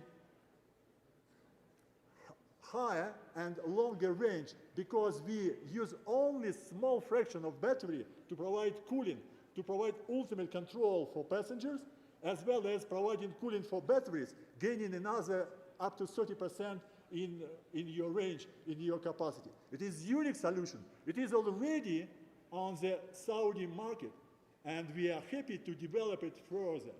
Fly now, fly cool. It is a new motto, because we can do it, and we already doing right now.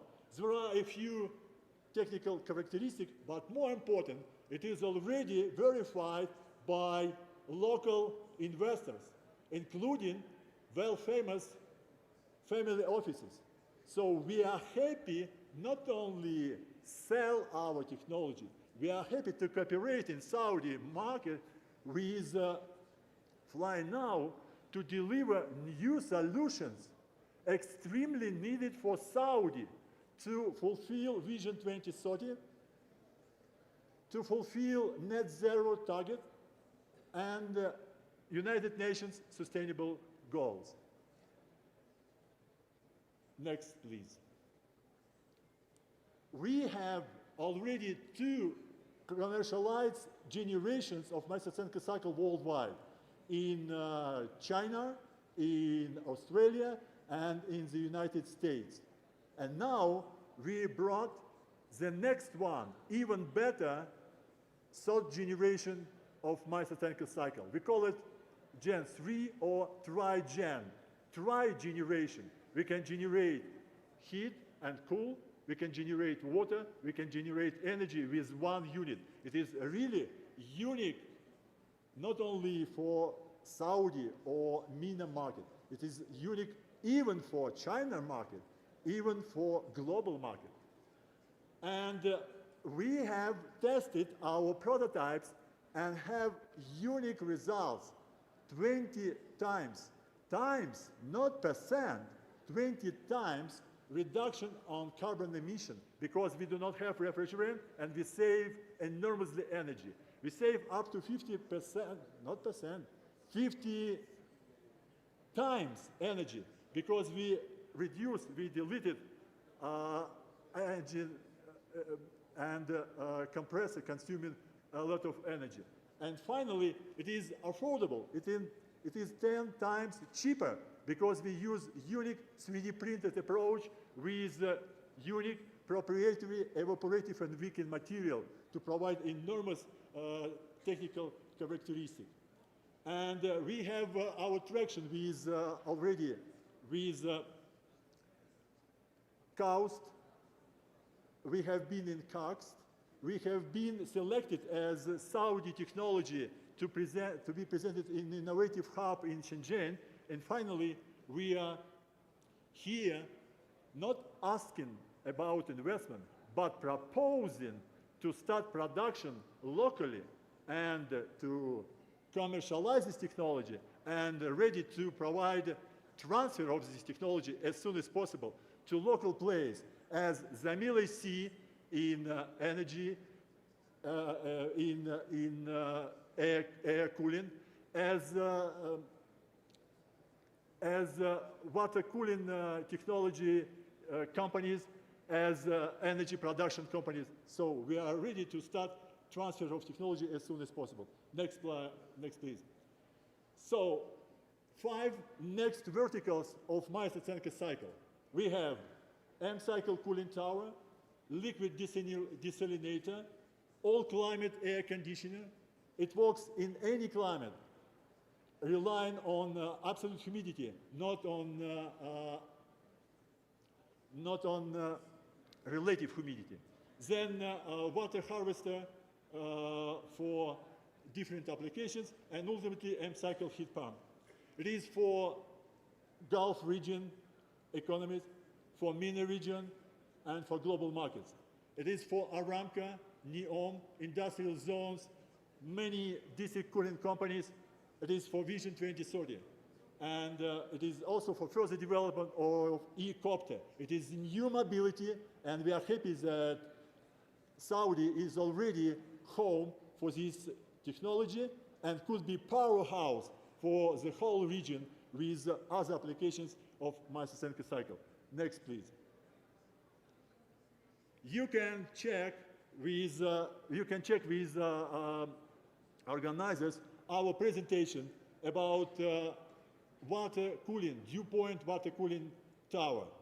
Very briefly, we are ready, next please, we are ready to start solving the main problem, the limit of wet bulb for existing water cooling facilities. With Seesc cycle, we are ready to reduce risk of investor doing for demonstrator, prototype, proof of concept project, and finally pilot project on dew point cooling tower. Next slide, please. Technology is vetted and verified in many countries, including probably 10 universities in Saudi Arabia, and I'm happy Saad is here, and I'm happy there is a center investigating Seesc cycle in previous generation 1 and generation 2 technology. We are happy to share new knowledge with improved and advanced next generation of Seesc cycle. Next, please, we are close to finish. Why Saudi Arabia? Because of Vision 2030, because of localization of production and research. We are happy to do it with government support and enablement, with academia in terms of research and development. It is regional leadership for Saudi, not only in MENA, but globally, including competing with China. And it is ready now because it's already existing technology and valid on Vertex, Show, on LEAP, and on BBAN. Next, please, 2 slides, and we are done. Next, please. So, with M-Cycle cooling tower approved by EPRI, Energy Production Research Institute in the United States, we can provide dew point cooling. It means 20 times less water consumption. It is a real dew point versus wet bulb cooling. It is waste heat recovery, additional saving and additional energy. And finally, it's increased capacity on demand. Hotter, the better. More heat we apply to Seesc cycle, more water we evaporate, more latent heat we create, more free energy we generate with our technology. Next 2, please. So, the problem, every single digit degree in water cooling saves you 6.5%. With Seesc cycle, in conditions of Riyadh, in conditions of different regions of Saudi, we can save up to 75% on water cooling. And with cool water, we can provide district cooling, and we can provide more energy. Not just stupidly burning oil, but burning it with mind, with pre-cooling, with better technology process, with better up cycle and better bottoming cycle, all provided by Seesc. Last slide, and we see the real result. So it was estimation for King Khalid International Airport. Again, it is enormous saving. If we can save 21 degrees difference, we can save about 136%. Final 2. Final 2. Unfortunately, it is very clear roadmap. Just tomorrow, we can start and deliver within 3 months a prototype of small water cooling tower. With delivered results, we can do it POC project and pilot project with a local industrial partner. It is a very clear road we have, and we are happy to share with interested parties. And final slide, within 1 year and 1.5 years, we can deliver it on commercial stage. All we need is just have some small 10 to 20 kilowatt existing water tower and add 4 small hidden mass exchangers. And we can deliver this prototype. Again, our proposal is, we are here to propose Saudi Arabia to be home, second home, and powerhouse for microcentric cycle in many applications, in water, energy, and power. I have additional to power. Probably you already voted to provide me more time for, okay. Once again, closer to the point. In terms of research and development, KAUST, KAXT, KINFA, 3 pillars providing already probably 100 publications about microcentric cycle. We are happy with the next generation, Gen 3, not yet disclosed to public, not in public domain, to provide another joint research and development proposal in many fields. Just for example, in terms of air cooling, high humidity is a negative point in evaporative. Combining first and then integrating microcentric cycle evaporation surface with MOF, metal organic frameworks, we can do enormous result using heat of absorption as source of evaporation and energy, and providing first, fast and cheap regeneration of desiccant. First. Secondly, with desalination technologies, solar thermal desalination or waste heat desalination, we can save 10 times in energy comparing to reverse osmosis. It could be available in every household for every commercial customer. Not huge plant, cost you $1 billion, delivering desalinated water with brine discharge, but evaporative air cooling, evaporating air with microcentric cycle, combining cooling and evaporated air, and recondensing, and energy for this process for distillate water is brought you from the heaven, because it's psychometric energy. It is free energy. It is latent heat of water evaporated into air. Another very promising aspect is power generation. Pre-cooling. It is already have been done in Iran. 6% gain in production for real thermal electric plant, just with pre-cooling, because outside ambient air could be pre-cooled to dew point temperature and saving you enormously and immediately. It could be also wet combustion. We can use 100% saturated air for combustion with enormous output of heat. Yes. Okay, I will be also on the next session tomorrow, and available also in lobby, and probably will be available soon for your questions and for cooperation with the government and with authorities of Saudi Arabia. Thank you very much. Thank you. Shukran.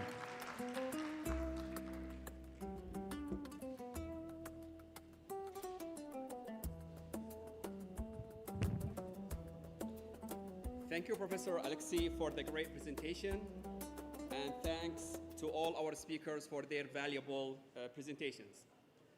We will now proceed to the panel discussion entitled Net Zero Pathways, Carbon Capture, Utilization, and Global Climate Solutions. It's my pleasure to introduce our distinguished panelists, and I would like to ask them to join us on the stage. Professor Atif Zahrani, Professor Hamid Sabir, Professor Muslim Demir, Professor Erdem, and the moderator is Dr. Saad al-Shahrani.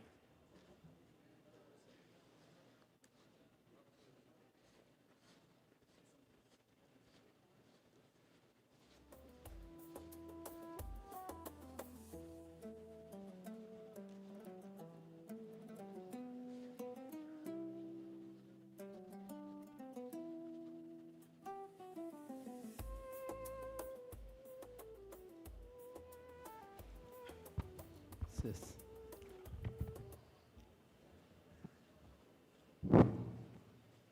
Good afternoon, and it's my honor to welcome you to the panel discussion 2 entitled Net Zero Pathway, Carbon Capture Utilization, and the Global Climate Solution. Let me start by highlighting why this topic is so important today. And to reach net zero emission by 2050, we need more than solar and wind power. We need new technology that handle the pollution from industry to that are touched to clean up. And carbon capture utilization is a key solution turning the carbon dioxide, which is the problem, into useful resource. Over the next 40 minutes, we will explore the technology, infrastructure, and policy landscape necessary to scale carbon capture and utilization into global climate solution. Today's discussion brings together leading experts to examine the scale-up of carbon capture technology, converting CO2 into valuable platform chemicals, and infrastructure requirements for carbon capture and utilization deployment, policy, public awareness, and market drivers, the environmental impact and sustainability of carbon capture and utilization. Our goal today is to explore realistic pathway, technology opportunity, and policy framework that can accelerate decarbonization globally. Now, I am honored to introduce our distinguished panelists, Dr. Atif al-Zahrani. He is the Director for Interdisciplinary Research Center for Sustainable Energy Systems. And he is also a faculty member of the Department of Material Science and Engineering at King Fahd University of Petroleum and Minerals. We have also Professor Hamid Sabir. He is the Chair of Research and Consultation Department at the Deanship of Research and Industrial Development, and also he is a Professor of Mechanical Engineering Department at Jubail Industrial College. We have also Dr. Muslim Demir. He is Associate Professor at the Department of Chemical Engineering at Boğaziçi University in Turkey.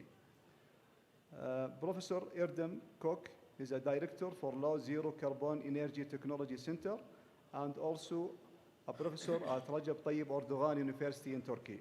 Please join me in welcoming our panelists. We will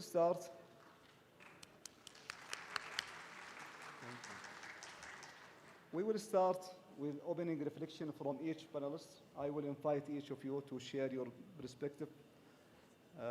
We will start by this question. I will start with Dr. Atif. From your perspective, Doctor, what's the most critical barrier preventing large-scale deployment of carbon capture and utilization technology today? Okay, thank you, Dr. Saad. And I would like to thank the organizers for putting up this really fruitful event and for inviting us as well. A disclaimer that I'm not that expert in the carbon capture, but I'm in the field of sustainable energy. And regarding this question, it's very important. I mean, the main problem with the carbon capture, and especially the direct air capture, is the cost, the economy. As of now, the economy does not add up. Will it add up? Yes, but as of now, the problem is the economy. Just to give you an example, that if you just sell 2 barrels of oil, this is like around $150. And that will emit 1 ton of CO2. And if you want to capture that one ton of CO2, you need to spend between $500 to $1,000. Meaning that you need to spend 3 to 5 times the cost of the barrel to capture the CO2, which of course does not add up. So it will add up with more innovation, definitely with more scaling, but as of now, definitely the main barrier here is cost, and cost. I agree with Dr. Atif about the cost regarding this technology. We will move to Dr. Hamid. What do you think, Doctor, about this perspective? Okay. Actually, the most promising technique for CCU just to capture the carbon dioxide immediately right after burning. So we didn't have to wait till it's split out and then from a big volume of the air try to capture as much as you can. However, just right after burning, specifically in the thermal power station, the industry, as long as it come out from the chimney, you have a small volume. I believe by doing this, you should be able to capture as much as you can, probably with less cost. This is one of the important things. Actually, also after you capture it, can you convert CO2 to methanol, for example? Because methanol now, it has less carbon in relation to the other fuel. So in that case, after we capture it and convert some of it to methanol, I believe now you are cutting down the concentration of CO2 actually in the atmosphere. The other thing is, you captured already carbon dioxide. What we're gonna do with it? For example, we have to constrain or keep the CO2 without it spreading out. Otherwise, what is the meaning of that? To do this kind of things, actually, you can use the carbon dioxide for carbonization of material and then use it as building material, such as concrete and this and that. By doing this, and as you know, guys, building, it is very good industry actually to, if you produce carbonized building material, it can help a lot actually and encourage people to do more and more in CCU. Thank you, Doctor. Thank you. Dr. Muslim, I need also your opinion on this point. Yes, I think to my point, I think the biggest problem for the scale up of this carbon capture and storage, we are okay with the technical issues. Actually, especially we can go next step for the scale up in terms of the technical skill and industry in style.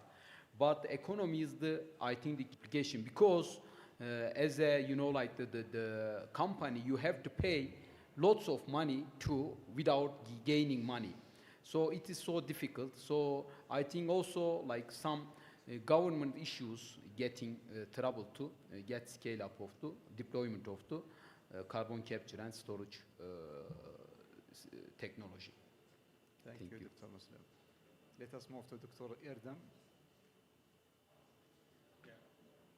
Carbon capture and storage, as my colleague stated, still an expensive process, an expensive thermodynamic process. In terms of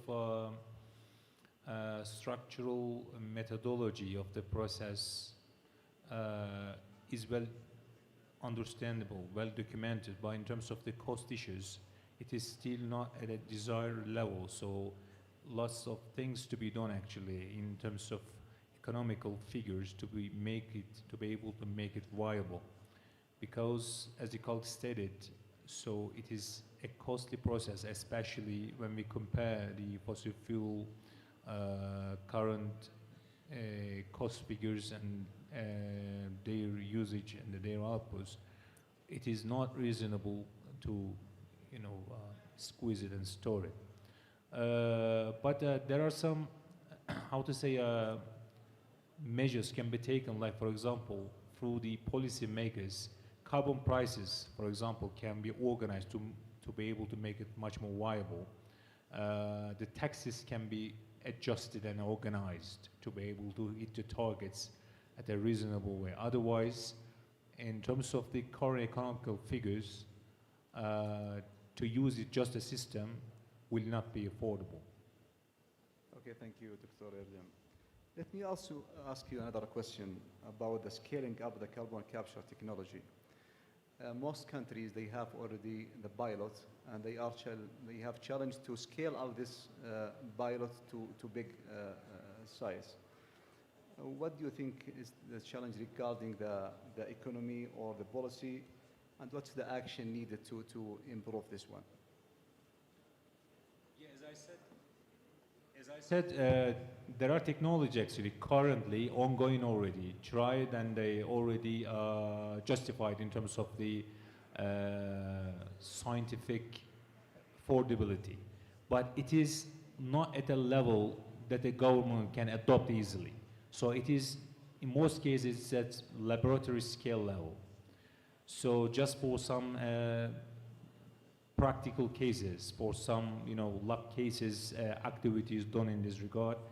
And as I said, because of the current economic figures of the fossil fuels dominate the utilized by the developed and developing world, and because of the non-organized carbon taxing policies in these countries, we can't make a further step on the matter. But definitely to be able to meet the further targets of the 2030 and 2050, I think the policymakers now working on the carbon pricing and taxing policies. That's going to be the first step to enter the matter in a realistic way and to make the things easier for both sides. I mean, at the research side and the implementation side, to make it viable. The most important challenge now, the world doesn't have a proper scheme in terms of carbon trading, taxing, and carbon prices. That's why it is something like according to the countries and according to the policies of them as a moment. Yeah. Thank you, Doctor. The same question to Dr. Muslim Damir about the scale up the carbon capture utilization units. Yes, I totally agree with Dr. Juja. Like it's the big problem with again, like there is not stability on the like the government policy because no one trying to pay for that kind of scale up process. So this is the one issue. Also, there is not like exact carbon market in the like the technology. What I am saying, when you let's say you capture the CO2 from your like the steel company, after you capture the CO2, where you sell, how much like the cost you sell, it is not clear. That's reason like the most of the company stay aware a little bit far away from the make the scale up, like the investment for this kind of technology. Thank you. Thank you, Doctor. Dr. Hamid, we need your thought about this point. About? About this question, scaling up the carbon. Actually, scaling up is quite important because when we capture carbon, actually, is it really economic effective? Yeah. How much you gonna sell after that? And if there is no encouragement for investors actually to do this kind of things, it's gonna be a big problem in scaling up because everyone is care about his money and as well as scaling up also it can help as well if we have different organizations work together. So instead of scaling up mine and Dr. Atif, for example, scaling up his, so we can have different sizes in that sense, and we can, exchange the result together, use our test facility together, this kind of things. And the reason I'm saying this actually is very important because the way I say it, I think not only me, but everyone say it, is not economically very effective. It costs a lot. And if we cannot have some kind of encouragement between the organization together, expertise together, and not only this, and have a good people to understand the physics behind it and the science.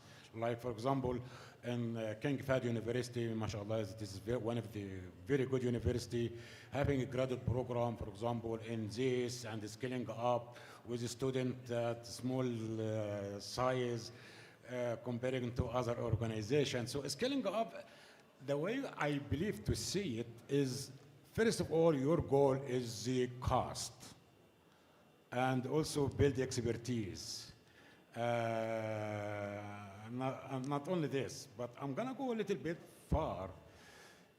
As you know, guys, to do scaling up and do testing and all these kind of things, any type of test, including carbon capture, costs a lot of money. So the idea is, what if we have very well designed, scaled up, one of the tests, and have a group from different organizations, from different countries as well, and build, for example, a strong model for this, and have this kind of model to be validated against the Dr. Atif test, other colleague test, and something like that. So in that case, we can cut down the cost of building experiment, scaling up, and things like that. Again, this is gonna cost a lot of money, and my point of view is not very effective, specifically for investors, but government, I believe, should support all of this because everyone cares about his money. Yes. Thank you, Dr. Hamid. Thank you. Dr. Ata, you have another question for you. As you director for the research center, how can, as the director, close the gap between university and industry, or make collaboration more effectively to accelerate carbon capture utilization in R&D? Okay, thank you. This is an excellent question. It's always about the industry and academia. And I want to just take the answers of my colleagues that about the scaling up and the testing. So most of the demonstration projects of the carbon capture, or some of them, they are basically presented as a showcase or as a proof of concept of the technology. But these need to be done in collaboration with the university. So if an industry is doing, for example, carbon capture, which is the main hurdle, is how to capture the carbon. How to deal with it later on is you can sequester it, you can do other things as well. It's not easy, but I mean, it's easier compared to the capture. So these kind of technologies, when tested, when we have, like, for example, a proof of concept, it has to be done with the universities.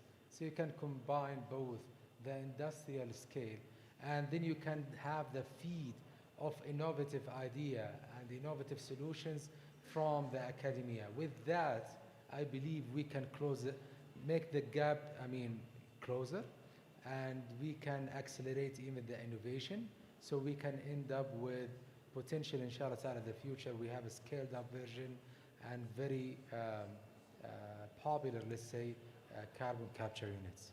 Thank you, Dr. Atas. Dr. Muslim, let us move to the infrastructure requirement. And in countries with major industrials like Saudi Arabia, which infrastructure elements are most essential for successful carbon capture utilization unit deployments?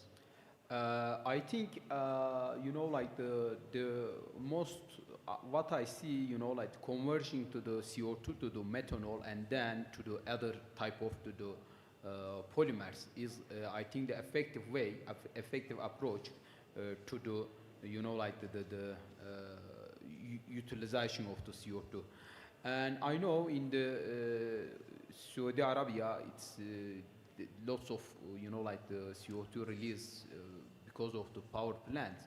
So, of course, also I need to tell, like the carbon storage, utilization and storage is not the single solution to do, like the actually global warming. I think that's a complementary. So we cannot say single solution for even for the Saudi Arabia too. Like we need to get everything together in order to get, you know, like the temperature increase lower than 2 centigrade at next 50 years. Thank you, Dr. Muslim. Let's move to Dr. Irdam. The same question.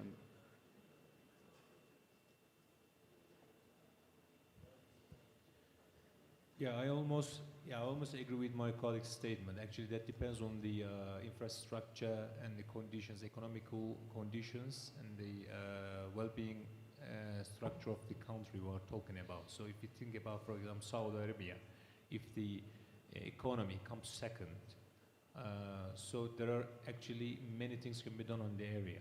So, for example, to be able to do the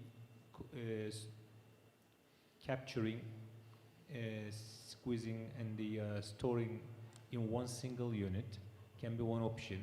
To transfer CO2 into different technologies or opportunities, like, for example, through mineralization, through aggregates, to be able to utilize in building sector, to get some synthetic fuels, methanol, and the other outputs from CO2 might be another option. But that depends on the expectation level of the country. So rather than just capture and storing the CO2, what's going to be the next step after transferring CO2 to other, for example, alternative fuels? They are going to be utilized, will have a chance to be utilized in the country on one sector.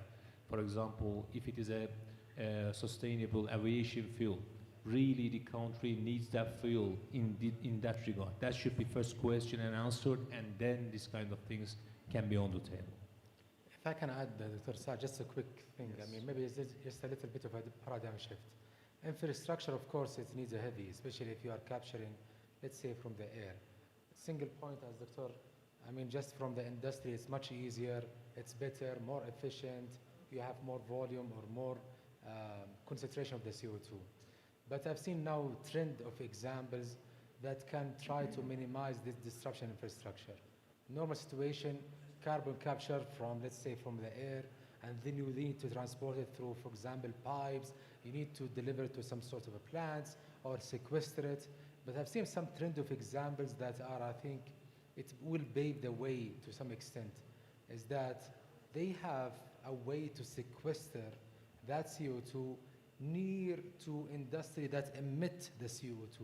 So directly you can capture the CO2 from the industry and go, for example, to cement industry, where they use the CO2 to harden the cement. So this kind of, let's say, optimization, this kind of system level thinking, how to reduce the disruption and how can maximize the efficiency, is one way to, I think, look at the bigger picture here and just minimize and the cost and improve the efficiency. But definitely infrastructure is heavily reliant, but hopefully with this kind of innovative design of things can minimize disruption. Thank you, Dr. Atif. I need to hear from you, Dr. Hamid, about this point. I want to say something, Dr. Saad. Honestly, I thought about this kind of issue a lot. The Professor Saleh Sheri and myself at the Royal Commission. As you know, guys, Jubail Industrial College, it has so many industries, Sebec, Sadara, all of these. What we spent, actually, Dr. Saleh, 1 year and a half almost meeting with the key person in this kind of industry, and the idea about also carbon capture utilization and all of these. Everyone is interested to do this kind of job, but when it comes to the point to invest, when you call them, you know, sometimes they reply to your call. Because of this, I'm going to ask a question for everyone attending here. Not only the panel, but everyone is attending. Guys, without LCA, life cycle assessment, and has been done, and it should be done honestly and properly. Not only this, it should be done in different countries, because as you know, guys, some countries like here, alhamdulillah, Saudi Arabia, we care about, you know, clean environment, but other countries, they don't care. And all of us who are living in the same globe. So my question, without doing life cycle assessment, My question is, to capture carbon, I have to use pilot, test, equipment. The equipment doesn't work for free. It requires energy to work. Go backward one step. Where this energy came from? It came from sometimes or most of the time about burning oil, burning natural gas. So I'm burning oil, burning natural gas, producing CO2 to create electricity and then use this kind of electricity to run your equipment for carbon capture, The question is the net is positive or negative? I'm not expert in this area in terms of research point of view, but I understand the physics. I have opinion, maybe is not good. My opinion, thermodynamically, the gain is negative. The gain is negative because all the equipment require, first of all, manufacturing this kind of equipment, test facility, I have to run it, I have to use energy, and unfortunately, I'm using the best shape of the energy to run it, which is electricity. Think about it this way. I have a thermal power station, nuclear power station, any power station. The efficiency for this kind of power station, normally it is between 25 up to 35. It means about 70% is wasted heat. That wasted heat came with producing CO2, producing this kind of things. And then at the end of the day, are you gonna tell me I'm gonna use electricity to run my equipment to capture CO2? Personally, I'm not convinced, to be honest, unless if we do LCA, life cycle assessment. We have to ensure this kind of things, the net is positive. Second, even if it's not positive, some fund has to come and incentive and encourage, this kind of technology, to encourage investors to work in it by cutting down taxes, these kind of things. I believe without this, we are talking about CCU and maybe, like, for example, one of the article I have gone through it, it said by 2060, how much the consequence effect on the environment by doing CCU. You know what? I was shocked when I read the result. It is only 10%. Yes. Ah, my God, 10%. In 2060, how much investment I'm gonna do for all of this? Science or not science? We know how to capture. We can design very good things. This is number one. Number two, today when I talk about energy efficiency of the building, and I'm saying, for example, I'm consuming in Saudi Arabia 70% of the total energy production just to run the building. Think about it this way. I'm going to enhance the efficiency of the building only by 5%. 4%. You know 4%? When you convert it back to CO2 production, I believe, I don't want to say it, but I believe we can cut down, the amount of carbon that CO2 you're going to capture. Just increase only the efficiency of your building by only 5%. You're going to cut down the CO2 production maybe twice or 3 times as much as you're going to capture by paying money. Okay, thank you very much. And at the end of this session, I would like to thank our distinguished panelists for their contribution, and also thank you for the audience, and enjoy the rest of the conference.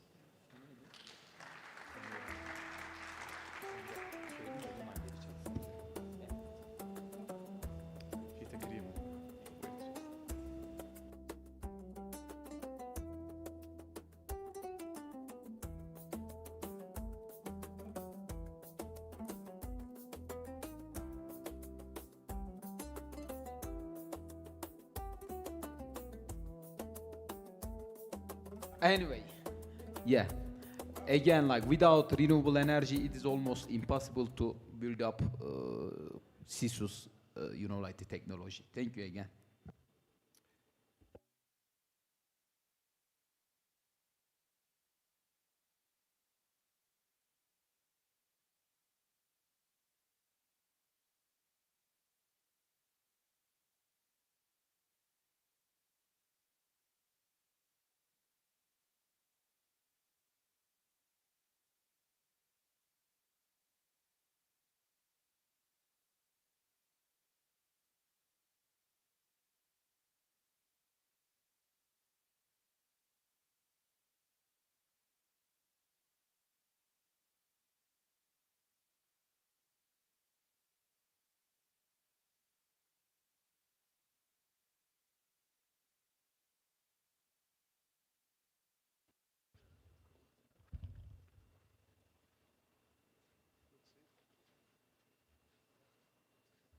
Professor Atif Zahrani.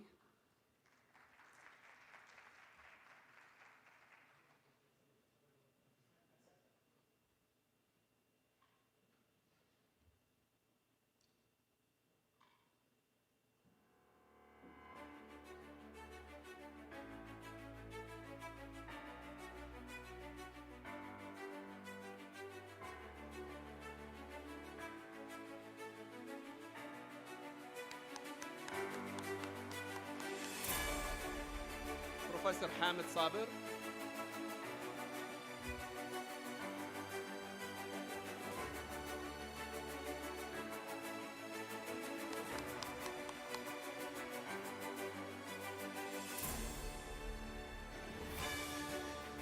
Professor Muslim.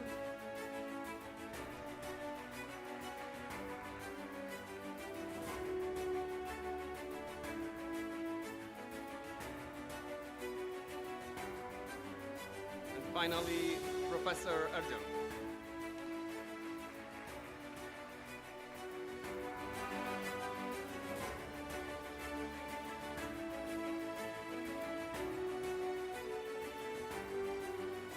Thank you so much for the attendance, and I wish you will enjoy the rest of the conference today and tomorrow. Thank you so much.